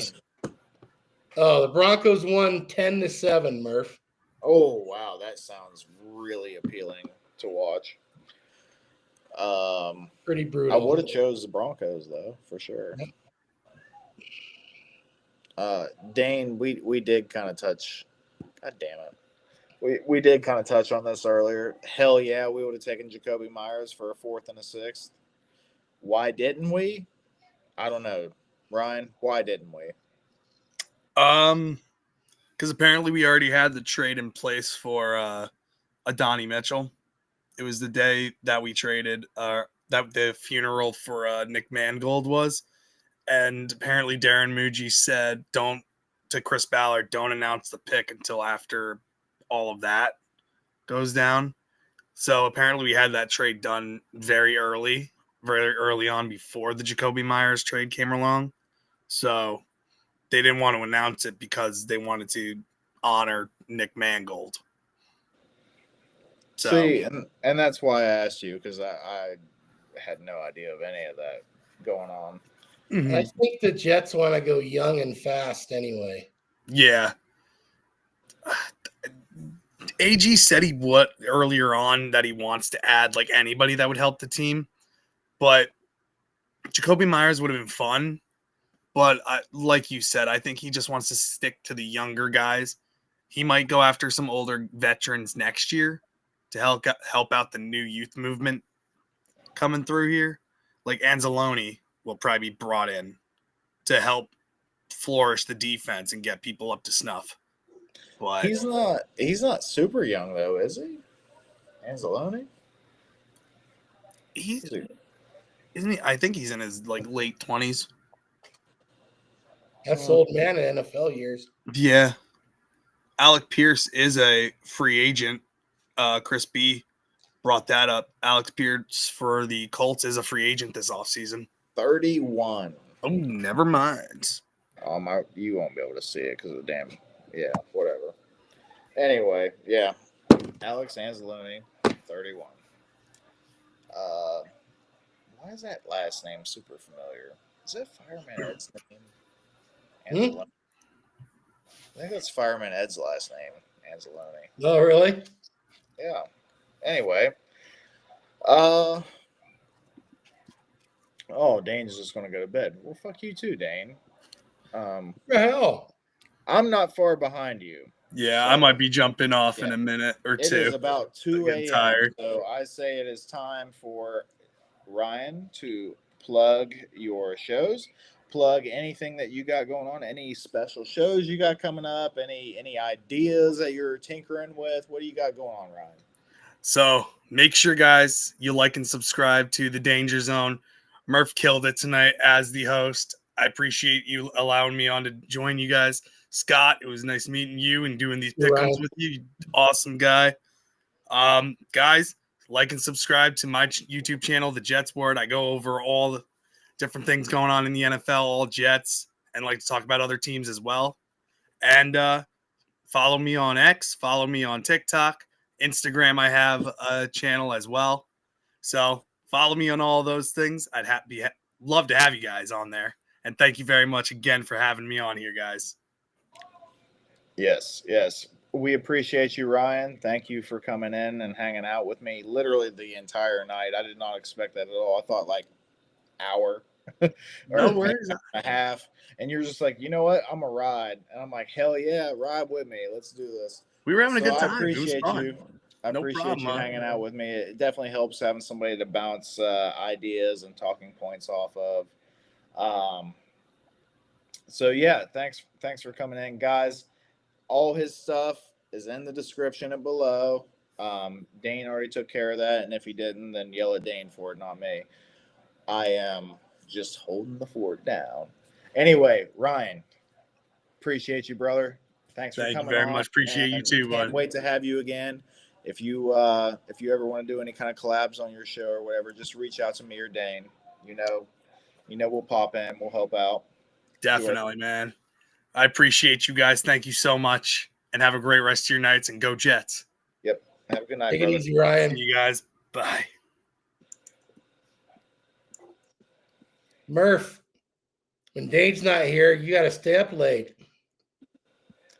Yeah, dude. I didn't even know it was 2:00. I really didn't. I'm kind of surprised how late it is myself. But anyway. Doesn't feel like it's the time change, I swear. Oh, I had no idea. I got up and was like, how come all my clocks are different than my phone? Oh yeah.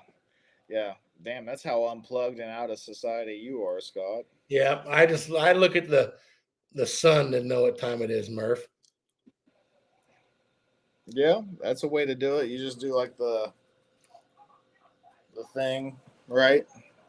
By where it is in the sky. Is that how they like navigate? They like do like the L thing and they like, I don't know. Whatever. Anyway. Yeah. Dane, that dirty dog, he said he was gonna come in late. And Hazel. Is Hazel in here? Hazel just popped in. Poor life decisions. Not sure who she's referring to and what she's referring to. Yeah. Maybe herself. Probably Maybe Dane. herself with Dane. Who knows? Yeah, that's probably what it is. Actually, now that she's in here, yeah, go ahead and go to bed, Dane. No, we have our favorite of the two now. Dude, when she dropped in the Discord, when she dropped apoplectic, I was like, what the I had to Google that shit. I was like, what is this? I'm like, who's got a vocabulary like that? What's going on? Very impressive, Hazel. Very impressive. Shots fired. Oh, yeah, I'm talking it's shit. bedtime, and here they are firing up. Yeah. That's probably me shooting shots at Dane because he's not in here and I did this by myself tonight. Well, not by myself. Ryan helped me and you helped me. Appreciate you guys.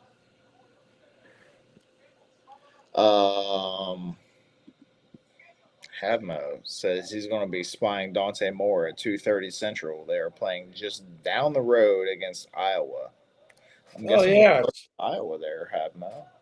I was hoping Alan would show up tonight so we could have a little Duck Hawkeye talk. Yeah, I'm actually shocked he didn't pop in. Normally, whenever there's something like that going on, he comes in and has a little something to say.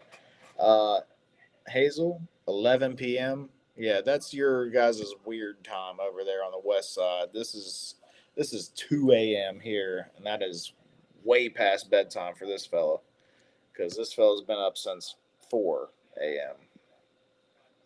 Yeah, 22 hours and still rolling. Well, Oregon Jets fan said it first. All the talk around Eugene is he's coming back to school. We'll see. That's what I was hearing too. I saw that somewhere. I can't remember where I saw that, but I definitely saw that somewhere. He should. I think that might be best for him. Yep. Because if he comes back and he plays for Oregon again next year and same system and everything, he should in theory have a pretty solid year. And if he does and he builds off of what he's done this year, he could very well be the number 1 pick overall next year. Yeah, they got some young ball players on that team also. So he could have a banner year if he comes back. Now, is Sadiq is he a senior? What's going on with him? Is he? I don't know, but everyone sure talks like he's coming out. So Yeah, I don't know what's going on with that either. This is the first I've heard of him. Was this year? I didn't. Was he? I didn't know he even played for you guys until this year. So, well, he's been playing behind some pretty good players, but yeah, he's a beast. Yeah. So for all I know, he could be like a sophomore or something. I don't know, but yeah, Chris B is saying, yeah, 2 a.m. That's the real time. Eastern Standard Time is the real time. I don't care what you guys say. Yeah, I don't know. I guess that's kind of what people think. Hazel, I'm wondering if she's talking about Dante Moore with that. Yeah, I think so. Yeah, because Dane had said Moore is returning. Hey, Dane, be happy for the Ducks. Yeah. I think he'll have a good year next year too. I don't think he'll pull an Aller. That really, I'm not really brokenhearted about it, but that sucks for Aller. You know, he thought he would stay another year and try to, learn and get better, and then he has a rough season, gets injured, and now he won't even be in the top 3 rounds probably. Is he out? Is he out for the rest of the season? Yeah. Yeah, that's a bummer for him. That's rough. Yeah, really rough. And Dane, no, the hell you're not going to see me at 4 a.m. because I am wrapping up currently. Hazel says Shadiq, or is it Sadiq? I don't know. Don't matter. 20, so he's a junior, she thinks. Oh, she corrected herself. Leave it to her to be on top of that shit. He's 20, so he's a junior. So he can play another year if he wants to. The question is does he want to? Man, not if he's going to be a first-round draft choice. Exactly, dude. If you're already projected to be a first round, you might as well just do it. Yeah. Yeah. I mean, that early into the season, Mel Kiper already had him at like 14. I know. That's crazy. Yeah. That's wild. All right. Well, Scott, I think I'm ready to call it a night, buddy. What do you think? Yeah, me too. I'm good. Thanks for the encouragement, Murph. You're welcome. You should sleep good tonight. Yeah, I'm just at the amount where I'll sleep well, rather than if I drink too much, I can't sleep or it's very restless. So, really? I'm just perfect right now. Yeah. See, to me, when I stop drinking is like when I get really tired. But if I'm still going at it, then I can stay up all fucking night, But yeah, Dane, not happening, dude. Not happening. Give him a call at 4 a.m. Murph. 4 a.m. is wake His up time. time. You know what? Now that you His mentioned time. I might do that. FaceTime him. I might start doing that. Just so he understands. Knowing him, he's still awake. Here I am. At that point, he hasn't even gone to sleep yet. He's still awake. Hey, in the old days, he was. I know that. Yeah. Yeah, for sure. All right. Amid, we appreciate you too, brother. You hung out with us all night. Thank you for coming in and putting your picks in, hanging out with us, contributing in the chat. We love it. Love it. Good luck on those picks, everybody. Yep, Chris. I need some challengers. Don't you worry about it. After this week, you're gonna have plenty of challenge. All right. Havmo, we appreciate you. Thank you for hanging out with us and talking your shit like we're doing. All right, Scott. Well, did Stranger get his picks in? Come on, Stranger. We got to get your totals. I don't know that he put. I think he might have put. I don't even know if he put any in. And now Modine just resurfaces. Oh, here we go. Late night happy hour is see, you usually miss this, Murph. It's like closing time and a group comes into the bar. It's crazy. He sends after the fact. I mean, he puts his picks in after the fact. Yeah. Hazel. I'll leave Scott here by himself. Like, it's not happening. It is not happening. We'll go right back to Robert Chin Nuts real fast. Right back to Robert Chin Nuts. Hanging on a mannequin by itself. Yeah, thanks, Dane. I don't think I'd, whatever. I don't know. Showing some love to Modine and Stranger. Another super chat for 4 a.m. It's not happening. I promise you guys that's not gonna go. Chris B said he can go all fucking night. I believe it. I appreciate that, Chris. That's because he's drinking soda at 2 a.m. Eastern time. Stranger showing a little humility. He said, I don't pay enough attention to most of the leagues to pick. That's okay. That's from fair. The looks. Yeah, from the looks of some of the other picks we see, Stranger, that's the same thing they're doing. Yeah. I don't watch probably enough football to make intelligent picks, but I still do it anyway. Yeah, there's no money on it. It's all just 600 club. Still in the 600 club. Fuck it. It's all for fun and bragging rights. No money. Yep. Modine just dropped $10 super chat to say, dang, miss me with Mendoza. Miss me with Mendoza. Scott, you got any ideas, any opinions on Mendoza? Have you watched him play any? Yeah, it's funny. I watched him play for Cal a couple times, and I didn't think that much of him. But boy, he's turning up this year. I didn't get to see the game against the Ducks, unfortunately. I saw the last 3 minutes of it.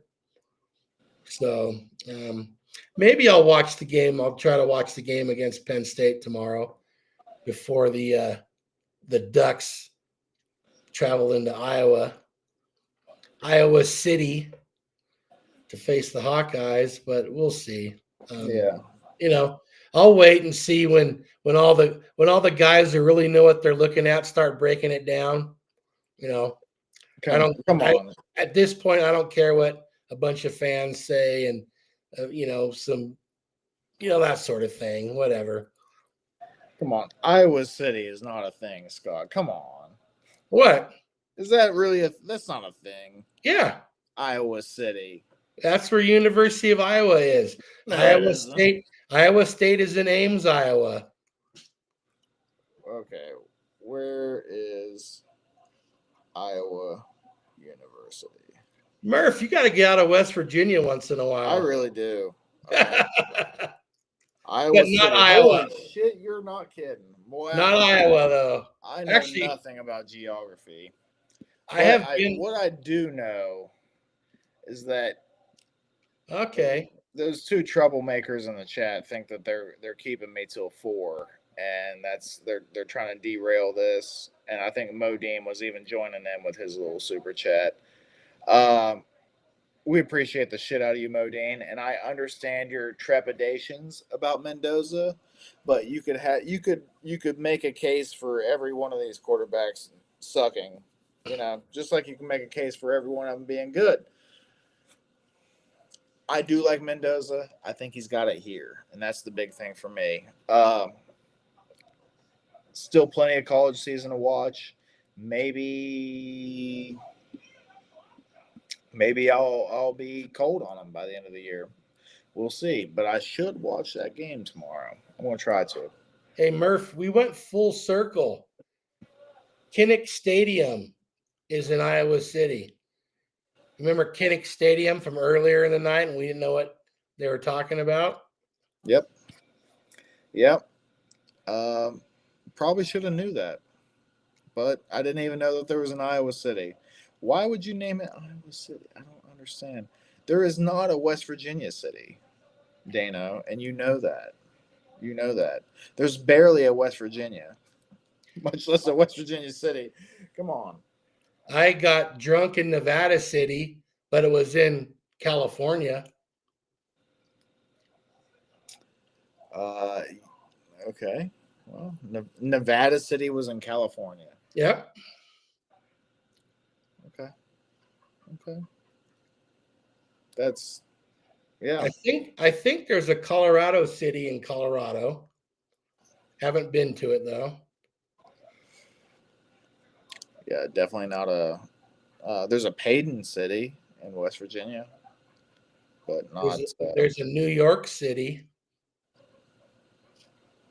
Yeah, I've heard of that one. I think. Yeah.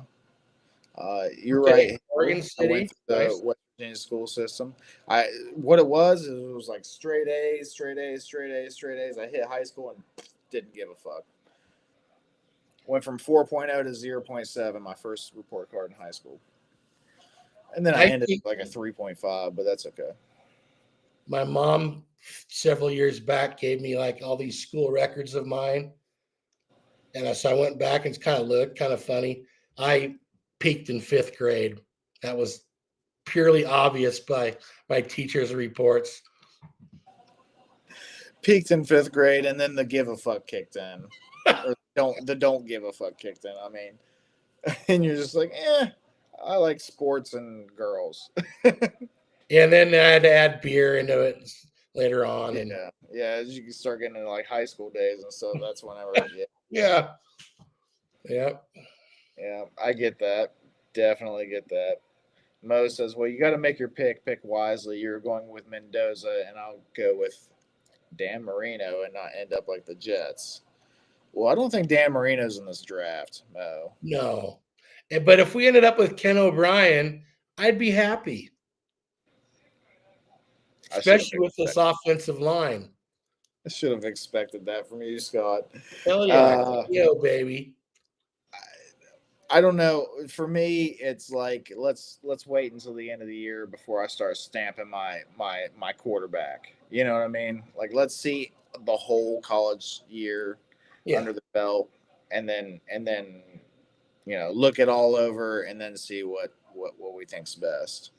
Like I said, I like Mendoza, but I also like Moore. I like I haven't watched any of Simpson, so I can't say whether I like him or not. I don't know. Newsmeyer, I really haven't watched any Newsmeyer either, to be honest with you. So I need to watch more SEC, apparently.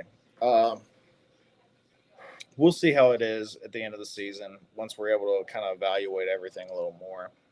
And we'll have plenty of debate on it, I'm sure, because we got plenty of picks to work with now. So that's good shit, Havmo.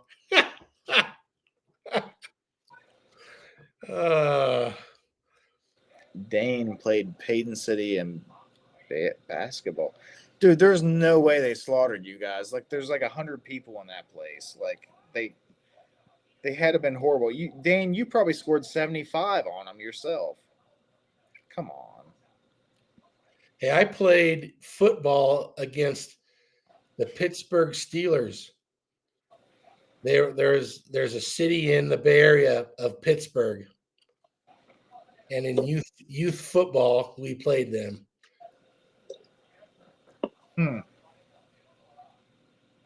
Okay. Yep. And they named their youth football team the Steelers. Okay. Yeah. Well, they had uniforms that looked like the Steelers. We were the Tri-City Cowboys.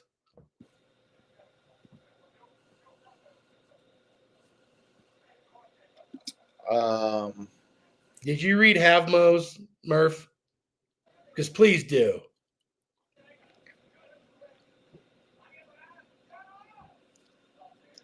Yeah. Well, at least that wasn't a West Virginia joke. Okay, that's all I got to say. But he's probably right. He missed the opportunity there. Yeah, I'm shocked that he didn't go low blow there. Honestly, I would have went low blow there. Yeah. Taking low blows. Modena saying Ken O'Brien. LOL. Give me Dan Marino with the 86 team. I'm not saying that. I'm just saying I'd be happy if we got a Ken O'Brien in this draft. That's all I'm saying, Mo. I get it. I get it. I guess time will tell whether we get a Ken O'Brien or a Dan Marino or a Josh Rosen. Yeah. Or Jesus Christ, don't give us a Josh Rosen. you could name some Jets quarterbacks also. Yeah. Give me a Chad Pennington. That's all I'm looking for. Just give me a Chad Pennington. That's all I need. That's what I would hope that Mendoza is a Chad Pennington. Totally fine with me. Oh, Dano.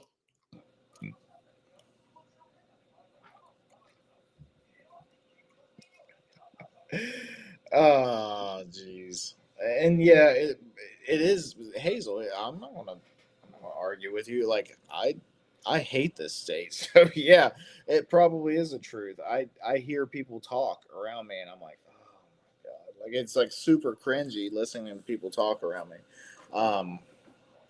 So yeah. Anyway, it is night time. Scott, thank you, sir, for coming on. Thanks for putting your picks in. Thanks for hanging out with us. And always good to talk to you, sir. I'm sure I'll hear from you in the old group chat. And I'll see you slaughter me and Wordle from day to day like you tend to do. Did I get you today? I think you did. I think you did 4 and I did 5. Dang, Murph. I left the 4 out there and you didn't beat it. I know. The one time you don't get 3. But, hey. I was on a 3 roll there for a little while. Huh?